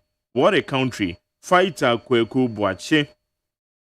Where you say, good morning, people of Ghana. Thank God it's Friday. The intellectual and optimistical McJerry. Yes, indeed. E-levy will make Ghana move in extravagantly. Radinga go for and pay a main kabishi. And brofa kakraka interzone. Will move in extravagantly. So let's all support with one accord. Where your interzone kaswa ubum route and odeba interzone community. What's that? Kaswa put out trouble we say and East Legon and I was reading up as a witch office what I say Kaswa for until David Minganesa Kaswa no traffic now I do not cry shit. That's it for Friday move and Chevy. Where's the McJerry? This Jumpo guy is just engaging in populism. Trying to arrogate to himself some fame to himself. Oh. The Utah leadership, including self-made campaign jumpers, know you cannot take this to any Western world. You cannot strike, stay at home, and still expect to be paid. This system needs to be changed. And the UK, as teachers, for instance, you are allowed to go on strike, but the days you strike, you don't get paid by the state. We could be one Saudi free UK. OPK said the minority and the NDC don't want Ghana to progress with E-levy because of their desperate for power. But E-levy was in NDC 2020 manifesto, so they are enemies of progress. So we should let NDC stay in opposition forever. OPK and now they are baying. When so say operate or the free home, also Ghanaians shouldn't surprise that NDC are fighting against the E-levy because they haven't supported any good policies before. Regards to Tony OSEI, incoming Eastern Regional Secretary. Sule, Edifisunyani KTK also say, majorities of Ghanaians now realize that opposition NDC lies and propaganda has become their trademark. So far as Ghanaians are concerned, we do not take whether they talk serious to enhance the developmental agenda of this country. We see NDC must come out clear if they happened to win power. How will they handle the economy with this financial crisis? Will they resort to IMF as usual or give the free for all galamsey? Ray and Onusubisa this question. We say good morning, Mark Jerry. I want the NDC party to know that Ghanaians are focused but not paying attention to their propaganda. Greetings to Alfred Ahiachi, Communist Regional Youth Organizer. We say good morning, Mark Jerry. If Ursula Owusu says UK and other countries pay higher taxes, as she looked at their salary levels, do they use their taxes the way that we used ours, where you could see on the different time? David Edifila Shibi say AK Krachi or say Mark J. It's like the rules at the filling station is not needed because drivers drive through the filling station to buy fuel and just leave their engines on. I would they jam. Now what you say just 2 man I'll be home. Say if you say me am fa ka bia say ka no kogina station na ebu a engine isi so. Omo mani siswe. Na da se mbeba ni. E se nko mudumba munum no. E na omubu we ni nganjere o se du. Nipo mu se nke se mobile phone kra. And so use. Eso omo ye you know omo nganjere obia. And as science na bobo ho. A science ne bo nipa do se na Ghana enim science. All right. Mama fa we into asombra. We say good morning, Mark Jerry. So the same honorables that we sent to Parliament to defend us are now telling us that they can't defend us anymore, but they are rather defending themselves. They should keep fighting in Parliament for us to suffer. A taxpayer will also get up one day to defend himself. Where your Chiniba Kwame Brako, aka Akura, aka Stony Sunka, or the free typhoon or the buyer. Teacher could you tell about the entire say? Hey, typhoon for other what you have free typhoon? Oh, there be but me catch. Hey, a rabbi. Madame for Uchalu to war. One permanent on. Madame for Nigerian. Oh, but you also in Nigeria, no, you took me. Come back, may I was me a veteran. Some women will so geka. So sweet to go. Yate. Teacher, could you add the free adentase? Also, hypocrisy of NDC on E-levy. NDC 2020 manifesto was captured E-levy in, but their minority in Parliament talk as if they don't even know anything. Call E-levy a NDC party an incompetent party. Teacher Kujo, someone about the entire but more sense and we are more. What's a year you're moving idiot? We have to speak the truth. That NDC manifesto, yeah. Makwakucha, Mokasa Womoswaka. In fact, everyone, it's Makadi. I do everyone. I'm even shocked. Na sempo okofa NDC manifesto de babe to ha. NDC for woman edi swana. Eti mum yen kan asem ni yie. Ana NDC manifesto de kwanya sa na etie wo mu. Now NDC for na wo wan beka o masem. Mama say amanfo pa kan ade egwei na I don't get it. Oh say I say Bible. But Ghana pa so de manifesto na say Bible. Bia kanya. Say de osi pe bia no de. What if say pages na am say na page way na anyway oh there. There be your friend Ghana. Your friend Ghana. Honestly speaking, NDC serial callers in the Texas na mo kabi no. There be me too for say avoid gullibility. Osebetimi atene. Avoid gullibility. Mentina wan say ya kan tina wudi akiri keke. Me sra me too mofo. Kan ade ni yie. Kind of year because everyone say I'm off worker and then this manifesto cry E-levy wom. Haba. Okay, understand I will see us. Oh, Ajiwa, mami can be message. Right, please. Rainbow the free council. Or say that digital Baumia is really making Ghana proud outside. His name will go into our history books as the best vice president Ghana has ever produced. Rainbow the free council. We said that now the Ghanaians are waiting for Agenda 4. Agenda 419 hospital that you promised. Where you Gillies energy or the free Taifa. Now, so 111 or no say 419. Oh yeah, and this is Texas. Gillies energy. Taifa and Crow for Libya. We say legislators of the ruling party have been tasked to spread their tentacles to educate Ghanaians about the importance of E-levy, and so therefore they will be holding town hall meetings to put their messages across. We also say, Okay. We see the same NDC complaints about government borrowing. Yet the minority is against the government collecting the tax through the E-levy. We should all support the government on E-levy and keep Ghana going. Thanks for your message. We also know what the Act Builder says this E-levy and its matters arise, and I haven't comment on it because I do not understand the whole show. But I had in mind flashback to what our president said to us, that he knows how to bring back economy, but what he does not know is how to bring back life. Noah the Act Builder. We say it would have been better if the government didn't do any town hall meeting, because they ended up confusing more Ghanaians on the E-levy. Mesha Kasante, no. We say this E-levy will come and take Ghana to promised land. Let's all support it. Osuchia Mary Posh. Thank you. Also for Mami, I'll say if the NDC still think those propaganda they deploy prior to 2012 election is going to work again in our contemporary politics, now they are joking. We say good morning, Jerry Ebenezer Kwabenya.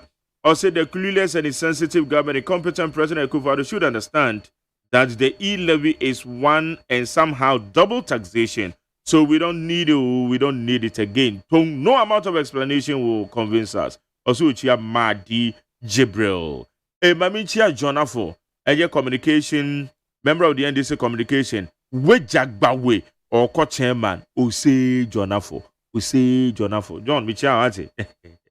We say the leadership of the NDC party should be bold and tell former President Mahama to retire from active politics and enjoy his statesmanship. Frank Nero, Eddie Fraboso, kind.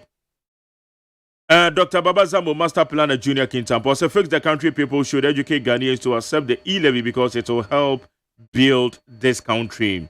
We say good morning, MJ. Where is the super incompetent vice president who lambasted JDM on going to IMF? Aren't we a member of the IMF? No E-levy, MPP fears IMF since they have eagle eye to monitor any money we borrow. Alai Baba Madina. Who say MJ is so friend and me home more ethical me. Especially money from MJ. MJ the friend was so bad. I say Jesse Johnson. I also the whole castle we do Fridays out to me maybe MJ no. I said Mercy Johnson. From MJ na me hwe. MJ. Mercy Johnson.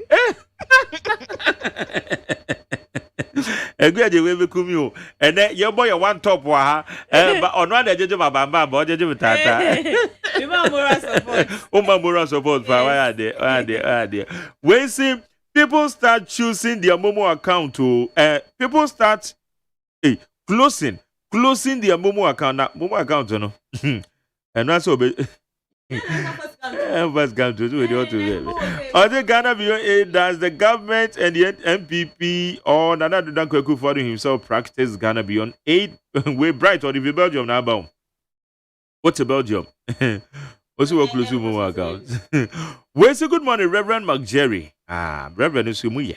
Also, the measurement of a rich person per the communication minister with regards to the E-levy is not what understandable.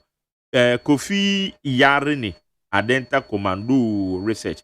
Me papa bi o Adenta Mr. Asari, Mr. Kwesi Asari. Openyu Kwesi Asari, aka PK. Daddy, remember good morning, what it? She or your guy too. The body MG. The body MG, honestly the PK. What do you mean?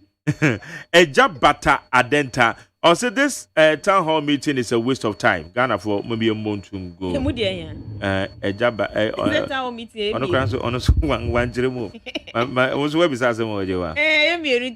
Say this town hall meeting is a waste of time and resources. Ghanaians are not ready. Okay, or the hearts also. Ghanaians are not ready to pay this insensitive E-levy. It's one town hall meeting, you know. East Indiana. Also, it is clear that the minority in parliament is playing cheap politics with a subject matter that seeks to affect the hearts of the almost all Ghanaians. Tete and no difference in any bay. We say Amisco Spellele or say AK Howard to us. So say yesterday's town hall meeting has proven beyond doubt that the E-levy is simply the best mechanism to mobilize revenue. Okay. We also say Enoka Samaika say, so is there no any alternative for this MPP government to generate revenue apart from this E-levy. Meanwhile, we just lost 12.8 billion to corruption according to Auditor General's report under this government. Enoch, as I can say, Akoma Foster, or say E-levy system need massive education. I will plead with the finance minister to educate Ghanaians to understand it better. Nti mimi bisa asemu say E-levy no. Yeah, nkakra M1. Nkakra say. Say bia yenfa be 0.5% ni kamera. Nanka the following year I don't suggestion. Improvement aba na de mo kasa mo de ye no. Mo de ye na samo de another 0.5 kan na ye wana. Say na ye hu say oh ye krompo no aso de ye bibi nti no. Ye be ja to na next year mo de eba say o say reasonable one. Reasonable. They all kind of say since in the big say na ke ye ne kakra. So it's also there we can be na we consider. Miska we are where say sika ni wo because free exchange wo ho mo abai no ye we ono na efa wo kai bibia im say sika ni wo ye kwan ye nsuo ye we sika ni wo so we need money for other things. Ain't it good ye timase odi babum sare ye si mfumutu ekum krawa odi babum sane ye mahye ye ntia na munya ne sopi momu mayen. Okay, it's also suggestion no say kenu be good one bit aban pay for bit me account am consider no mo fa nkwa adwendwem why. Okay, ejo ma me fa we na enche meba wana wewura mu kakra na fe ya share discussions na so mo aba. Well, say good morning back Jerry, don't mind this MPP lies why. Which account would they render a Kufadu plane and I say immediate Joe E or the Legon and or the Abba. Well, say MPP is not serious at all. They want to collapse the Momo business. Okay. Daniel Kwamabwato, say good morning, MJ. Why is everyone seems to be silent on the speaker Abambagwin's wanton dissipation of our scarce resources by traveling to Dubai almost every 2 weeks? Nane Kwamabwato mepacho for purposes of education. We speaker a kind of condition of service no ho. Nti Wadaroma o mine yan yade atum. So bi o speaker bia no. O yare na kwama no ne akwa kwahwe ho yare a okosa ho yare say ye fa ho ka. Enye 2 weeks enye 1 month nye so yare nkwa na say wo kwa say ye fa. Nti ene ye fa ho. Nti ye nya mere bi dia ene fa. Educational NCC for we. Men ka o masem. Wo mo ho pa. NCC bia. Me am nkrofo. Womo wo ho civic education and womo ye because some young crofo some made already me bias system was you mo amu cassette ya no you cassette omo ya son am that's omo wo hinfa they should come and explain to us say man can ntema o ba be ka bibi foforo me ka bibi foforo da me can say omo adwuma say on ba be cheche mu say speaker Ghana law ne se obetimi akwaburu chiri akosa no yare emfa won ne bredo do obeko say so na betimi cheche mu na makan uye NCC enye kwe ma ye adwuma na mo say there be uye adwuma na mo say nyina ye boam obi say resources are ye dey am am fa woni resource o ma na agi pini akwatena so mo ye adwuma obi amfa sika be otu amesu omusu ye ka say bra be ye na aka sa wonya obi amfa se hwe ni ye no wan ka say NCC me ka say nti omo wo say resource ye dey mo omo no fine obi dis etu amesu say bra be ye adwuma obi amfa nti o ma panya ku ford board ya na sa baby board say bra be ye chairperson ma NCC and as you me dey mintimi a wan na be bo obi antimi mo na wa ba betima mu na wo ye adwuma no enti de opesa yes o cheche mu chere say speaker o yare a so otimi kokosa no yare emfa wo ni bredo do obe yare e ati ase yate ka kire mo nipa no mo dia nipa no mo dia ko ka kire mo se so pass ma ka kire nyankopon na ka kire fra ade nyankopon ya asemo Joyce Futu echi a wati chi a boss nso mame Auntie Joyce ma Josephine Josephine Kroma. Yeah, my mom said, some explanation yet. Yes, this positive change. NCC for Kromekasa. Was on your day. Omekasa. One more time, no, mamma. Said this year, so Bekasa chess a general say what? I don't say somebody or more. General, 2 this car. As therefore, you do Fridays in the Abaya way, say, yeah, until I'm. Oh, brother, see January. We next week still. When you say no, never say January can bend the new. Say bend next week. Next week. January. They say NCC for fatu. No much him say Ghana for. January month be a bed 3 months na bombako. It's who this can one. No what? Na ya also. Positive change say. Telcos already charge end-to-end fees, which is burden to the citizenry. Government should simply ask the telcos to pay one part of the end service fees to government, not to burden the already burdened Ghanaian with 1.75% additional charges. When so say, hey, clearly we can all see that we do not have a serious government in power. Their actions and inactions are like children playing in the market square. Abbas and Mogobo, or Ghana is really in trouble. And now, on this one, I can't say. We say, I cannot see any tangible reason why the NDC minority MPs in Parliament are kicking against the implementation of the E-levy tax. After the explanation from the Finance Minister in the town hall meeting at Kofodia yesterday, I have come to a conclusion that E-levy tax, E-levy is a laudable policy and it will surely going to develop Ghana. Now, we say, teacher Kujo Tepenyi so. Or say the E-levy is the blanket tax we needed to push Ghana ahead economically. The dissenters are doing the service to Ghana. The economic strength of the advanced country depend on taxes, the remittance fees that senders pay, help finance the development projects in advanced countries. So the E-levy that the government collects on internally transmitted funds shall also benefit Ghana. Jerry, Mami, Mr. Sir, almost see a better sir, you to a better sir, Brucci. Ghana best. But if that's a Brucci to say UK and US, almost to go door. To go door. Go that you two and you be no mutu. Okay, and you be no mutu on. I want no mono and you be an or more forest or mucha timber. There be that. A hair number. Yes, so I think say, Omudiombe media development near. Sa levy etono mutia. It's other now my Ghana ye two gold. Africa hanyina yen ye tosu mienu. I think say last year or last 2 years kwe bedi kai. Na ye wo oil kakra. Na ye wo timber kakra. Ye wo diamond kakra. Na ye wo we kakra na still. Ye see bottom kakra re to kwadi no. Ye jini busa. It's open so chese yen san nwen no ma bi hu biem. Na ke be ne kakra enya ne kakra na yenhwe baby a sika no tokro ni dana sika ne fako no na yentua ho no mo ati ase okay ye siri ho no mo ne kakra na yesan ba I think say be boa yen but day say we send 100 Ghana cedis e dey akwa akoma ma me we kurase we send 100 Ghana we dey mfa so send 300 so we send 300 first 100 in the until a better charges in the 200 no so in a 200 so or in a day 200 in so it's 200 in metu ya sense so and so 1.75 na come to 200 na come to 2 cedis say 1 cedi na do 2 cedis they say no metu ya say so calculate 1.75 for 200 300 in say 8 cedi something what calculate I think say 8 cedis 25 pesos 8 cedis 25 pesos obi na why calculation when okay we dem yenhwe. So we'll send it 300. 300. It's in a day, no say a 300. Wama mayati say first 100 cedis in a day. Yente. Charges no. It's yen calculate on the 200. It's a 1.75 plus beba divided by 100 times 200. It's an about 3.5. 3.5 plus, telecommunications for the no. And so I'm a charge, you know. It's I don't know say young fan is a woman TBB and Frima, which is 2 cedis. Yes, the almost 5 cedis. It's a 5 cedi 50 pesos. 5 cedis 50 pesos. In 8 cedis.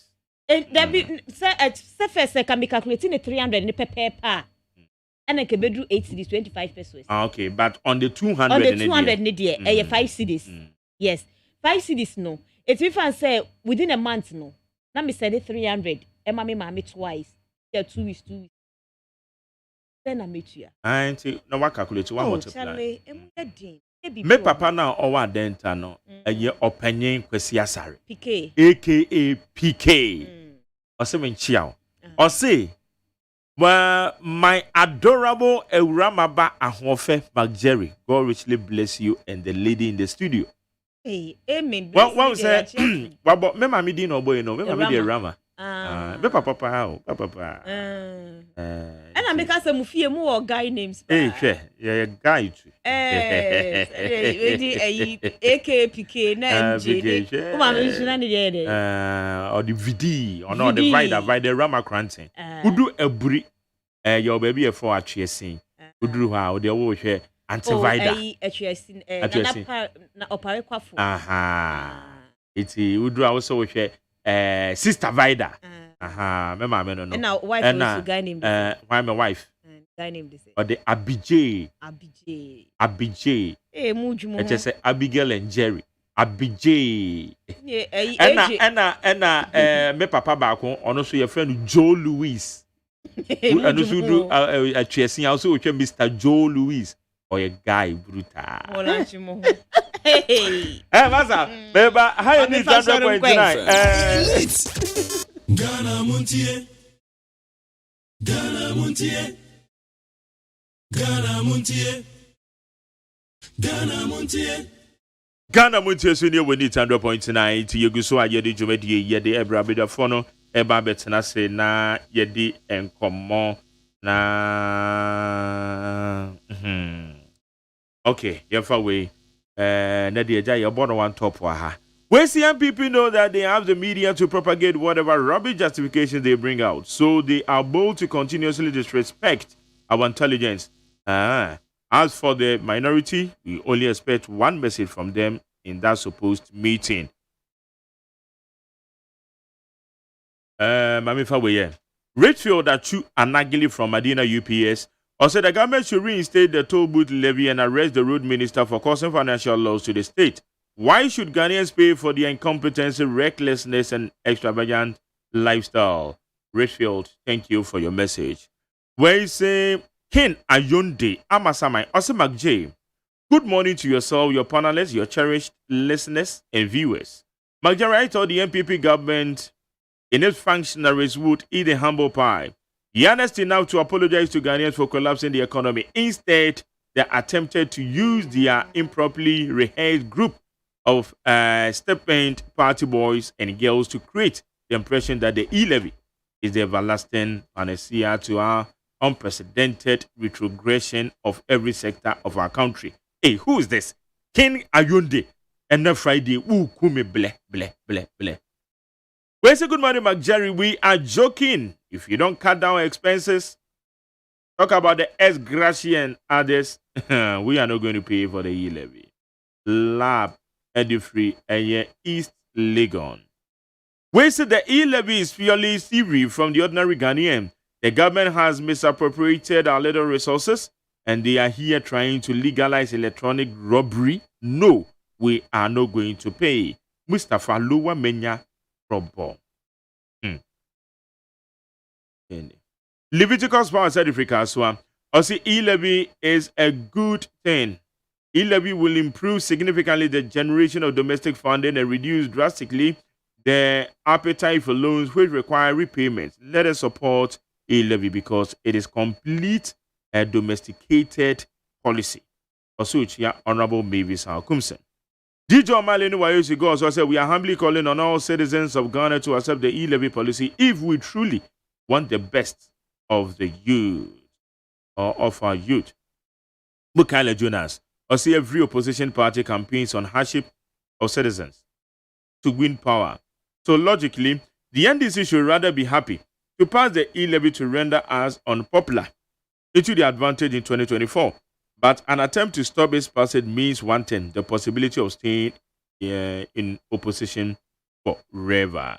So Titus we say I have finally withdrawn all my money from the Momo account. Nana said if you bubu ashe was sending message say and the Momo account end 00. It's a wow. Honorable Tinase. Honorable George Kwame Abuaje. Mrashebedweni asene across Omanso constituency. Honorable Yomakwaba. Honorable Nabob to say. Yeah, obi to me diffuses why. Yeah. About the other Roman. Yeah. Pay Edru idea na letting Komala. That's it. Your official pants. Afin comment. Na asane across And so, on pattern one before some time ago. I think September anymore. Yes, September. That was 2021. 2021 September. One pattern one so my say mugu so ho na akwan no you say mo kwante bo dey ba especially across ho no for Asaman Kese. Yeah, contractor also. And they just say E-levy say a go through now. Oh sir. It me a contractor ni speedy up. Now constituency no mote say. Okay. Yeah, the pass. Yeah, mo official pass over be kan ho need 100.9. Good. Honorable we there we yam rahye bedwani na the material for be hwe ni ma say baby sound say so far incommodie na ekosen e wo parliament ni titru the elephant in the house electronic transaction levy ekosen me da seminia manya konya die minchia watiefo nyina no pai na minchia me constituency for etio me anopai ne ofidi yi bibia otie me bia asane across man so constituency bia mema michia mu nyina mamache anopai nim se ahoden wo ho ade achi yen die yebeko nyame be me ahoden ne akwasa E-levy hun samsam then ye wonim no 2021 budget ba mrahye bedwam no na E-levy ewom policy nankasa ka ho eto so aba munyina mote de akokọ so ho ansan appropriation bill no so by no so the same procedure na nyame adom ye free saa aho they say baby akodu no ye say E-levy bill no na esi ehwe ne ye ho adwuma with the necessary amendment bia ese bemu no esi ye ansana abaye act na yetimi agi atum na no na enuanom edonkuma for no asori etia se da bi de ahokyere baba oman mu edodo yi omompre eno na ade pintin yenyina munim ansa na yebe sorry last session no kra no say kasakasa bi ekokọ so apiepia ne ade enyina bebam na ema Ghana for kasa eti se ankoyie enyina no yagye mfonso atum na yapa ho kyerɛ sɛ yesi no ensibiem na emom no yato aba 2020 oman mu bia to aba automa nanado so anto ama no yewie no nanado na edi nkonyim nanado na abaye president na sama o kan enu nti na dodo no eto aba ma no nti se na sam na waka no oyɛ so adwuma misimeye wei ni nyina mu no owie a ese kwancha de afa nyina sika ya ne de ye nti bɔhyɛ a wahyɛ bia no sika na ɛsɛ ɔde ye nti sika no so ye nyina nim sɛ aban ɔntɔ ɛntɔn wo na obekɔ akɔtɔ no abɛtɔn na watew wagye otoɔ na ɔde ayɛ saa bɔhyɛ na wahyɛ Ghana fo ni nyina tenu na oguso a ɔyɛ ho adwuma a yenuanom nkuma fo no sɛ da bia he enso yɛ makwan da nti ɔmasɔre ati a da wote sɛ bibi kɔso wɔ hɔ de a na de ɛwɔ no na ɔmo ka sɛ yɛn nyade a yɛne ɔmo di ngita ho ebronya mu nyina wote yɛ sɛ ɔmo keka sɛ ɛnyɛ no kre nana ko break see ko break no formal communication yeah no okay but say ebia minua no ebia me say position say ozo position on my fro na me no aka say ebia say anase say no de akoso ye mpenifo say bibi say akoso bibre a che say ye mpenifo no atu anamon yie pa na me hu say ntia ye nuanom minority sorry sir one mo say ade no ade ye be ko position yes sir ne senke boa mo so ade de obi kɔ ɔsɛ yɛ mu dia Now also person nipa no okosa o say him nanka obe gini dibia ne dia ade na unye din na o makwan na won kosa o sebre we no anadwuma na sama me ntiase nti anopa me wa ha die me de meka ne se ye besre Ghana for the momma ye nyina ye njintum na do danko akufo ade yo mampani a e kasema wotie ya office of by 2017 we dey wa hwe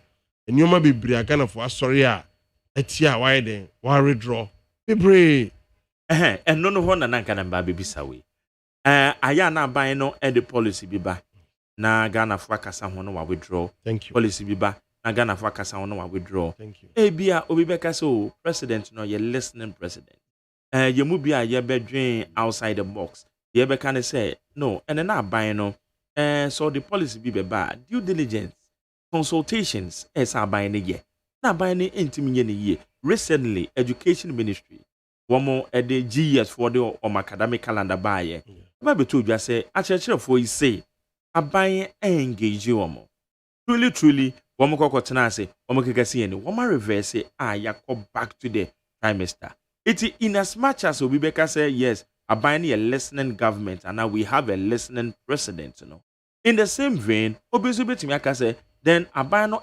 failure on the parts of the new policy be but without any proper consultations nana okasa hasabi me no nyadwen sentia me no nyadwen ni say ye democracy member kabina min kabi na enye say aban no on consult but bia anu from say say do no because be a key stakeholders bia omo me fi say make say omo ehia de but stakeholders bia me fi say aban no so engage you na mum say take cut down na ma obia ti ase yie no bia ho na ade no na say kobasa na or sign a withdraw eno na democracy den adwuma bet ni man for no ba because your policies bia na ubetimi anya that say E-levy na say ka say ye betimi engage be 2 years still obi be ka say on the on tiase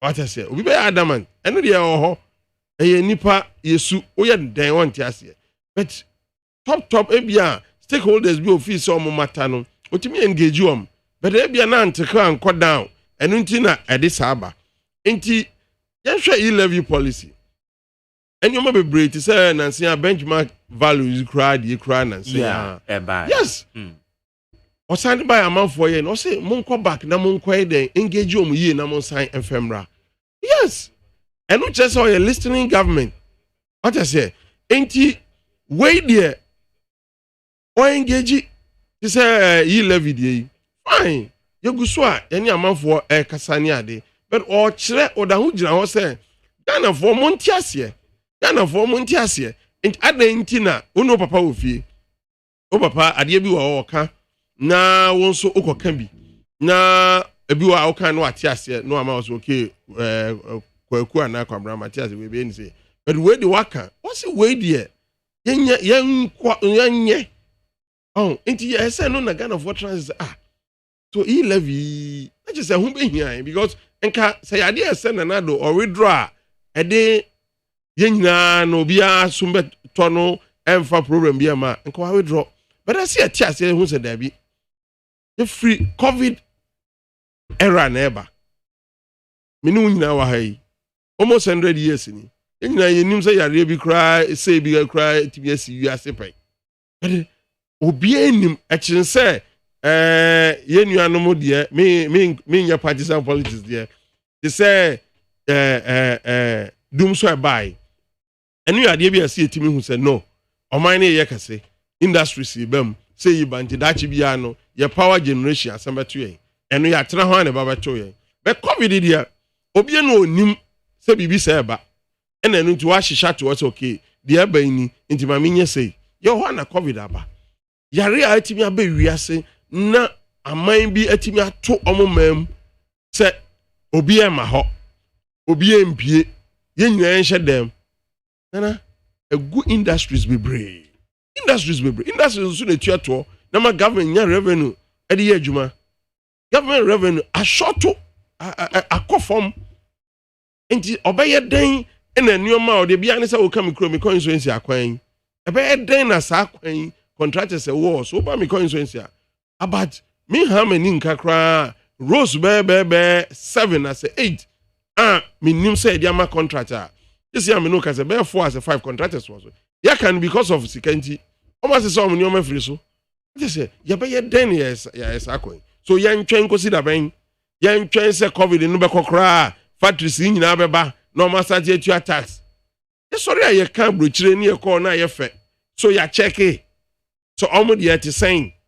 na me te say unua ba na ne no ka say you gold you say nana bo company ba ku din me kra me so makabi bo ba ku din a ye Ghana need ya produce gold or Ghana hamami sa o de bo ba ku din there be na honorable no there be technology ahwade no honorable me pacho gold na ye tu ni nyina won betu ni nyina ma no ne fo na ba betu and me show say who ahwade very good answer betu no mama ye fair percentage no ma ka say answer it ye to me apply hwe thank you Ghana hwe say wo mo face o rig wo mo oil rigs ya wo mo etu wo mo de ye adwuma ene one training Ghana for but when the bear man when the bear man no when the bear gas in man be privacy in here the American say so when the bear say when the bear yes as you free baby and kabana ye dribe thank you it the American say gold it na ya enfidia ye do to ye expertise anya ye betu na faso de ni betima so ewo ye ha na yetimanya kwan ye be paso gas na ye tu emu ahene ye de kwama no ne koton dudo na wa ha ya ana meboa gold no so no emu ahene Ghana nia wa se gold de na wo hu se sia Ghana fo ahene use gold no me ba emu ahene use gold ni se sia na gold no kra what tu no wo pese wo de kwama no ne koton no se bia wanya wetibia si o refinery uhia certification eno kra ye mfema eno kra ye mfema why na asede say thank you enya Africa when no certification nana patela ekoso wo nyuma bi wa mobodin ini e gold ini e ayam hwedin mitia ma me gold this AGYEMAN mi wo mpa mi ni wo pa since 1988 me was minimum pa katela wo mu no nana ye ni ahode pese kra wo o de opa Ghana na say bag of Ghana so mo to gold me boa o de o mo to gold mu ho na no so na hwe one day gold price bet tiaba from be $500 dollar per ounce na o sika na hye na AGYEMAN na enya easy it is all ya what is here nti eno na ayam de so wakase yam build ya ho ye be den ya build ya ho see start free baby ni dru baby na se ofi say me build me ho ama ho de ya he here state support so because obey obey gold mine kasi large scale libya here state support perfect na state inzu so niska no state inzu ska ni ho dia wode ya ni rose kra wonya na oye ne no wonya bi sa E-levy hwem you start the entrepreneurship I say ye boa wom ndi to media nka E-levy no Ghana for put to finance minister and the team on tax so okay Moses say there be amuka say na we there because waka say accountability ebe AGYEMAN what I say waka benefit no yenhwe any accountability na e hot na me feel say ye ntokwa no eko not Nigerian ese ntokwa no ko say sika wei si agigi na ba because without that no Ghana says am no ka say the tax to GDP ratio is about 12.2%. Sa UK num US here ko hoy na around 34 to 40%. What I say so ye dia grana even West Africa ha kra no threshold norm num about 20% no ye nu ho now your tax to GDP ratio here 12.2%. You want to develop the word develop no need there about 34 to 40%. The word develop no now also person your son no now also you see the E-levy about also there be me entua because nana it's a nipa be online business omo ye online business omo ye den no mutua to me no me ni ye tia ye beka no kra tax anka bebre ye nyina obi adodge tax what I say Why na acha usika? Nti obi ncha obe 1000 na 2000. Wako GR for wako catch them say, oh obi acha me gift tax. Gift tax. Yeah, nti me betua. No catch me. Obi ncha 2000. Why na akọ GR say GR for yi. Ma bo 2000 and now kra memo achim bi na maka kutu. Thank you. Why na akọ ho? Obi no. Okay. Nti it tells you say, nana, yeah more your homework when it come to a tax. Ni nyina so ne say there is perception say politicians need this kind of. That's the perception. Me can't crack it. A perception. A perception and to me. Reality. To me, me say a perception.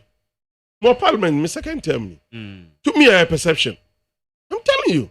Me a businessman and son. I didn't know I say a perception. Yes, some me call me who's CPI. I want baby a CPI. Yentima kwenye ma meyechi. Mami can crunch out. Mami can sa aina me hu no. And no, na me radio station for front. Me catch on say you know, I won't cut down here and try them. And your politicians.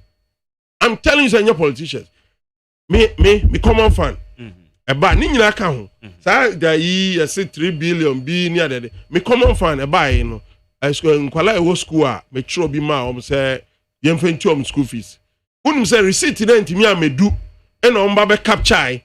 Capture de ka ho say until we have to pay that amount. It's around 15 to 16,000. Nti na say me dem bottom skatua. Because capture ka 3 billion no ho.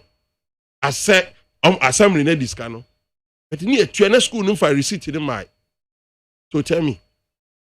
And you be brave, sign your man on motion ya de no. And I'm ka radio station be brave yan correct.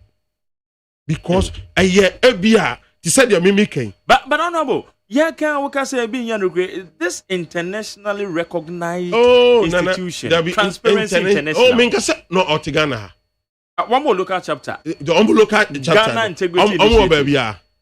Me na me chow say instances be a etimi ba omo tibi capture ka ho. What I say? Ti said ya make us in san come receipt. Yeah, make us in san come receipt. What I say? No more capture say 3 billion I then I cut down the drain. What I say? It tells you say oh it me who sign up and I say mo capture we in account there. And you know they na yeah no. Fine. Ebi wo mo beti bi no credit. But enye some magnitude no.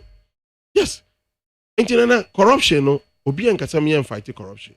Obi yes ehun hia. O man bia be ko nanim a say corruption e ko form kra. Minti min kasa beti bi eradicate no kra de. But at least say ko form kra. Enti sa E-levy a ye ka ho asemi. Honest means that the measures go ho. Ade a opeso de ye. Enti e no na ti say CPI local chapter any de keke ka ho. Me to me no at least a baswa I say omono e kom say nti E-levy a first year after first year e so omtimi kom say E-levy a mu ye hu dede finance minister ka say ye de be we e mo hom de aye e mom enya no kra be bia for baabi say ni ahwe say oh ho ne be hu ye no kra ye wo 2 to 3 years ansa ne akọ election be boa nti sa anko yi a en Ghana for do a mo panishin a me prinso na mom se ekoyie na duru ho na mo ka se ya E-levy akwan Ghana akwan contractors ya tuatua IPEP projects akeke kamu yatimi aye agenda 1111 ni nyina hospitals yatimi asi na mo se E-levy nti ye beto abati amo a no problem because ye nim say ye diskana eden aye dwuma no ama oman no nti adesrede na me de ye nuanu minority omo imprenso because ye Ghana na obi ati say modern world crisis say no omo kra na come anim kra no election akwa ahe 8-12 years nti so almost ro say ebia E-levy in this ka be brain ya ye projects a ebema omo ho akire for 2024 they should forget about that now you concentrate on mining chiche but your committees been also of parliament me committees me answer okay me vice chairman of lands and forestry committee me member of energy environment science and technology and me ad hoc committee back so poverty reduction strategy committee okay yes. All right honorable why are you fast so manage your resources yeah kan akasa tenti amba hu yo emede o mrahye bedwafie wo second term ni the public interest and accountability committee. I have charity a friend piak. Ye form mu sika Anya SSL Mufa. One report be and we ni be on my library. A buy ya menya copy. Na metimi kan mu to the BMC. Aden na ese kobanesa. Hwe ye fam musika yo. Afa no animdifo na mayate se ebedru bebe kwa yitu anya de mabiem. Ese ye bo resources na ho ban yie. The BR report. Eche se ye misuse sika na keke. Kwanya ye fa so use. Wama boy kokosa. It seems that nobody is concerned about it. Nana finance ministry moko yi bi mbomu akonta. Hey, Nana, I'm saying on a worrying situation. No, a worrying situation. But I'm saying so utie a new Brian ni video bi cover. Now Brian Champo. Yes. Yeah. Now to Juma for war. I want important abetifi. Omo hu say enne ukọ hospital. Bribe ho. Ukọ school oje nkwala school ojo ansa no ba fa nkwala ewo ho. Ukọ aha police ukọ ababia nti ice obi edi ne nyonko ho abro. Yes, baby o man ye do no. Esi nyina enyo ba ko for. On na say perception I say oh politicians enko eno me worry no. Na obi be candidate de but wo be ko say nipa na djuma mu no. Na de o ye wo ho no ansa na even o checks kra be code through no. Yes, o kan oye sika revenue say ye de ye oman no but o kan no wo de bia wo de nyame adom wo mouthpiece wo hanuma obetimi akasa obetimi tene wo kan wo ready enti no hu de ewom enti esa wo kan ho asem esa wo kan ho asem na se wo kan no tra na wo kan ba bia sources no efi problem no ba bia efi hwan na se sika na bia wa misappropriate no oh opportunity no enti why don't you use your medium to do that? What reading one who so but I say perception be say sangrofo way a crop of people a group of sangrofo and no na me catch am for say enti sa me makofi o me second term ni enti say ne mo kan no and I be me concentrate on my business in there I don't know seriously no I say me can correct what I say we admit say any politicians per technocrats no mo kura so be die gu but ayana de woman say mo and I get them franca no me kai madam for politician be and na me be say oh yeah well and I just say well to do ankasa na say aden na wo ye politics na won concentrate o busy e say wo adwuma na wo ye utumi say at least adwuma na enya one city na ye dey o ayi obi say obotom ye deep and say wetumi aye. Why are you not concentrating over with you man? But what kind of also Nigeria to the beer? A whole family the opposite of the boy man. A jewunya in Franca be kuta. Now what to me I yet the why no more. Well, meten I say one way or the other. But then besides money at the Franca it is a technocrat to be AD and ya. Money at the 2 million mamma, money woman a year Juma. It's one number can but that is why we have the various institutions. Ebiane say yende dia yeke to the public accounts PIAC report me say my yehu adwuma several locations my yehu adwuma so ye ka ye bisa say to go anyway ye dey say ye beka na amanfo nate but what about the various institutions and so on woman so ehwe say no man woman dey woman kuta to me say yen obi yen prosecute obi what do we do?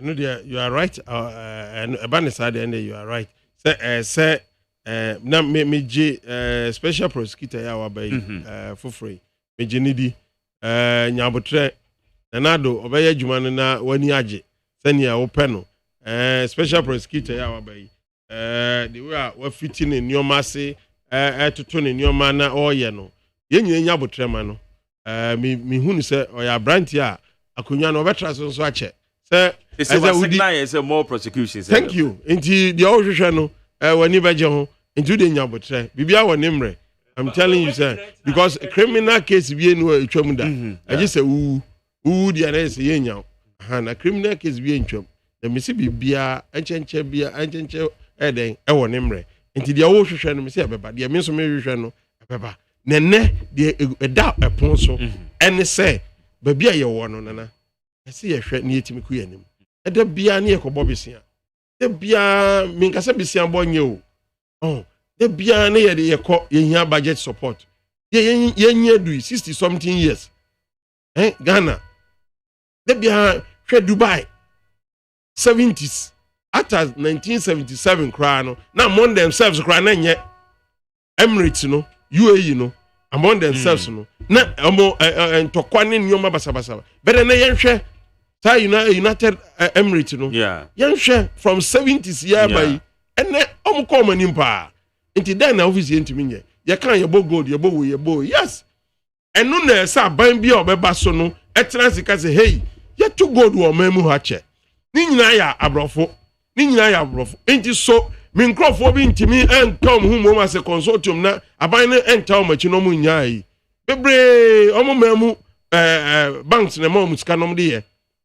But ya ha banks yi ukwa kan collateral kofa we bra ko yese bra bebre ache se enti ti se gold di am okay enye easy sa wo adwuma no na hu se hey na wo kra no ya boa wo kra e bia wo abeye kese no wo ye wo gold no kra na ebo no beba form ba bia akoyi scan kra be boka yes because enioma cartel koso wo ho no se enemi no ka say gold to Ghana for my pie to gold bebre yaje adwuma from sem yaje adwuma from sem akodi amanfo bi nsem because sika no wan uni bi no obi na de be bro se jikoto na nso di ho mfaso nti ye wo we yes ye wo na nso se eno na se aban ni gina yi na aban ni gina yi a na ono so betimi adan aboa ebia me the policy we ba aboa Ghanaian businessmen senior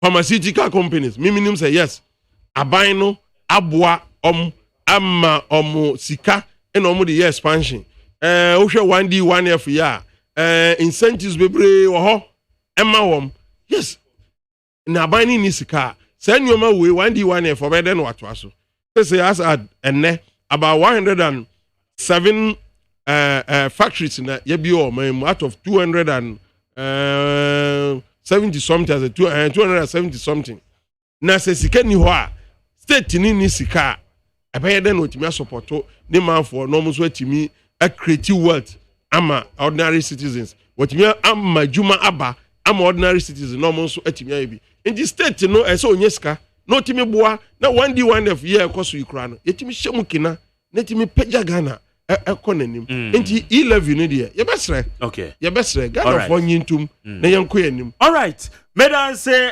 honorable George Kwame Aboagye MP asene across Manso constituency honorable constituency so be family corner you go born to why vice president lands and natural resources minister we hey chairman vice chairman vice chairman post na be the man one moment case be winya case be we dey anofom brejo we dey me ana manofom ye vice chairman na lands and natural resources abedwoku wo Ghana brashe bedwafie apiate dia esi wo ho ene week na rekose be esi so far saying na modemani edi incident ne ya kwan ye fa so e handle this apiate incident ne dia enyina anye yede yema adofo a omo aka ni nyina ya akọ oma omoda ayaresabia nso ye bompa ya ma se omo betom na omatimi abeka ye ho na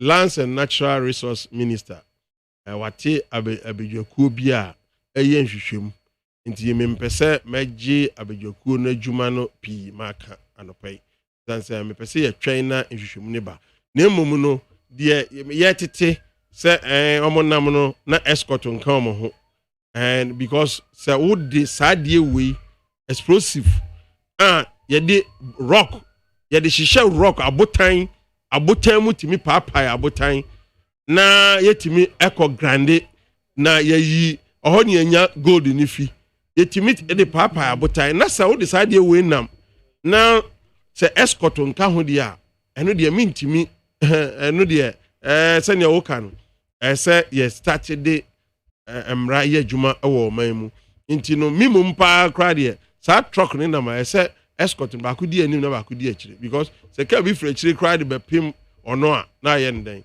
nti yemma abadwakuo no ho kwan na say nyoma nsama manfo keka ni nyina sɛ na motorcycle na cross no na yɛsɛ no nyinaa no yɛmma abadwakuo no ɛmfa report mmra na mmom no deɛ ɛkɔɔ so wɔ hɔ no deɛ ɛntwa yie ankɔ yie because hwɛ de wei adan so timi etutu yi adan ebubu yi wa ɛden nti deɛ menua mɛsrɛ sɛ yɛmma abadwakuo no form report no de ba me wɔ hɔ obisa ofra me a meyi wa beba chomate na answer na me committee for hɔ no edru Fridays na you be a friend weekly retrospect just say yɛhwɛ na otwe mu no nsɛm a esisi na yɛtumi aka wansɛm nsɛm bebre ɔmanpanyin ne yakasa JDM so aba be kasa say na nado moma bɛn mu ɛyɛ economy no manpanyin be kasa ye vice president ɔno so UN Security Council ishiamudie ye bambo mu nsɛm so far we interest na otwe mu de nsɛm akwa we interest go me do Friday in there there was a blank check no na ma sign there about with the free UN Security Council mitie your man Penny Abedi Eche His Excellency Dr. Laji Mahmoud Baumia nsɛm na ɔka ho no na unya saa opportunity o man nya saa akwanya no wɔ saa de bia hɔ na me fi sɛ na edi mu esan sɛ wiase your Security Council no your permanent members me fi omo ye enum enu achi omo san eyi non permanent members mfie mienu bia no omo sesa enti eno so nipa be edu ya omo chiche ema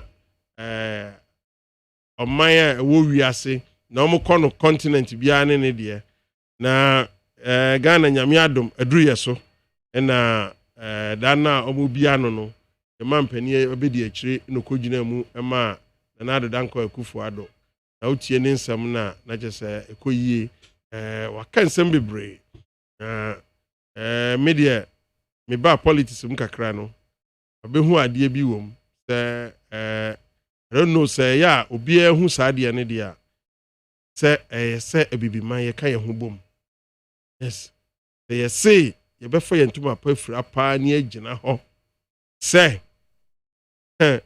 na se abibiman nyina ye ka ye ho bom me mfi ye ni ntu obia so enu ntina de bia me ka me si ye nyina ye mra together se we ye opposition so ye aban o obi enu obekoye ko aman obi enu ho obekoye ko aman obeka nsam ne de obeka de ehwam pa na sane ye be ya ye be fa ne de aye adwuma no because nya bibia no metimi atena radio so aka nya bibia na emum no de meka ne se Ewura Baumia Ayade UN Security Council ne nsama okokan no etu hwa me fi se omo fa de ye adwuma be boy wiase nyina afi Ewura mampani dada John Mahama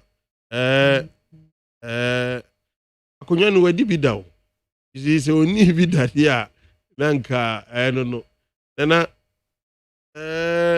2013 2014 from 14 15 16 no na companies a collapse wo mamu because of doom so a yebetibia ye ho bibi ese nke hu doom so wo yanim se doom so power na ye create no antimi industries no ne any population na ye ma light rural electrification no ye hu na abeye yi ye no atoriye nchirema ye friend pandemic a nya Ghana nkwa na to ye wiase ba bia nti besra ne se ya onya botre kakra because we need bi da ono a eduru ba bi no so we need president and criticize no I don't know say ni real fees as we okan ya what we need president da no untimi and criticize no na kire se akonwa ne so ohye but the okan no kire se enye adikitwa enya ayi kra uni tikaze ntimi ayesa adwen a eden no uni wa panta nya de ntimi nwe enti no yebesra no onya botre na yentimi encrosso pandemic era na ono abehu say yes from 2022 you kona wie 2023 no ono no bakasa ampa akonya no kra no ebia onya obehu say da wi na nado abojuma na adwuma so de wabɔ papa can crash on na that's why I say covid and abe pepa nyoma bi na na do abɔ adwuma nkasa because me call insurance many fee pa me hu aban aba in terms of infrastructure pa akoso sa wo call insurance wo no two senior secondary schools wo within 5 years omunya two schools nyina obi anya dormitories obi anya classrooms blocks what I say ebi nsi da ebia unya baako bi na ebia the next you know baako bi asan ba but wait there within 5 years and nyina crowd was 2017 in only say omo ntimi anwie projects no ebi wie no last year and it tells you say juma koso eno achi primary schools ni JHS enum na SCC adan foforo mama om eno achi market ni ade rose wa wo hu kase giant tar road main road or down to agronso road no kase giant na NDC later part no Jerry John Lawrence later part no more dey Arab contractors started baby in a bedroom president Kufuor so president Kufuor the Israeli company construction Israeli construction and it was so and the Arab contractor side and you can say no anko yi assess any ade nti amase say no ya the new contractor so assignment to across so and your major road said they say so my no what I say first na feeder road and no mu go so and then while they hwede we almost ya abakwa no ye ni ye Megida construction yen ye ukọ achimman so etu osenase covers omo ye woso no kra na enwa because akwa no omo ye na say omo ye na because nsuo woso the contractor woso Memphis construction ukọ ko hwe covers papa no from just Manso to Etianka Mankwanta it's about 5 miles about 40 covers I'm say wow enti omo ye kwan ni yankasa eno achi just maybe appear them from a whole lot contract kwan be project be course within 5 years me many fee me who be sa me kwan so ezi na sane e course wo me ho no so no minim se sa na e course so e wo ba bi bebre enti na do amembuo de wa bodjuma Ghana for despite say covid abema ahokyera ba yes ahokyera de e ho obi ankasa ahokyera ni ho ahokyera ho na emom no say ye nyina ye ke ye ho bom na yetimi crosso sa head yetimi duro de ye hwehwe Medan say ayemra shebadwani a obo eye asene across manso abato mpesu aso na eye madam fu bi pa ye friend cheba afo o se ne MP no o ye PR de ma eye conference of heads of private secondary schools cheba afo na o se menche o mane pa na we deliver here now o say some towns in his constituency does not have telecom network. How does the government benefit from the E-levy? Should it be passed by parliament? Excellent say E-levy ni raso na ne ho no machro ni nye ne ho onu ni krom kraka ho ni krom na nye papa na on say Ministry of Communication the telephony po bia ba almost across rural areas no me coincidence my benefit I think me no enti say nkron kitwa na reception nye ni nyina no ye de ko na communication minister so assure me say this year kwan bi aso no that project no ebeba so na ni nyina so ejina fans so na fans is so jina E-levy so all right enti catcher say omonji E-levy too okay meda say on ma make message na me ko atie for ho na wo mo so embeka bi in Shamba now cause yesterday the town hall meeting engagement was in the right direction to go, which will encourage the good people to understand what the E-levy means. The minority and NDC don't want Ghana to progress. In Shamba and now County Free a year Kaswa. Weston McJerry, good morning. From philosopher Michael Eyi Brekusu. Also, I have enjoyed your brilliant interview concerning the E-levy. More grease to your elbow. Thank you very much, Michael. When so say, the E-levy seems good though. It will help widen the tax net. However, it could be reduced to about 1.5, and there must be an upper limit, after which no more tax would be imposed. Who say Obinso suggestion, honorable? I believe Sabani bet first suggestions. But we are not an awkward. Okay. Nana, mestre say anyone. I no cre enka say edi can buy and sana ya pass budget now. Yeah. But it's in your pass appropriation bill no. And na ya catch say ministry we sika say kwa ha. Sika say kwa ya chiche all those things. I say a budget there. What I say say a budget ya chiche there. Yeah. Enti no ya the 1.75 no. And aye. And unti na ama telcos no so etimi ati omo de no so 0.25. Enti na is 1.5 na open no already no.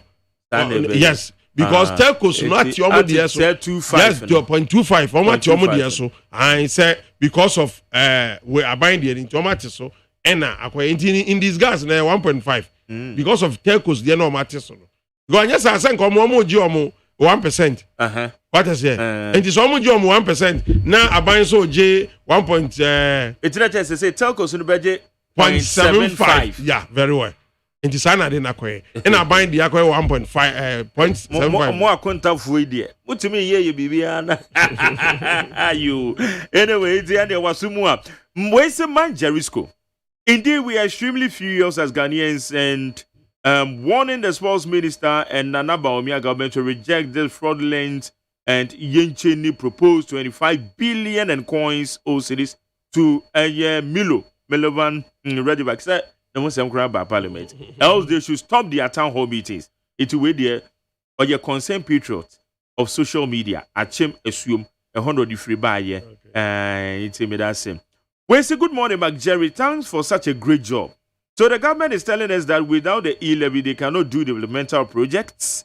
We are stepping inside Ablikuma Cave, and now Obi saying, this one also said, Salam alaikum, Jerry. Hey, E-levy, a haram. Isa or the Finns Zungo. Some can't say haram. It's a astrotef. Yes, you all. Oh, Uncle Musa Abato the Vikuma say. Also, no amount of public lectures will convince us to accept the killer E-levy. The policy is dangerous and not in the interest of ordinary Ghanaian or the Abenian. Well, say good morning, Jerry. Please, the NDC and the party communicators have been saying Nanado have taken more loans than any other president, and they have not seen anything. They should go to Cape Coast and see their own roads. The road from Cape Coast to Chifu Prado. Praso, and I know you mistake. Okay, Praso. Or say asphalted. Most of our SHS classrooms, say no crown also work BA, and no crown put there. Make a be Udru Jabin. Maybe called Jabin Secondary School. Also, I'm free. And now we drew a Josso, we drew a Josso Sectec. Ebi ho ejo so man ebi ho and na me to anamo echo western region me hu school sa na secondary school bia public secondary school bia and I know the me hu bi mom master read the African so or say massa Ghanaians don't have short memory so as JDM said even taxes on cutlasses condoms impo Ghana for tuai why not E-levy ye be tuya okay on those one dia or the Abeni master read. Well, say good morning, Jerry. Hope you are doing well. Hey, those saying E-levy was in NDC manifesto, no? It's action for change, Ghana, Zenu, and no, so they need the ban. Mystic Wonder or the Finsaoma Duejiri. Incoming Deputy Communication Officer of Finsaoma Duejiri, NDC. Also, the NPP in opposition promised to move Ghana from taxation to production and protect the public purse. But today, corruption and profligacy has become the order of the day, and they are not attractive anymore.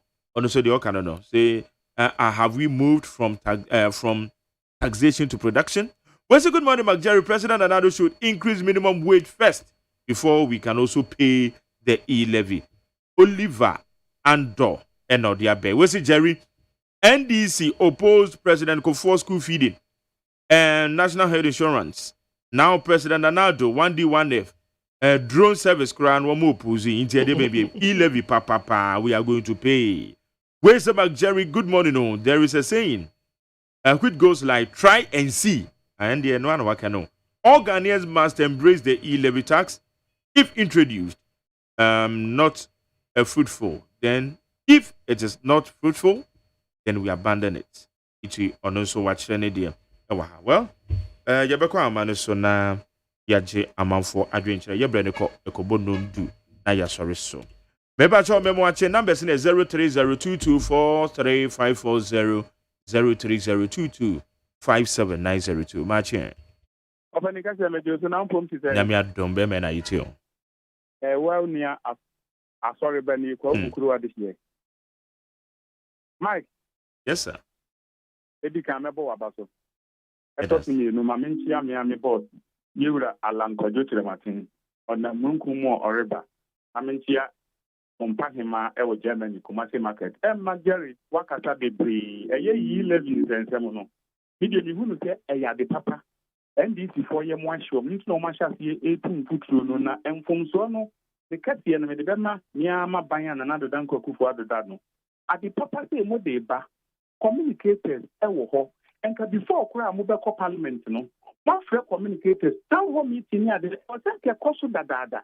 Say NDC for the kind aside from akatra Ghana for eye kodiewu na NDC for ya no mo ho tere be kire say mo pa ban mu abaw nti ka mo fi say aban we di ade bi ba na bema aban no omanfo ho akire o ma mo lusu a ade na nka mo ye dede na mi nyai ma fa de Ghana for nyintu na omonto abanti ya MPP we na kire say Ghana for enhu say ade no eya de papa magari ye be di katwo data atra MPP chairman it's kirawo eniama ekoso odomi kwabenya no It name 3 and sir. One day, none tell him about where was Domico Bignano. About him to go quite a party office, ya to be Biancoso, secretary, your property na a Gunicabus Nordinam, who him be, ya company Mawa. It's been a more petty man before. Monka, let us say, anyway, doing shira with the Abama next one. Maybe so much. I conta what to say. Nyame adom. I want you to show what first of all. Say, I'm the complain about. I said, when you complain, the minister, baby, the idea. And do you too? And I said, the idea, minister, baby, I did our match in Baka could do Fiana, you know, we could do a million other that. And then Basaro no 9 woman that woman home. And complain, dear, that on the piano. And yes, okay. I don't find I guess the amount Edmocassia, why am on my Ghana. No, the program there. I am Machidiana, and you may be the program I am Margari, or the old mine, into the house of woman. I mean, you are Alan Kodishaman thing. And I mean, can't enter the full figures and say, what a common demon, the Amos, a common munashi, you know. A man of so now get people you could try Bellana. Munka tell you like a maintenance of bar, but my channel from Naman should never put this Chia and a commodity much a pa. I mean, you were some fine mouse or Germany, mass market or the Bonabaso. Like Jerry, E-levy, no, and who he has said, you Chiama or my Ghana. Because a Pokura and so a Togum, the who at the pa, Abba or Mayma, and is for Abba just of that. Because on my paying for you, that's a half by 1 peso, almost parliament. Only capitation by 1 peso. This is high 1 peso. Now, look at all this in your best friends who go free crown. My daddy, 1 peso. Now, me, I gonna card. I'm gonna force it. I'm gonna second be gonna card. And this is for a press conference. Remember, any CVM gonna card. They're assuming fast for. They'll say, okay, one for it. Let's say, any sport. Your man is a tax next your man. Open power for now, principal man. I tax and then so to go to one for car, old the 11 days. Is he a chairman man now? Okay. But I say, yeah, question. I told you, why do you wait by your wife? The Germany, a German said, what a local man, no catching Ghana for the sin Abania. Why be at that? But I say, Mammy Fafufro, maybe so much hair. I just my Jerry. Of my meet you. My Jerry, no pay the anything chimo, and must compare him or Germany. I mean, Chia Jeff Credu. I mean, Cheshire what I do. But Jerry, the mechanic said, I no one was the E-levy, even my NDC for that. Some men look at the meetings, I will cook course. Some more peace to no one, no more cogetum hair. We are Danya Ghana for. It was too actual. On Betty, I say, na E-levy nso ba me gidi se di mpuntu eni yedi ina bebre o man Ghana na the make actual majority leader ne say o ma na nimbre na MPs ne so that ben ko mu nyina mo Ghana ha na E-levy ayen ansama ba hu na mo to ne ma o ta mo no ne do election time oba begina hono say enso abama wana majority leader mo wani ko MPs no so ne monitor wo nyina edu primary say be hu so wunye serious be waiting chain ya ko fo bi obetima aboa mana na dan ko gu for etime bu o mana ma 2024 do baba nso abeto aso enya gro ni edi o parliament 20 years mo tina Ghana ha na munye adwuma ni tina ye de mo ko parliament say mo nko boa no magere woni nyamenya adwuma But that's say me mamunyina happy weekend. Yemfa we here. Machi. Yeah. It's your bema. Let's say Na me adomo. Unu ya college ni kasa free amamole ubetimi afreme tabro Mamichia Joe Asama incoming deputy communication officer me amos yakupon ye adoma me call deputy communication officer ewo trubu Bilia share in sema ebe ya yekeken Mike, you feel here ni omen. Hey, it is E-levy. She wrote to a budget na 2022. Ni rasa 2022 no mo pro. Anu ke kaya de ka se ye just wrote to the general head no anu no ana wrote to who ye. It is E-levy. Mike, I say 8.9. Any 12 billion cities. Auditor General say Nigeria and that the government. She secretary became more do Mike a bit messy hospital. Who are dying any yama baby a by way 7. And we don't come once them at the braca name mum. Ye sick a cry, ye demand ye gerenum.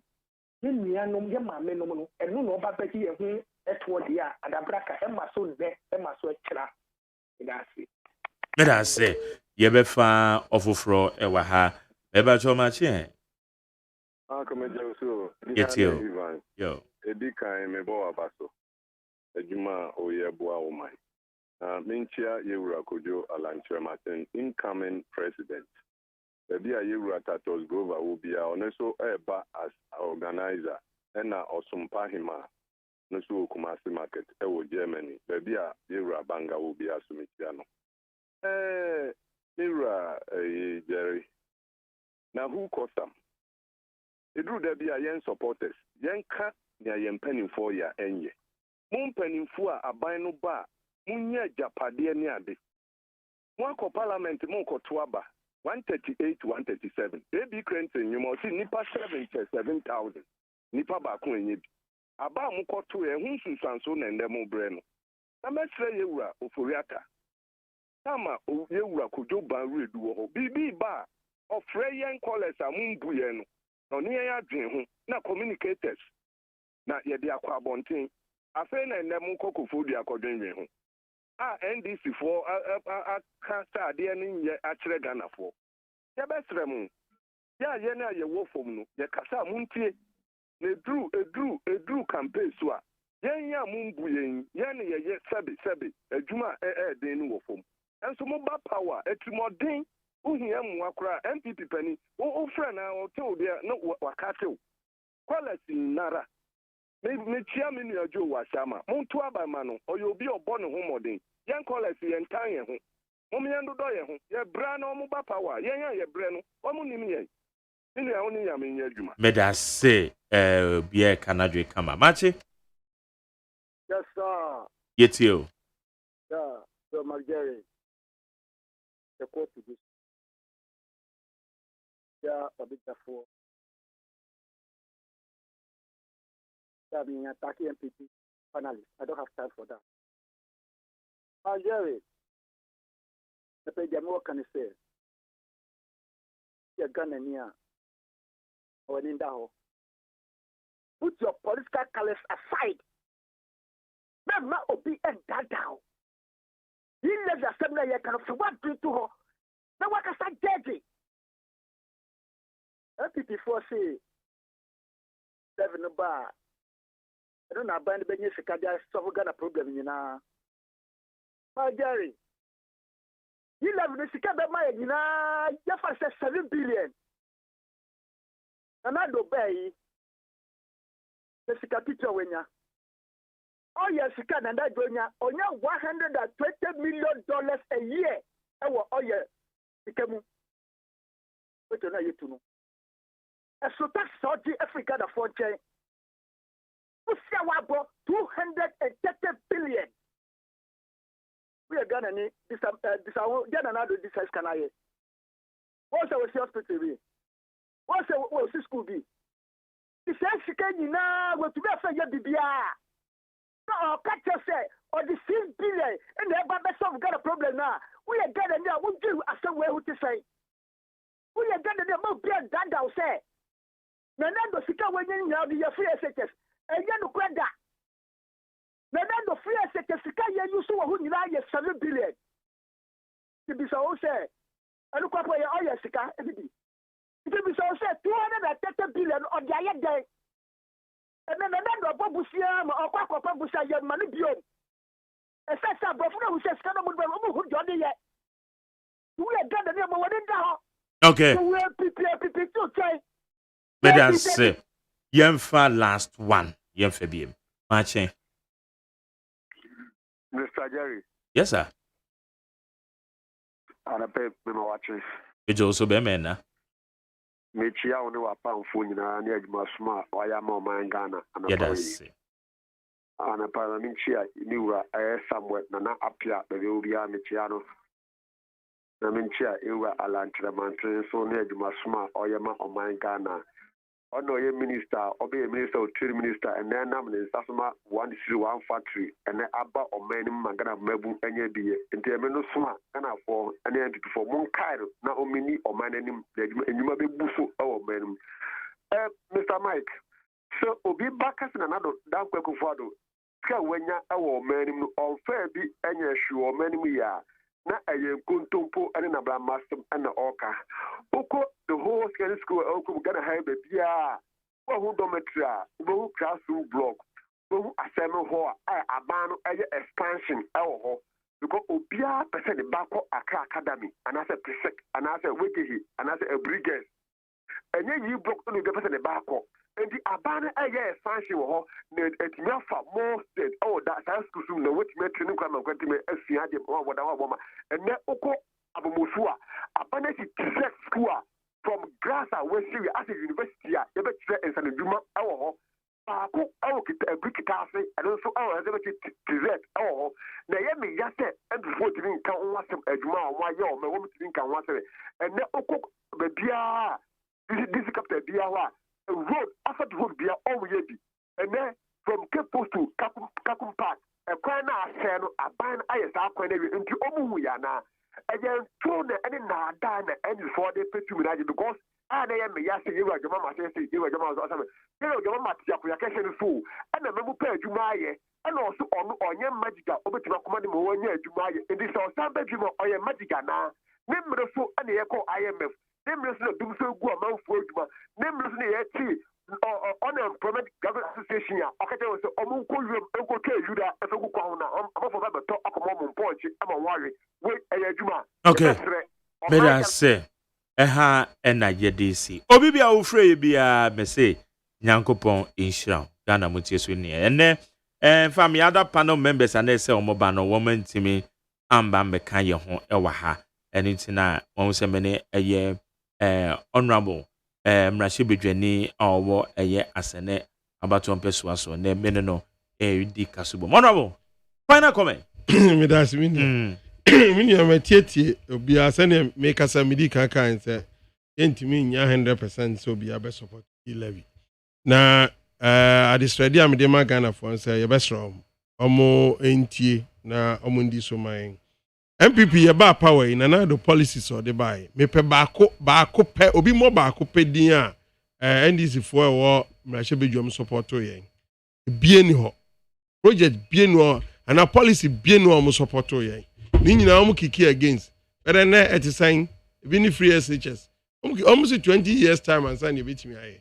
And it is saying enti ye besre Ghana for mo na mo de aba efie honom nti mo a mo de aba honom no mo se me adwuma ma mo nti se ekona bibi enya a ye beka sa enye na obi enu a wotuato a wasreda nti ye no de besre enim so almost sika na kwa okasa asisi o sika na only 7 billion nti ade 1 billion enu $1 billion kwa IMF kra na omo the conditionalities ato ye so ndc abreso na omo freeze employment kra nti se 7 billion cedis no ebro size ka na omo kwa IMF no nti yesi ye nko na ye be generate wa ha de abo man na if say ebeboa me no ka say omo ye dede ye see e-blog 31 omo see etimi see and 5 years ni out of 119 projects are schools ye no 657 ye wie wo schools nyina otimi ko na akore astrotef you person promote sports and kwa wo mem na nko 87 ye wie it a lot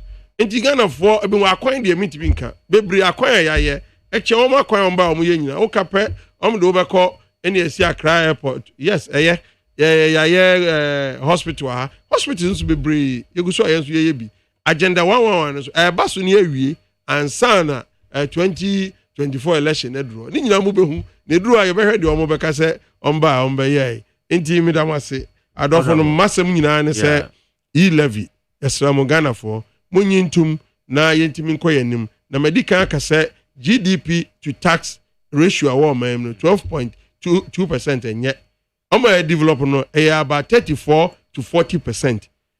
ECOWAS and Africa hanum 20% threshold. Yeah, 12.2. The E-levy be ka ho a you bet me akoba 16.5 and no chiro say yes. Yeah, ready see a be develop o man no. Madam as nyame nhira ye nyina. Nyankopon nhira so. Ono boy da se so ba be ka yo. Abusa ha ye need 100.9